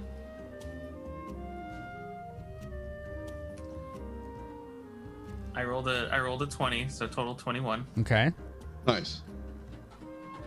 I rolled a 15, so total 18. All right, so Ain, with much controlled effort, floats Wilson, the balloon, out over the spike pit. Bloom sun. And up enough so he just kind of slowly goes up. And then Jack, with some kind of uncanny control over his muscles right now, braces himself, gets in a squatting position and just gives it a good yank, and then guides Wilson back gently so that he completely harmlessly floats right into Jack's arms. Gotcha. So now I take like a small piece of rope because I think some of my rope got singed. So I have like a smaller piece, and he's just like tying it to Wilson's leg and then being like, "Here's Zither, hold this for a second." Just handing her the balloon. The balloon has a smiley face on it. Right. And then I take the rest of my rope and swing it back around the statue for Ain to catch. I will catch the rope. All right. So Okay, Jack good. is basically bracing himself in case Ain gets hit with a bolt of force. I'll just hook it through my belt, kind of tie it off in a like half shank or something. Nothing too fancy, but I'll try and climb around the statue. Okay. Oh, what do? Touch AC. It's a good one. 14.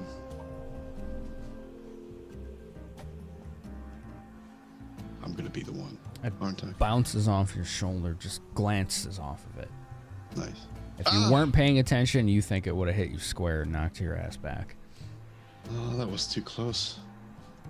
Here, make room. Yep. Man, you folks got lucky. That could have been really bad, especially during the fight. And then Jack moves over. Sorry. There. Yeah, Jack moves over.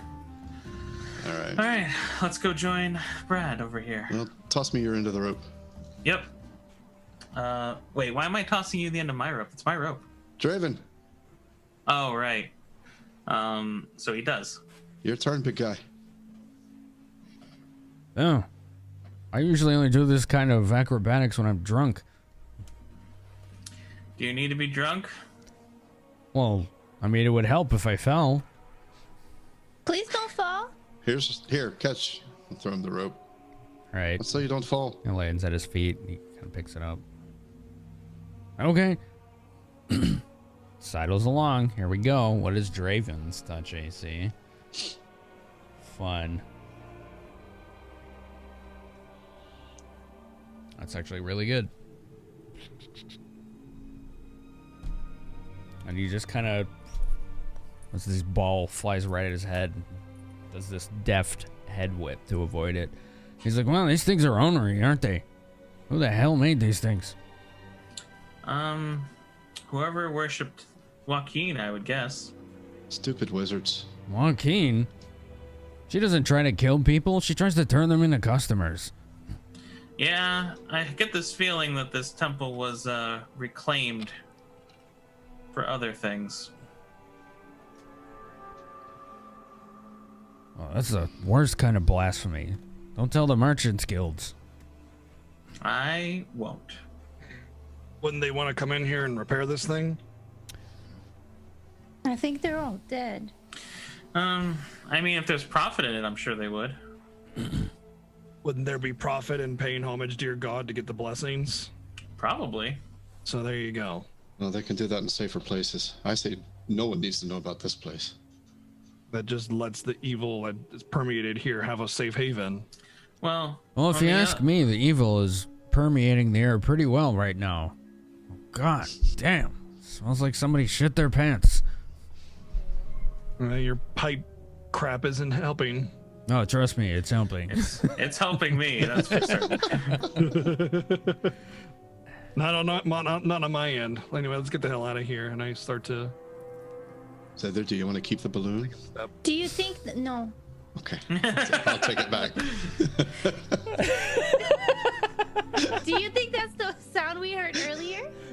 What am I seeing here? I think so. The door's open, yeah. I'm wondering about that too. So, here's what you're seeing, as I described before. You enter... Oh, God. Oh, God. You enter the tunnel, right?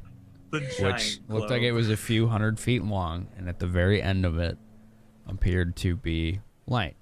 So you all begin to walk through the tunnel. Oh. And eventually you realize that the light you're seeing at the very end of the tunnel is light peeking through the cracks of some kind of stone doorway that has no handle, no window of any kind.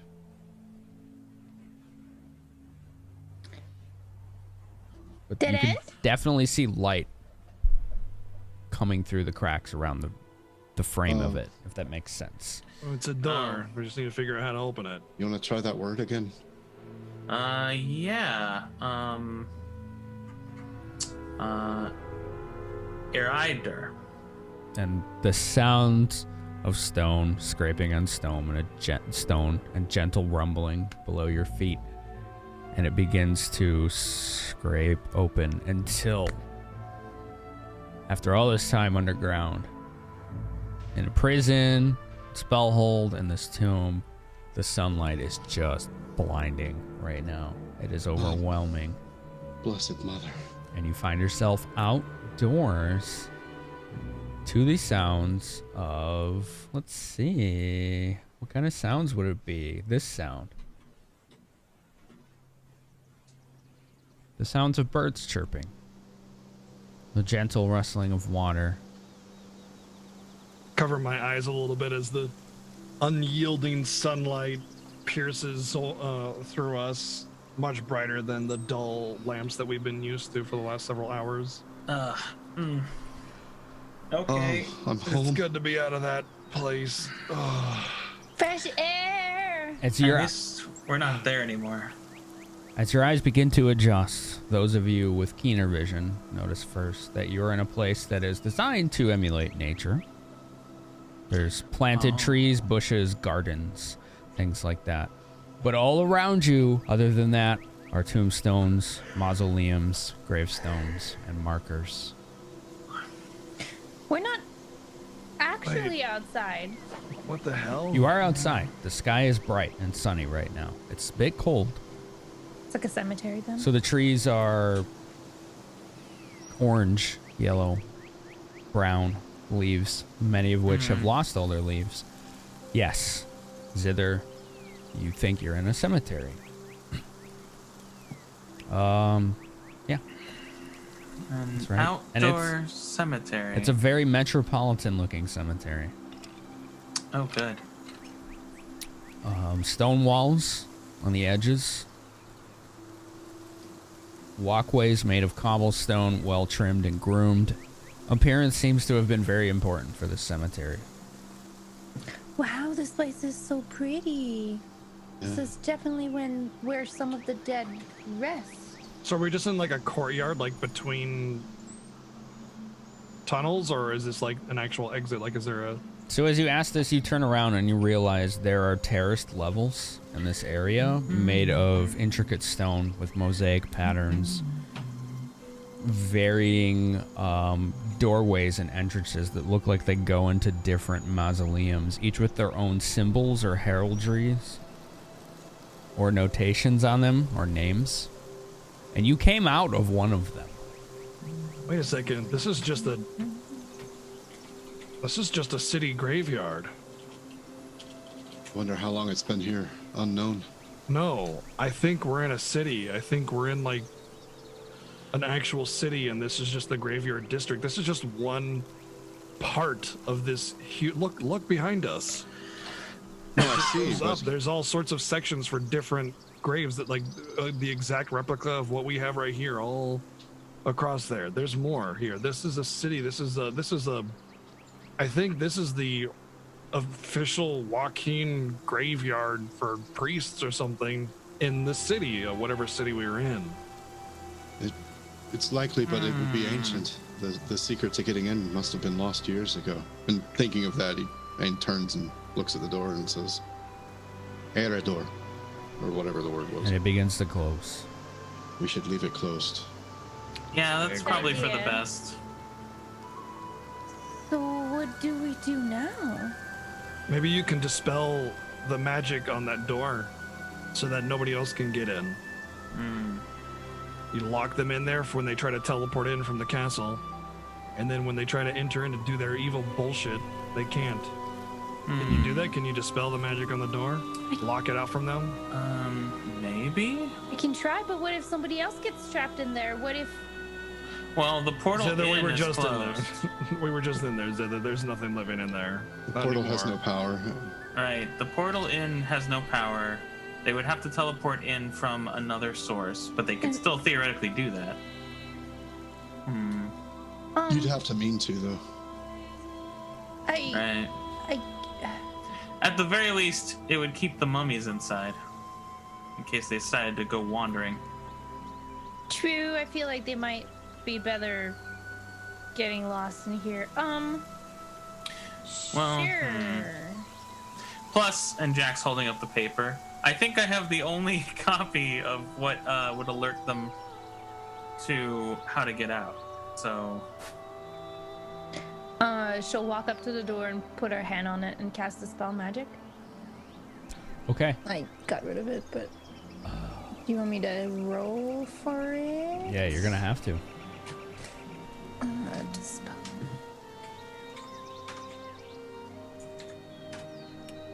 Pending. I just have to pull the spell again.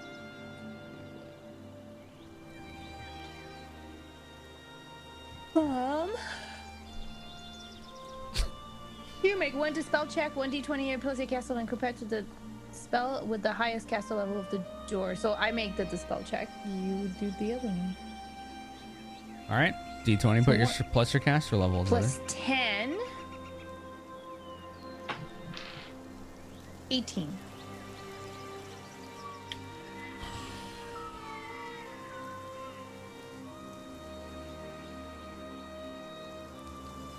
And I've used all my level 3s for the first time ever.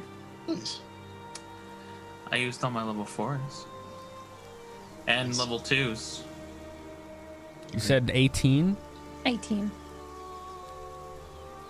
You felt like there was some definite magic on this door, and you attempted to target, and there was a much stronger effect first that you weren't able to overcome, so you targeted the secondary effect on it, and even that was resistant to your efforts. I don't think it worked. But there's definitely two things. Then we'll just have to alert the guild of this place when we get back. Yeah, Can that we might be more barricade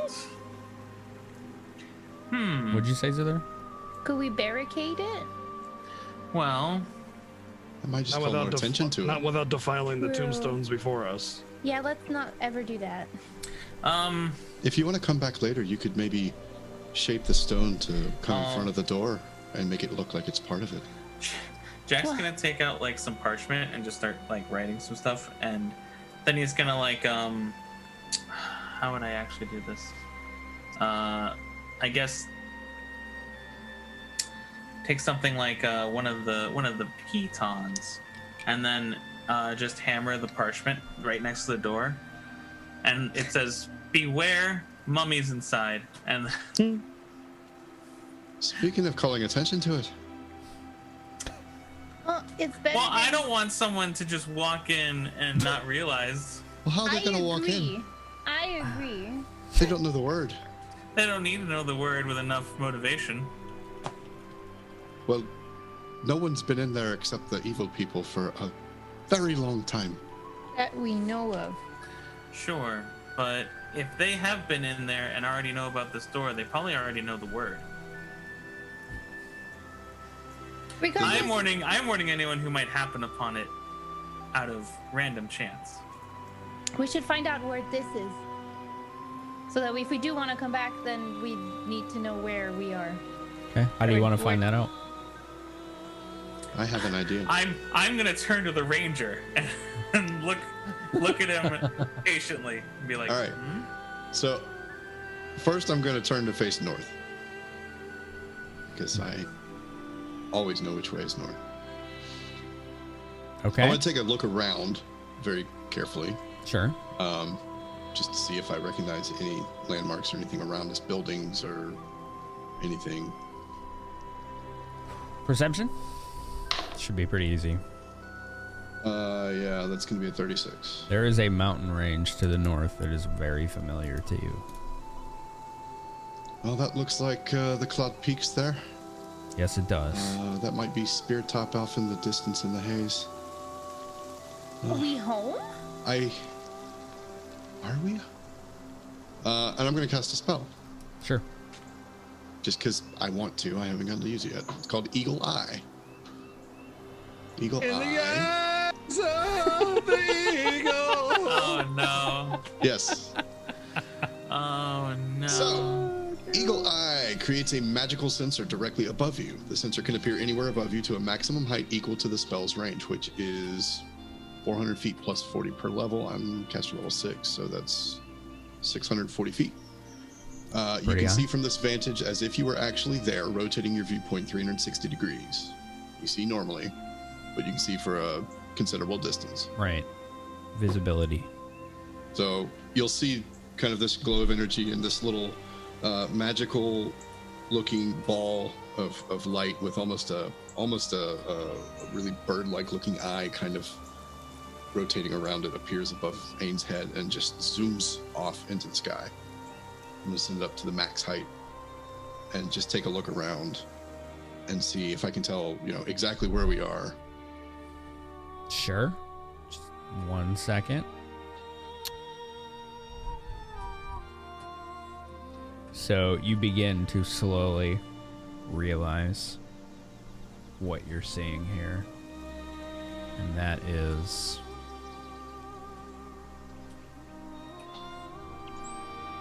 first a few mausoleums surrounded by walls. To the south and to the east, you see grasslands and farmlands. To the north, civilization, buildings, streets, carts being pulled by horses, soldiers with familiar looking hats. And the higher and higher you go, the more you almost immediately recognize that you are in one of the districts of Athkatla. on the southeastern edge of it. Well, isn't that something? What? We're in Athkatla? Well, we actually are. I was right. This is a district I've not been in. We're on the southeastern edge of the city. We're in the Grave District? It seems so. I'll give it to you. But our boat. I'm gonna use my 21. Yeah, 21. This is just You more know. proof of how deep the corruption runs with the wizards. It does. But We should be careful what we say and how we leave this place. Act natural and meet back up at the base. I We don't know agree, what's but going now on we have there. an inn. Listen. We don't know what happened. We haven't been back to the guild since they stormed it. We don't know if it's still standing even, do we? I guess not. I have a pretty good idea that it's still there, but All I'm saying is that if we need to separate naturally as we go through the city, we need to, but we should just be careful and meet back up. And if we get separated, if we can't find one another, then we need to find each other somewhere else outside of the city. I have a question. What about our boat that's like super far away from here? Draven did tell them to leave. I What? hope they did now, I guess. I told them to get the fuck out of there if things got crazy. Standing orders. Great. Where would they go? Better go hide somewhere.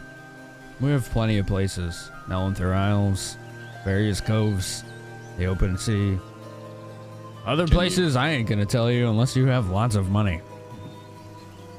Well, I don't need to know where, just that you know where. Nah, I have an idea. They'll contact me. That wizard, unless something happened to him, knows how to talk to me. All right then. Let's just head back. All right. Walk through the streets normally, naturally, like we've been here. Don't draw attention to yourself. Well, good news. I have been here, so it should be real easy. Let's clean up a bit. I'm going to start using prestidigitation to take all the crap off. Oh wait, I guess The we did dust take away. and the- I guess we did take away their ability to see, but I'm also kind of suspicious. I'm just going to do it. I'm going to assume it's fine. It's a really dangerous assumption. It's all right. Listen, I'd rather fight them here if they're going to show up than anywhere in the city. All right. Wait, what about the dragons we were supposed to meet? Right. You know what? Let's That's just the other. let's the just other wait until we part. get back, shall we? Yeah, we'll Okay. suss all of the dragon part out after. All right. We can. we're not- We look so bedraggled, but we can go without. Well, We've just been off in the fields, maybe. that may help us after we try to cross into the river district, but We can always try to sneak in through the bar. And by dragon, I mean Table. the code word that guy used for his name, of course, naturally. right. Was it Pete? Yeah, Pete the dragon. Yeah. Good old Pete. Oh, Pete could drink your ass under the table, let me tell you. He always has the best stories. So I kind of take that and just that little bit of silence afterwards and just start moving towards where I think the exit might be. I guess away from this entrance. I have a pretty good idea, and then Jack's sort of like guiding them as they're moving along. Following along. Send Yeah. Vision up to forage and go feed himself because he's got to be hungry. Given all tensions, everyone should roll bluff. Can I give them my bluff? I will use a chat power. No, you cannot. All right, as long as you're sure. 2 left. I 2 will Timora's also use a blessings. chat power. 1 left. I will also use a chat power. You are capped. All right. 16. I did. 16? That's dirty 20. All things considered, not bad. Dirty 20? 22. 22? 35. All right, so it's a +4 to all of you because this is technically home. So it's a little easier to pretend like everything's fine, especially when you're in familiar territory. So you all got 20 plus. I also have a +1 permanent rep bonus. True. From, Oh yeah. So technically 36. I have a plus 20 permanent Brad bonus to everything. Yeah, totally. But your dice roll negative. Brad's plus 20 Brad bonus is like everything combat wise, he's awesome. But then anything else he tries is such a spectacular failure that people just pretend like it never happened because they're so embarrassed to see it. Right. What about the fact that we're traveling with a balloon guy? Oh yeah, that probably wore off already. Okay. We should. What are you doing about that? Someone who's not me should carry him, and then if anyone looks funny, I'll just be like, "Man, he got so drunk at the bar." Ain and you and me should take Wilson and just. I think we should just pretend that he's drunk. Just shoulder him and. Yeah, between the two of us, should be fine. It's a good plan. If anyone Maybe looks we that can way, catch a wagon or something. You know, Might I've not been in be a cities. bad idea. I've been in cities before, where there were people that you could pay them to take you places in wagons. I don't. Isn't there kind of some kind of transport like that here, or no? Right. Bus Turning to the transit. TM, is there a taxi service in Athkala? Can I ring up an Uber? I mean, you know, someone's got a wagon. You pay them a few coppers to take you up across down the street. Yeah. You know, it's not like official. It's like, hey, I see you're transporting goods. Can I bum a ride, kind of thing? Yeah. I mean, there are ferry services. Yes, they're usually found in the more upscale neighborhoods. Right. Or you could just hitch a ride in the back of any old cart you see and see if they'll take you up on the offer. Yeah. Kind of what I do. When Ain and I get into the city, I'll try to hit up random cart users. Hey, where are you headed? Are you going over to the river district? You know, I'll pay you 3 silver to take us over. Kind of thing. My friend's drunk here and passed out a little bit. So we're going back to the bar. Why don't we take the stable entrance in? We need to talk before we see everyone else. I agree. Okay. So you find a what looks like a young fella who appears to be a relatively fresh employee for some kind of logistics company, and he's transporting a bunch of empty crates right now. And he's like, "Oh yeah, we're just going to the river district to pick up some goods and move them over to Waves." Sure, yeah, I'll happily pay you a few silver to take us over. He's like, "If you don't mind moving the crates yourself, sure, but if any fall out, you gotta get them." Of course, we'll help keep him in. And I toss him a few coins and. Yep. Appreciate helping my friend here. And just kind of like lay Wilson down against a crate and then push the crates out of the way just so I can sit in the back with Ain. Can you maybe like put a hat on him and pull it down over his eyes? Because those wide staring eyes are gonna be creepy. He's passed out and he's just like... Does he have a hood over his cloak right now? No. Okay. Here's what happens. I reach into his bag because now he has 100 Cowled Wizard cloaks. Yes, he does. And then I just put one on him, put the hood over, and just be like, there we go. And if we just not manually close his eyes like they do for dead people. Nobody thought of that until now. Well, it didn't matter until now, really. But I love the image of Zither doing that because closing his eyes like he's dead, and it's Zither's the last thing he sees. Oh my god! Yeah, of all people. Oh my god. She is dead. I don't know which is more terrifying: being paralyzed and being unable to open your eyes, or being paralyzed and having your eyes open all the time. I don't know which is worse. So while you're going through his backpack, I'm just gonna walk up to Wilson and just close his eyes and be like, "We're almost home." And then he actually dies of a heart attack. We're almost to the afterlife. Don't worry. You've done well, good and faithful servant. Now rest. Seems now only sleep. Say we're almost home. Oh my god, he's got to watch this VOD. Poor motherfucker is gonna wake up in Skyrim and just be like, "What the fuck?" Finally awake. Oh my god. God damn it. It's too good. He's never gonna know what to do about all this. All right, so a bumpy ride. About an hour later, it's a slow ride, but it takes you through that huge bridge that crosses the river. I think it's Amstel, into the river district.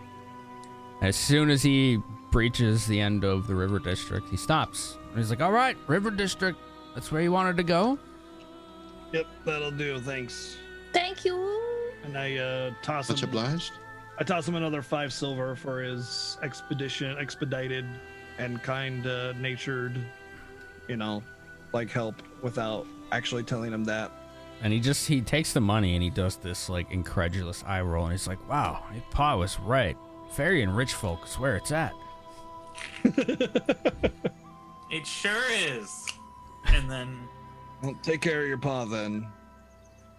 I will, sir. Come find me anytime. We're making the route. all right. So let's go into. And he whips the horse and he's counting coins as he's riding away. So what do we see? Is the copper cornet there? And it is probably one of the first things you would see as you come across that bridge into the river district. And business looks to be booming as usual. Crowds coming in and out, carousing, noisy. It's been a long day, so it's probably about dusk at this point. You basically woke up in the morning in some prison, escaped prison, and then made it through an ancient tomb, and it took all day to do all of that. It was a long day. I can't wait to get back to my bed. Who knows how many days it's been? Ooh, no. We should make our way in. If through our way in, if like well, I guess I'll just wait to see what happens. It was a day to get to the boat for you guys. Right. It was 3 days sailing to Brynlaw. You were there for a day, and now it's the next day, so that's like 7. Yeah, 6 6 days. is. I think this is the 6th day. Yeah, that sounds about right. Sunset of the 6th day. Man, a lot happened in 6 days. Right? I was thinking that too. I was like, damn. Those 6 days feel like 4 weeks. I wonder why. Of course, I don't know how long you all were out in the prison, or how long I was asleep on the boat. That one. All right. But yeah, we should go around to the stables for sure. I agree. Mm-hmm. To the stables. Les stables. That's not a word. I just made it up. Maybe. You don't know. You don't know. Well, I know that you made it up because you just said it. Oh, okay. Fair enough. I don't know if it is or is not a word. Brad, just keep that cat in your cloak. Oh yeah. No, don't worry. He's in my little hood. I kind of, as I've been like walking, I've been trying to. That's a good point. Like I didn't really play that up yet, but like if he tries the cat tries to like poke out, I kind of like poke him back under and like kind of try to like bank on that mental connection that I have to kind of sort of like let him know that he needs to be hidden because people won't like him. Only me. Only I'll like him. Everybody else won't. That's not true. Everyone else is a jerk. I'm the only one who loves you. All right. But Well, mostly, since you like phrased the people that are strange, not necessarily like everyone, but like mostly like strangers. You know, like people we don't know. They're not gonna like you. Kind It's of not that they don't like you; they just don't understand you. Right. Well, since you phrased it that way, he seems more insistent than ever to be seen. Oh, seriously? Yep. You just told the cat what to do. I mean, Never ever do that. So then now he's like, I imagine he's like trying to climb on like the back of his head to like peek up. He pokes his head up, like kind of pushing clawing it back down. the hood down and. Yeah. I get frustrated. I'm like, come on, help me out here. Like, but Dad, I want to see everything. Like I'll let him peek, but you know, not be seen, kind of thing. Like maybe I'll wear my hood over it and like let him be on my neck in the hood or something like that. You know. I mean, it's typical cat play, you feel at this time, but eventually the cat gets bored. As I'm handling it, I kind of try to get used to like how it moves and how its like gelatinous nature reacts to my movements and touches and stuff. What's safe, what's not, what it likes, what it doesn't. As you're doing this, you folks walk into the stable, and Brad is the last one to notice because he's definitely preoccupied. But Pox is staring at all of you. That's the guy that takes care of the horses, right? Pox, yeah. Oh, Pox. hello! And he's like, "What? That animal?" What animal? I don't know what you're talking about.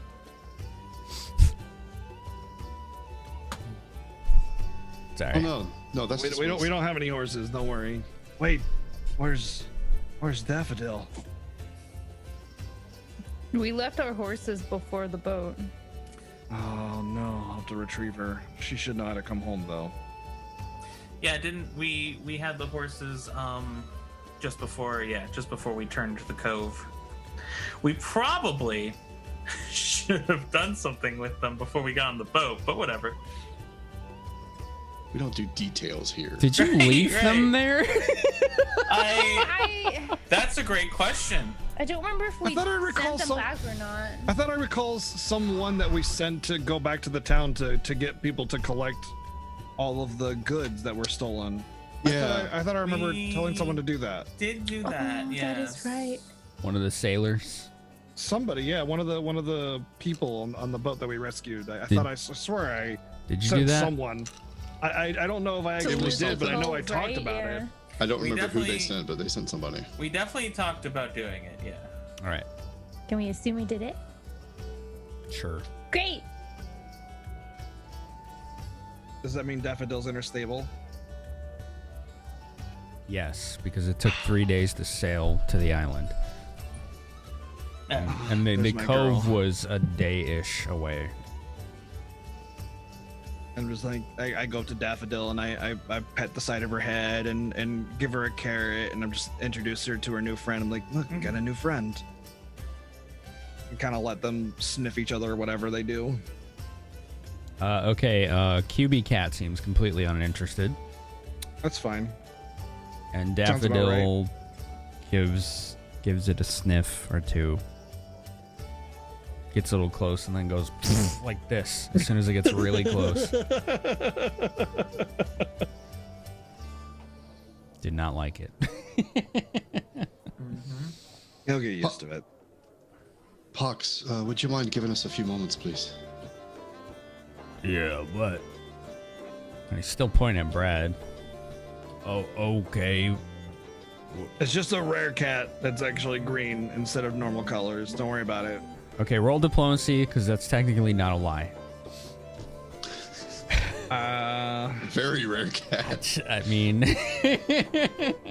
unless Brad thinks it is, then roll bluff. No, I don't think. I mean, I'm being as like truthful without being truthful as possible. You know, like I mean, I am not lying, right? Equivocation is a rare cat, fine line. Right, exactly. I mean, I'm not saying it's not an animal and this doesn't exist and it's a figment of your imagination. But I mean, I just want him to feel disinterested by it. It's really not an animal, but that's okay. As far as Brad's concerned, it is. Right. It's fucking Buttercup, and you better shut your fucking mouth. Vision. Oh no. 15 on diplomacy. Oh yeah, that won't be hard. Not 20, probably. Okay, so he rolled a 10, so that's a 9. Hey, I got -1 on my wisdom, so all's fair. Oh. My diplomacy is intelligence. Never mind. Diplomacy's charisma. Oh, it's charisma. Oh, I got a bonus then. Yeah. Okay. But sense motive is wisdom, so yeah. Okay. Oh, right. Okay. Oh, all right. Okay, boss. Where do you want me to go? Go have yourself a drink, and I toss him a gold. Drink on duty. Is that okay? One drink will be fine. Okay. Take the rest as a tip for your hard work. Oh, okay. He kind of holds it with 2 hands, and he has huge hands, so it looks really weird that he's like gingerly holding this little gold coin. Okay, he says it again as he shambles off, staring at the coin. And he leaves the stable. And as far as you know, it's just you and some horses. Perception to see if there's anybody around, or like close footsteps, or other than like outside or something. 34. 34? As far as you know, you were alone. You should take a look for magic. Vilmar likes to be sneaky, you know. Good idea. Detect magic again. Plus perception, which is even better. 42. The entrance to the stables are emanating an overwhelming magical aura. Pretty much the entire wall is. That I think is, well, sorry, she hasn't said anything yet. Why Conjuration, is the wall I would magic? say. Let's say conjuration. The wall's magic? Oh, that might From be making from the Slayer's effect. I think he's trying to block this place's magical presence. Oh, perhaps. Well, at least from what I saw on the map from the scrying pool, I think that's how it works. It looked like there was just a big hole there. Just spellcraft 9 to believe him, to be like, yeah, that's totally plausible. But 9, yeah, that's totally plausible. You can roleplay it however you want at that with a 9. That makes sense. Yeah. Jack doesn't think he's lying. No, but I was just like, I wanted to see like if I could determine the magic, which I didn't. So I'm like, works for me. Yeah. All right. So I don't think there's anyone around then. Right. We're finally safe. Maybe. There was something I didn't get to tell you guys about that I found in the prison. You need to know before we walk in here. Wait, I have an important question. This could change the fate of all of our lives. Oh boy, here we go. When the fuck did we get a stable? You're welcome. And he's like looking around, like with his palms up. Is it we now? Are you here? And he kind of does this and flicks his insignia. He's like, I mean, I'm standing in here. Oh, good. Then He's we won't back run on off our again. side. We made it, and I'm pointing it at Zither and me. Teamwork makes the dream work. Do you do extensions to homes? Yes. They do have a However, not for probably a period of 2 to 3 months. I have to get my a current client requires a large order. He's so. rubbing his goatee. He's like, we should talk. I have a ship's cabin that's a little too cramped sometimes. All right. Can confirm. Oh man. Wait. And he points at everyone but Zither. He's like, I told you. Jack sort of like just cocks his eyebrows like, oh. The next all right, day, then. everyone but Zither knows that he just went around telling everybody that Zither slept in his bed the previous I mean, night. I know. You know better. I know Draven, so it's just like, nah, he's fucking lying. I mean, you can roll. Right. He didn't lie. He never lied. That was so Jack didn't necessarily like sense motive or try to figure out if he was lying. He was just like, nah, he's lying. Okay. He just that was his base assumption. I can't tell you how you're supposed to role play. Yeah, Yeah. that makes perfect sense. But now that Zither has said something, I was like, maybe I should have done a double check. Alright, so speaking of which, Draven's in the room. Yeah. In fact, Jack just like sort of turns to everyone and is just like, speaking of which, and then he's just like gesturing towards Draven. He should go talk to Previa. And he's like, give me my damn pipe. Right. And then Jack turns around and hands him his pipe. And then he goes fishing into his bag. And, He's like emptying it. And then repacking it. He goes fishing into his bag. Please don't and he smoke pulls that out, around Daffodil. Please don't smoke it inside. He's It's gesturing. designated. There's an outside. He's like, are you fucking kidding me? My stable, my rules. Oh, bollocks. There's a bar right out there. Oh, you can wait.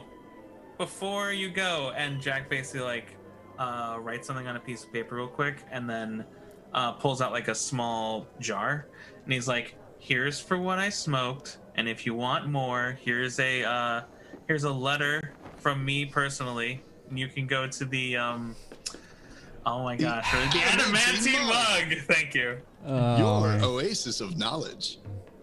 Tell him Jack sent you. I haven't gotten to say that in so long. I was like, oh my gosh. He's like, you got a hookup at the mug? Yeah. Yeah. Do you need a friend that goes with you on every mission ever? Because damn. As a matter of fact, usually we do. We usually do.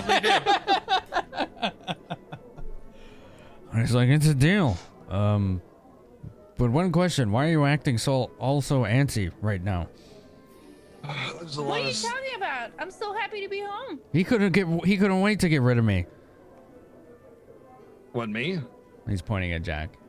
Oh. Previa needed to see you when you got back. I think you have people to catch up on first. Yeah, you do need to have some conversations.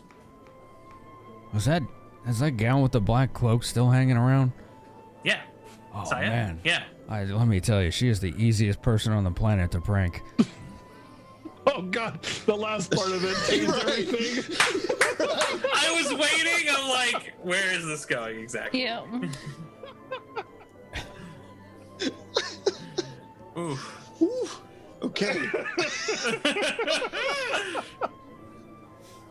He's like, oh, I gotta do one for old time's sake. He's like, anybody got a rope? You have fun with that. I wouldn't do it. And he's looking around, and he's like, all right. And he finds a rope in the stable and grabs it and walks into the guild. Do you think he's gonna be okay by himself? Don't worry, Saya will take care of him. Saya probably won't kill him immediately. Okay, that's It'll take a little reassuring. while. We can get there in time. Yeah, probably. So yeah, listen, I found this in the prison. I'm just going to read it aloud to you. But come close so I don't speak too loudly. Right. Take that parchment out of my pack and unroll it. Is Pox still with us or not? No, he walked off with that gold coin. He was mesmerized by it. Alright. Tell Gassoon to increase his efforts to capture arcane casters. The war is getting too expensive to keep going. Remind yourself what will happen to your rogue crew should I decide you are no longer of use to me. Don't forget I have the entire power of both sides with me, should you fail. I think he failed. I don't like the sound of that. There's only one rogue crew I can think of. Rogue crew, you mean us? What's another name for a rogue? Brigand. Wait a second, wait. Read that line again? Tell your rogue crew to keep out of our business? Remind yourself what will happen to your rogue crew should I decide you are no longer of use to me. Is that Wait. Read a the letter? read the whole letter again. I'll read it again. I'm not going to keep doing the accent. Yeah, It's yeah, really hard to actually read that. Tell Gassoon to increase his efforts to capture arcane casters. The war is getting too expensive to keep going. Remind yourself what will happen to your rogue crew should I decide you are no longer of use to me. Don't forget, I have the entire power of both sides with me should you fail. This is literally correspondence with the person that's betrayed us. Someone They're that's working referring. with. Well, hold on. They're referring to Gassoon in the third person. That means that this is whoever Gassoon reports to. No, it's whoever reports to Gassoon. I think the other way around. You wouldn't tell your boss what to do. You would tell your subordinate what to do. Potentially. I don't know who it means, but I know who sends it for sure. But it does mean it's correspondence to someone here. Someone who's Potentially. working for them. It's definitely someone who is working with Gassoon. Definitely. In that tomb, you guys left that office. I found some footprints. and I was able to magically reconstruct an image, and it was the Lich again. The same one I saw in Brom's room. He was there. He was there recently, and he was putting something down. It wasn't like he was raiding the place. That was his home. Something down. Some of the parchments, perhaps. It was a rolled up parchment. I couldn't see what was on it. I see. I mean, they've definitely taken Arcane Casters, so they're definitely moving on with their plans. The thing is, I don't know how old this is. I don't know when this is from, if it's recent or a little older. Right. But I don't like the sound of the line about the rogue crew at all. Can I know it's like a super stretch, but can I perception very closely to the letter to see how much like the ink has gone through the paper? How like it dries up after a while? Oh, forensic analysis to see the age of the ink. Right, exactly. You're trying to see how old the note is? I would like to carbon date the ink, please. I just idea. I'm like, how do we know how old it is? Sure. Perception. I mean, your perception is ridiculous. Well, the amount of fade and rub and stuff that it has, there's ways. 40, but you can take a chat power, not a chat power, but like a charge for it because I'd be hyper concentrating on it maybe. So instead of seeing a lot at the same time, I'd like to like see. Oh, you're using a just personal charge. that, Okay. yeah, just to see like just that piece Okay, and like that the details changes and the wrinkles of the paper and I don't know. Zoom, enhance. Yeah, I want to bigify the letter. Right. Yeah, that definitely changes it. Okay. I mean, 40 is really good, but when you use that on top of it. Now use Visual Basic to create a GUI to track the IP. What? Here's what happens as you're holding this parchment. It looks like every individual layer, and I mean every layer on this paper, begins to subtly separate. So it almost looks like it's all embossed. So the grime on the paper kind of lifts up to your vision, and then the ink and like some of the curls on the edge of the paper. And here's what you get. The grime is an almost immediate separation, which makes you think this is pretty new parchment. This wasn't sitting there very long at all. Maybe a week or two. Very recent. And then the ink is even newer than that. The ink, once separated, you recognize still looks fresh and even smells fresh to you. It smells like an inkwell that you just bought, maybe. So our RP perspective would be like,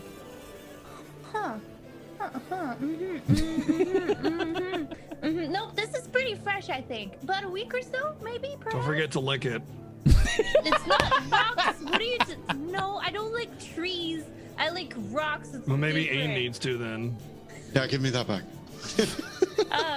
I think it's definitely within a week if my eyes don't deceive me.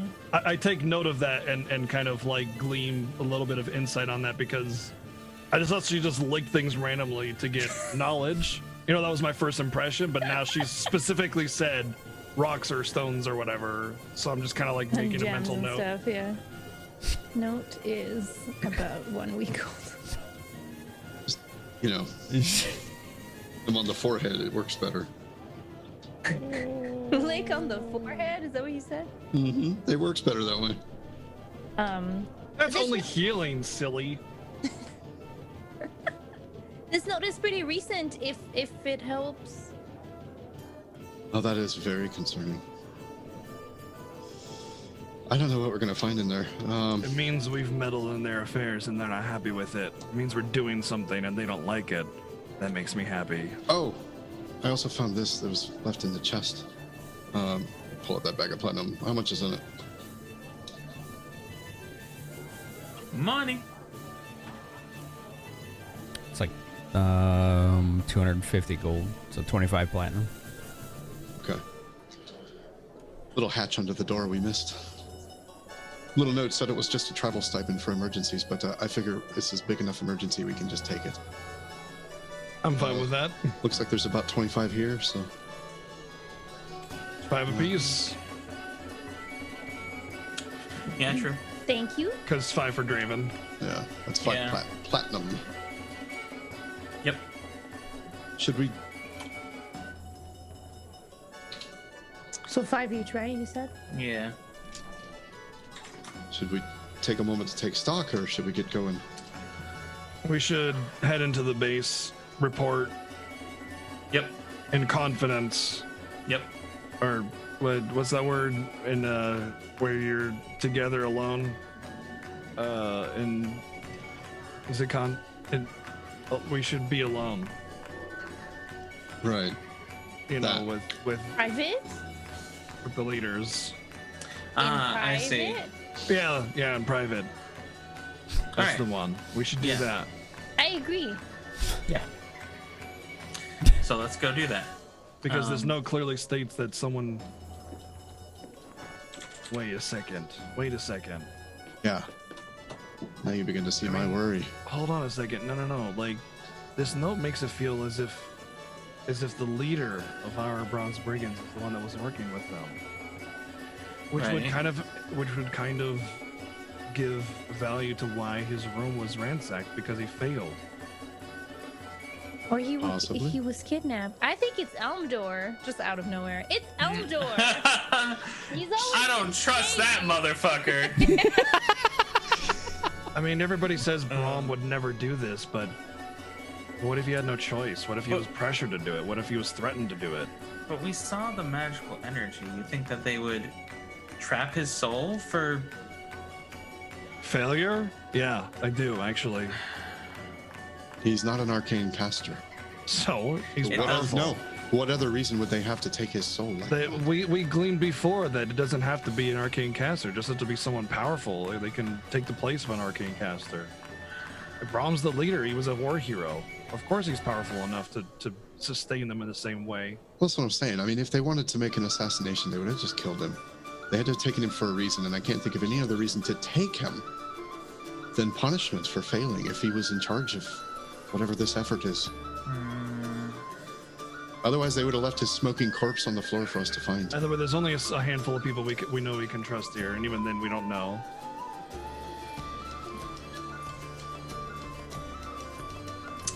So we should report to Aisha. We have two options.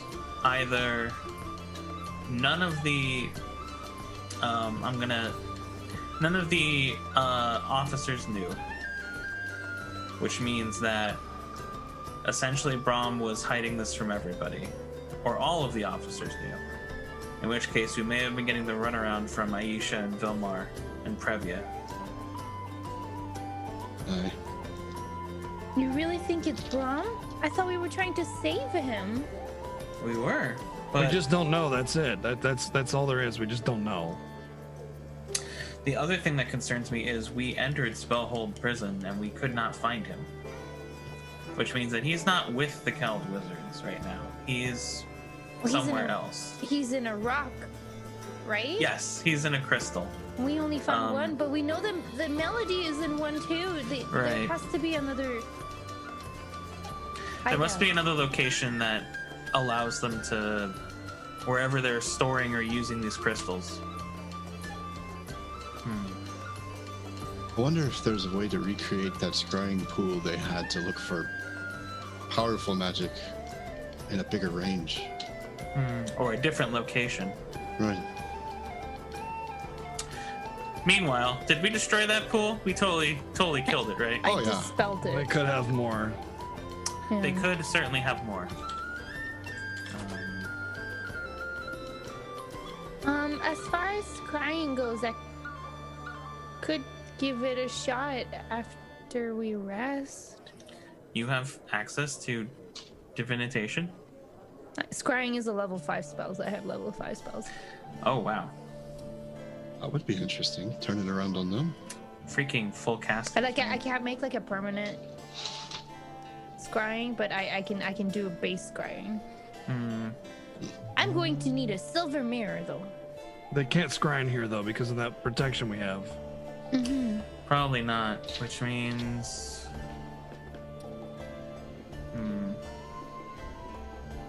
we can probably do it from outside, but we need someplace that we trust to not be ambushed.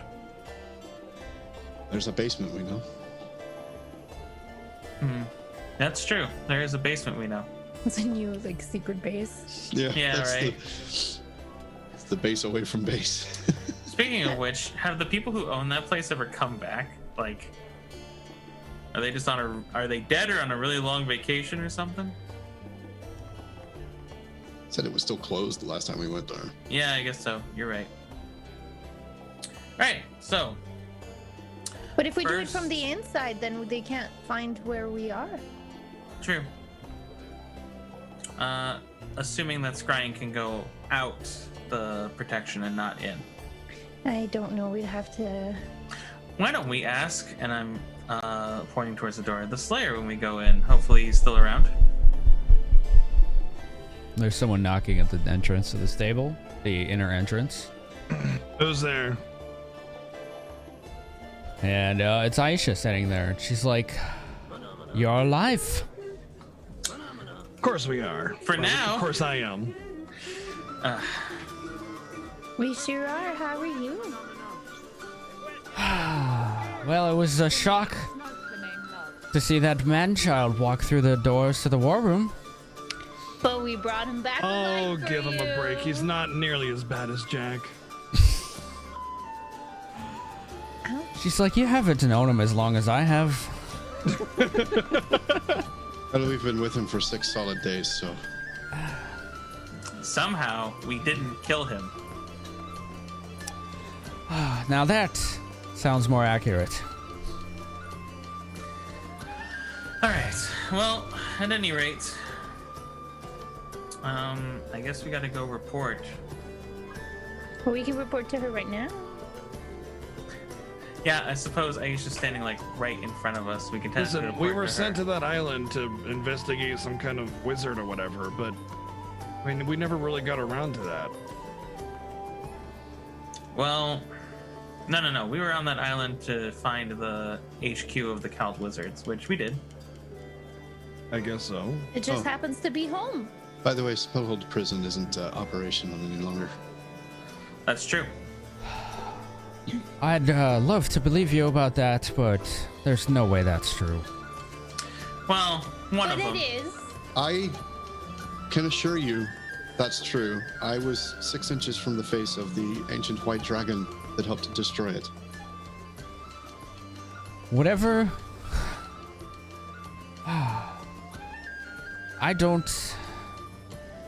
And she does this. She's like, "Oh, mother above." Nothing a little stupid magic crap, wizard crap can't fix, you know? She's like, These "I are powerful believe you wizards. believe that. But the arrests of arcane spellcasters in the city has tripled in the last 3 days." It's because they're. Wait, what? Why? You tell me. Oh, gods. Well, I know why. I know why. It's because they need to up their quota. Right. They're not going to Spellhold, they're going in gyms. Mm-hmm. Yeah, it's not prison anymore.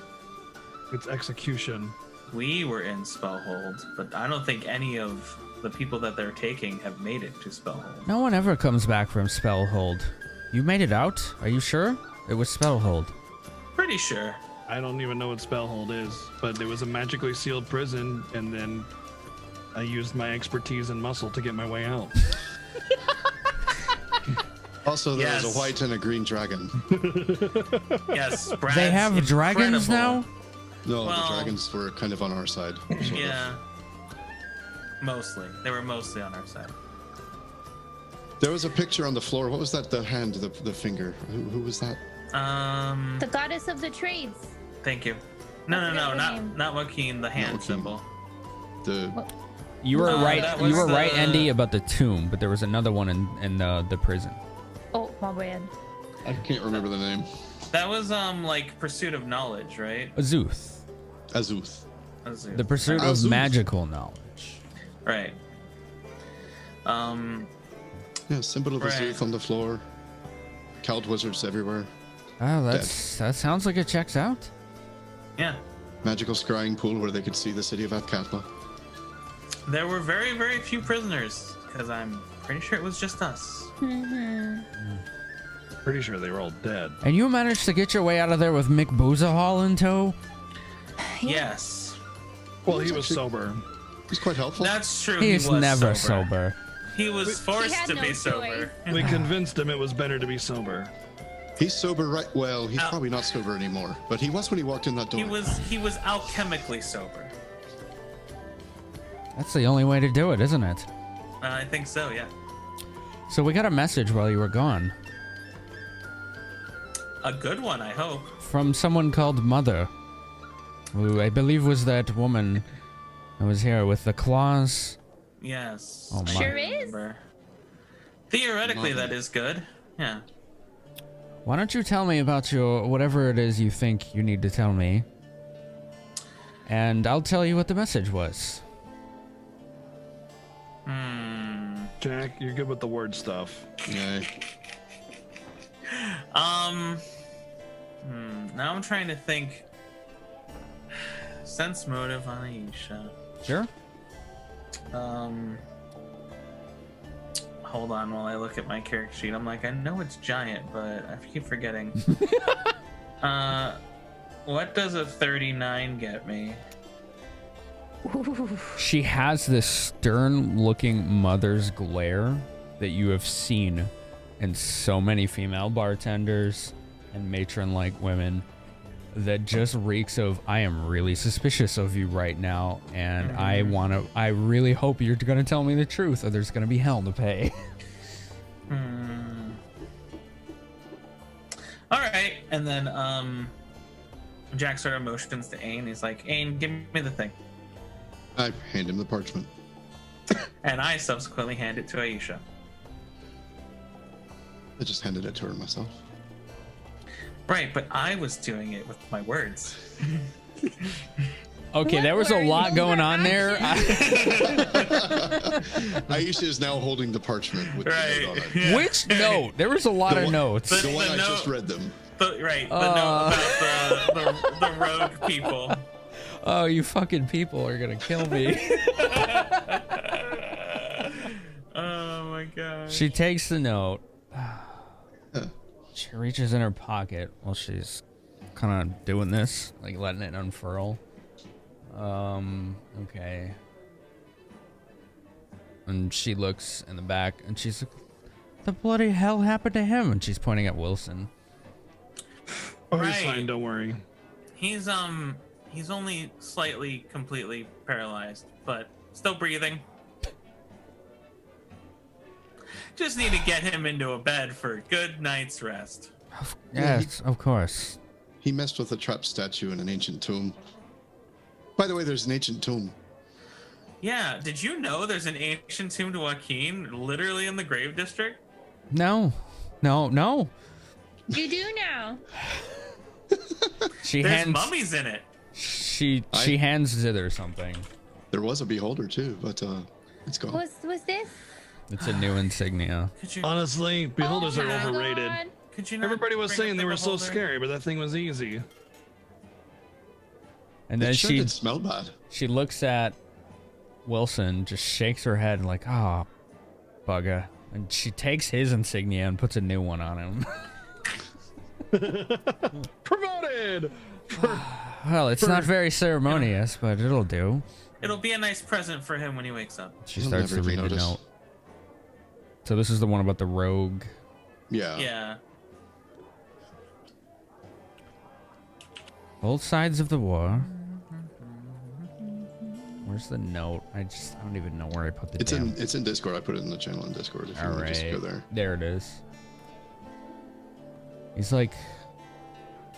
He's been here the whole time. He didn't even try to leave. I think if his story's true, he has nowhere else to go. I believe that, yes. This isn't that Gassoon. We believe this is the Gassoon who's... The one's pretending to be Gassoon. Right, the real correct. Gassoon. Right. We don't even know for sure that they know that this Gassoon is free. Right. She's like, what's this about Rogue Cruise? That's the part that's troubling. And it depends on who the letter's intended to be received by. Where did you find it? In a study in the ancient Joaquin Temple. No. That one came from... No, that one was from... That was from inside Spellhold Prison. Oh, that was inside Spellhold, sorry. That was from inside Spellhold Prison. So either this was taken from a prisoner or was addressed to the wizards? That's the question. Is that... Could be the wizards. Or is it someone else? My concern is the reference to a rogue crew. What's another word for rogue, Aisha? Yeah, she's like, oh, bollocks, you don't tell me. It's a possibility, but we haven't exactly exhausted all other options. However, the phrasing seems interesting. Side thing. It's gold sail. Gold sail, yeah. Okay. Yeah, I definitely thought that said scale. Same. But okay. Scale probably makes more sense, honestly. We can change it to that. Gold sail. I feel like that's like a fire sale. It's an aphorism from Athgala, so. All right.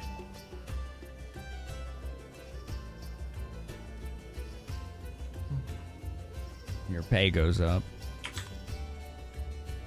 Your Retroactive. insignia Free. can cure people now. I know. I'm like. Wait, okay. who got promoted now? Zither and Wilson. Oh. Did Brad? Oh, that's pretty no. cool. Brad's very close, but he did not. I just wanted to make sure I didn't miss something. No. Yeah, Zither got promoted.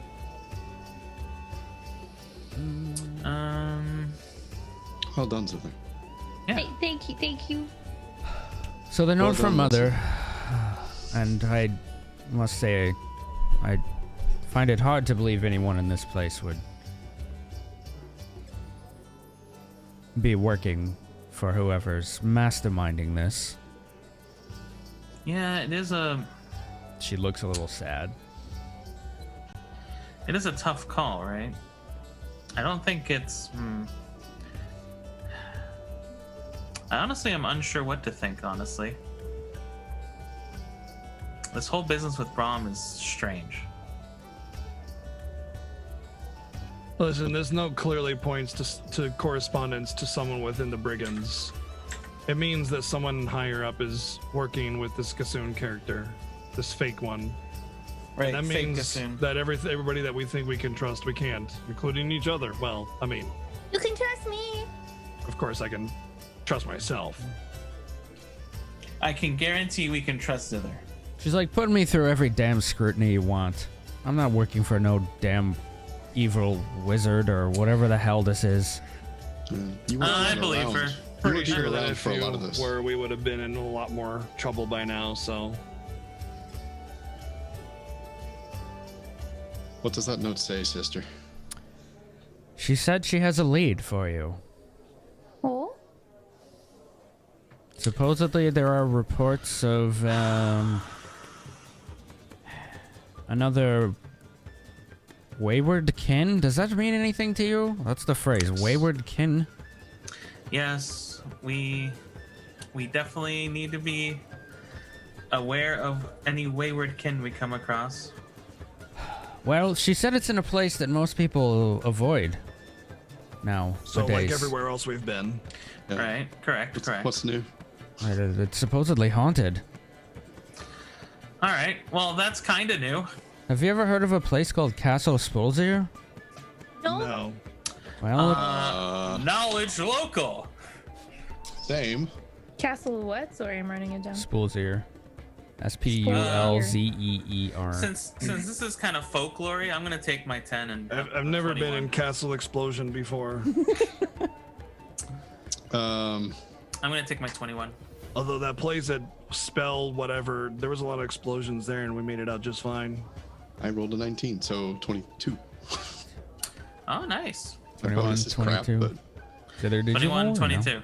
No, I didn't roll. No, I don't have knowledge. You know, it's some kind of abandoned castle close to Riethaven, by Trailstone, the town of Trailstone. So it's in enemy territory. And you know, there's a lot of urban legends that revolve around it, that farmers and common folk tell. A place to be avoided.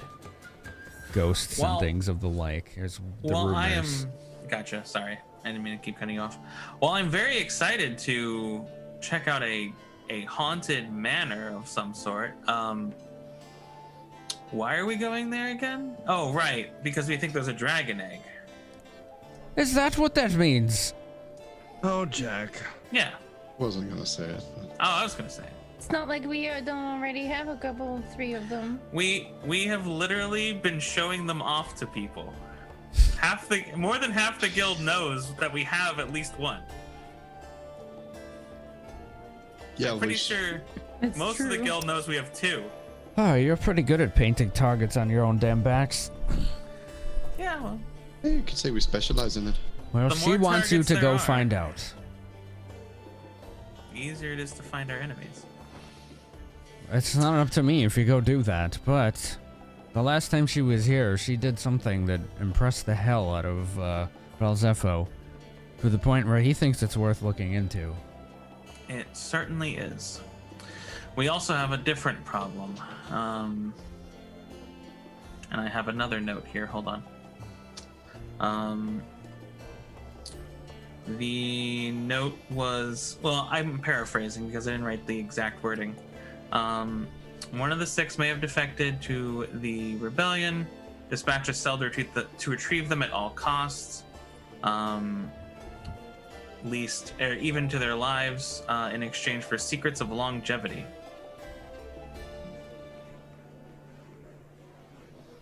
Was that the one of the 6 that didn't return from the other letter?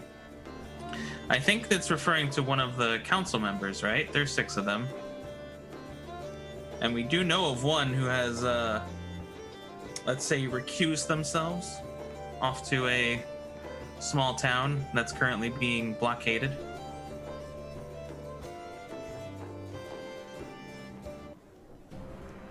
Finn, correct me if I'm incorrect on any of those details because I forgot. Okay, great. So now we have kind of a choice here.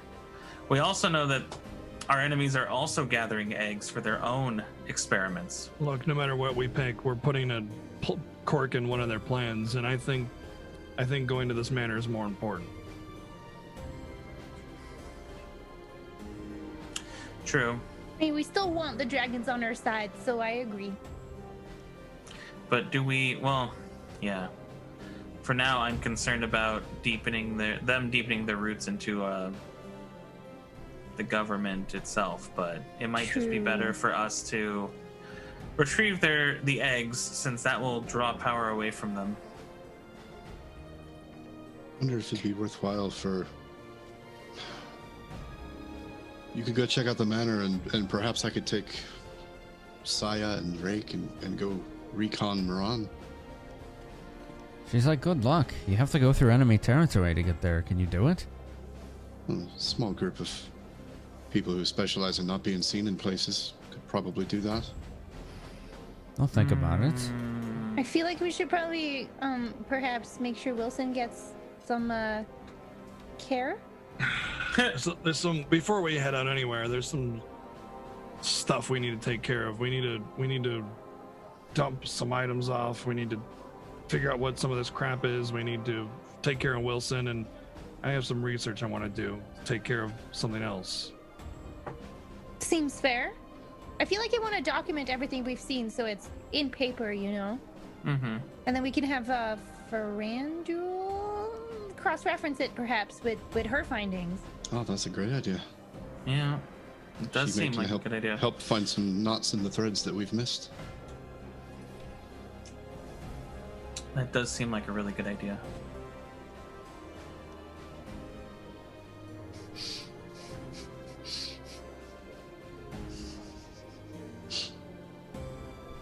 Looking at chat.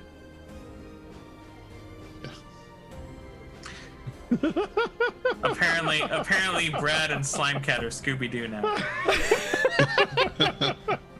Like Zoink Slimecat.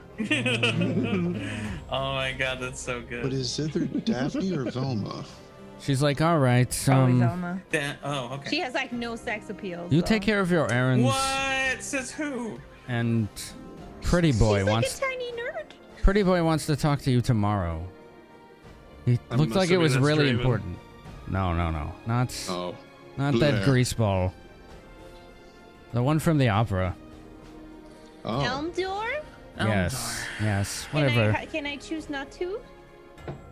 Sure. Freak me out. We're just going to talk to one of you, and you're going to get the information regardless. It seems like it's important to all of us.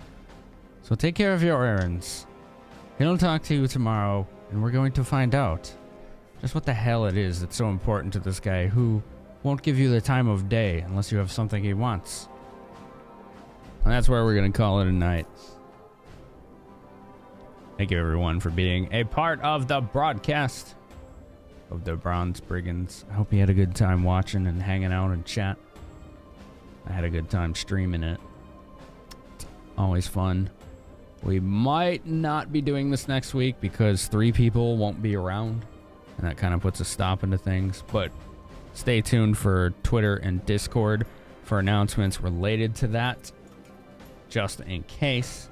But they could rest assured this will continue one way or another at some point. Well, thank you very much, everybody. I'm going to go ahead and do a chill host for someone out there. And I will hopefully see you tomorrow for some Mario RPG on the Super Nintendo. That should be a lot of fun. Thank you, everybody, so much for all the support, for everything. I hope you have a good night, and I hope to see you tomorrow. Take care.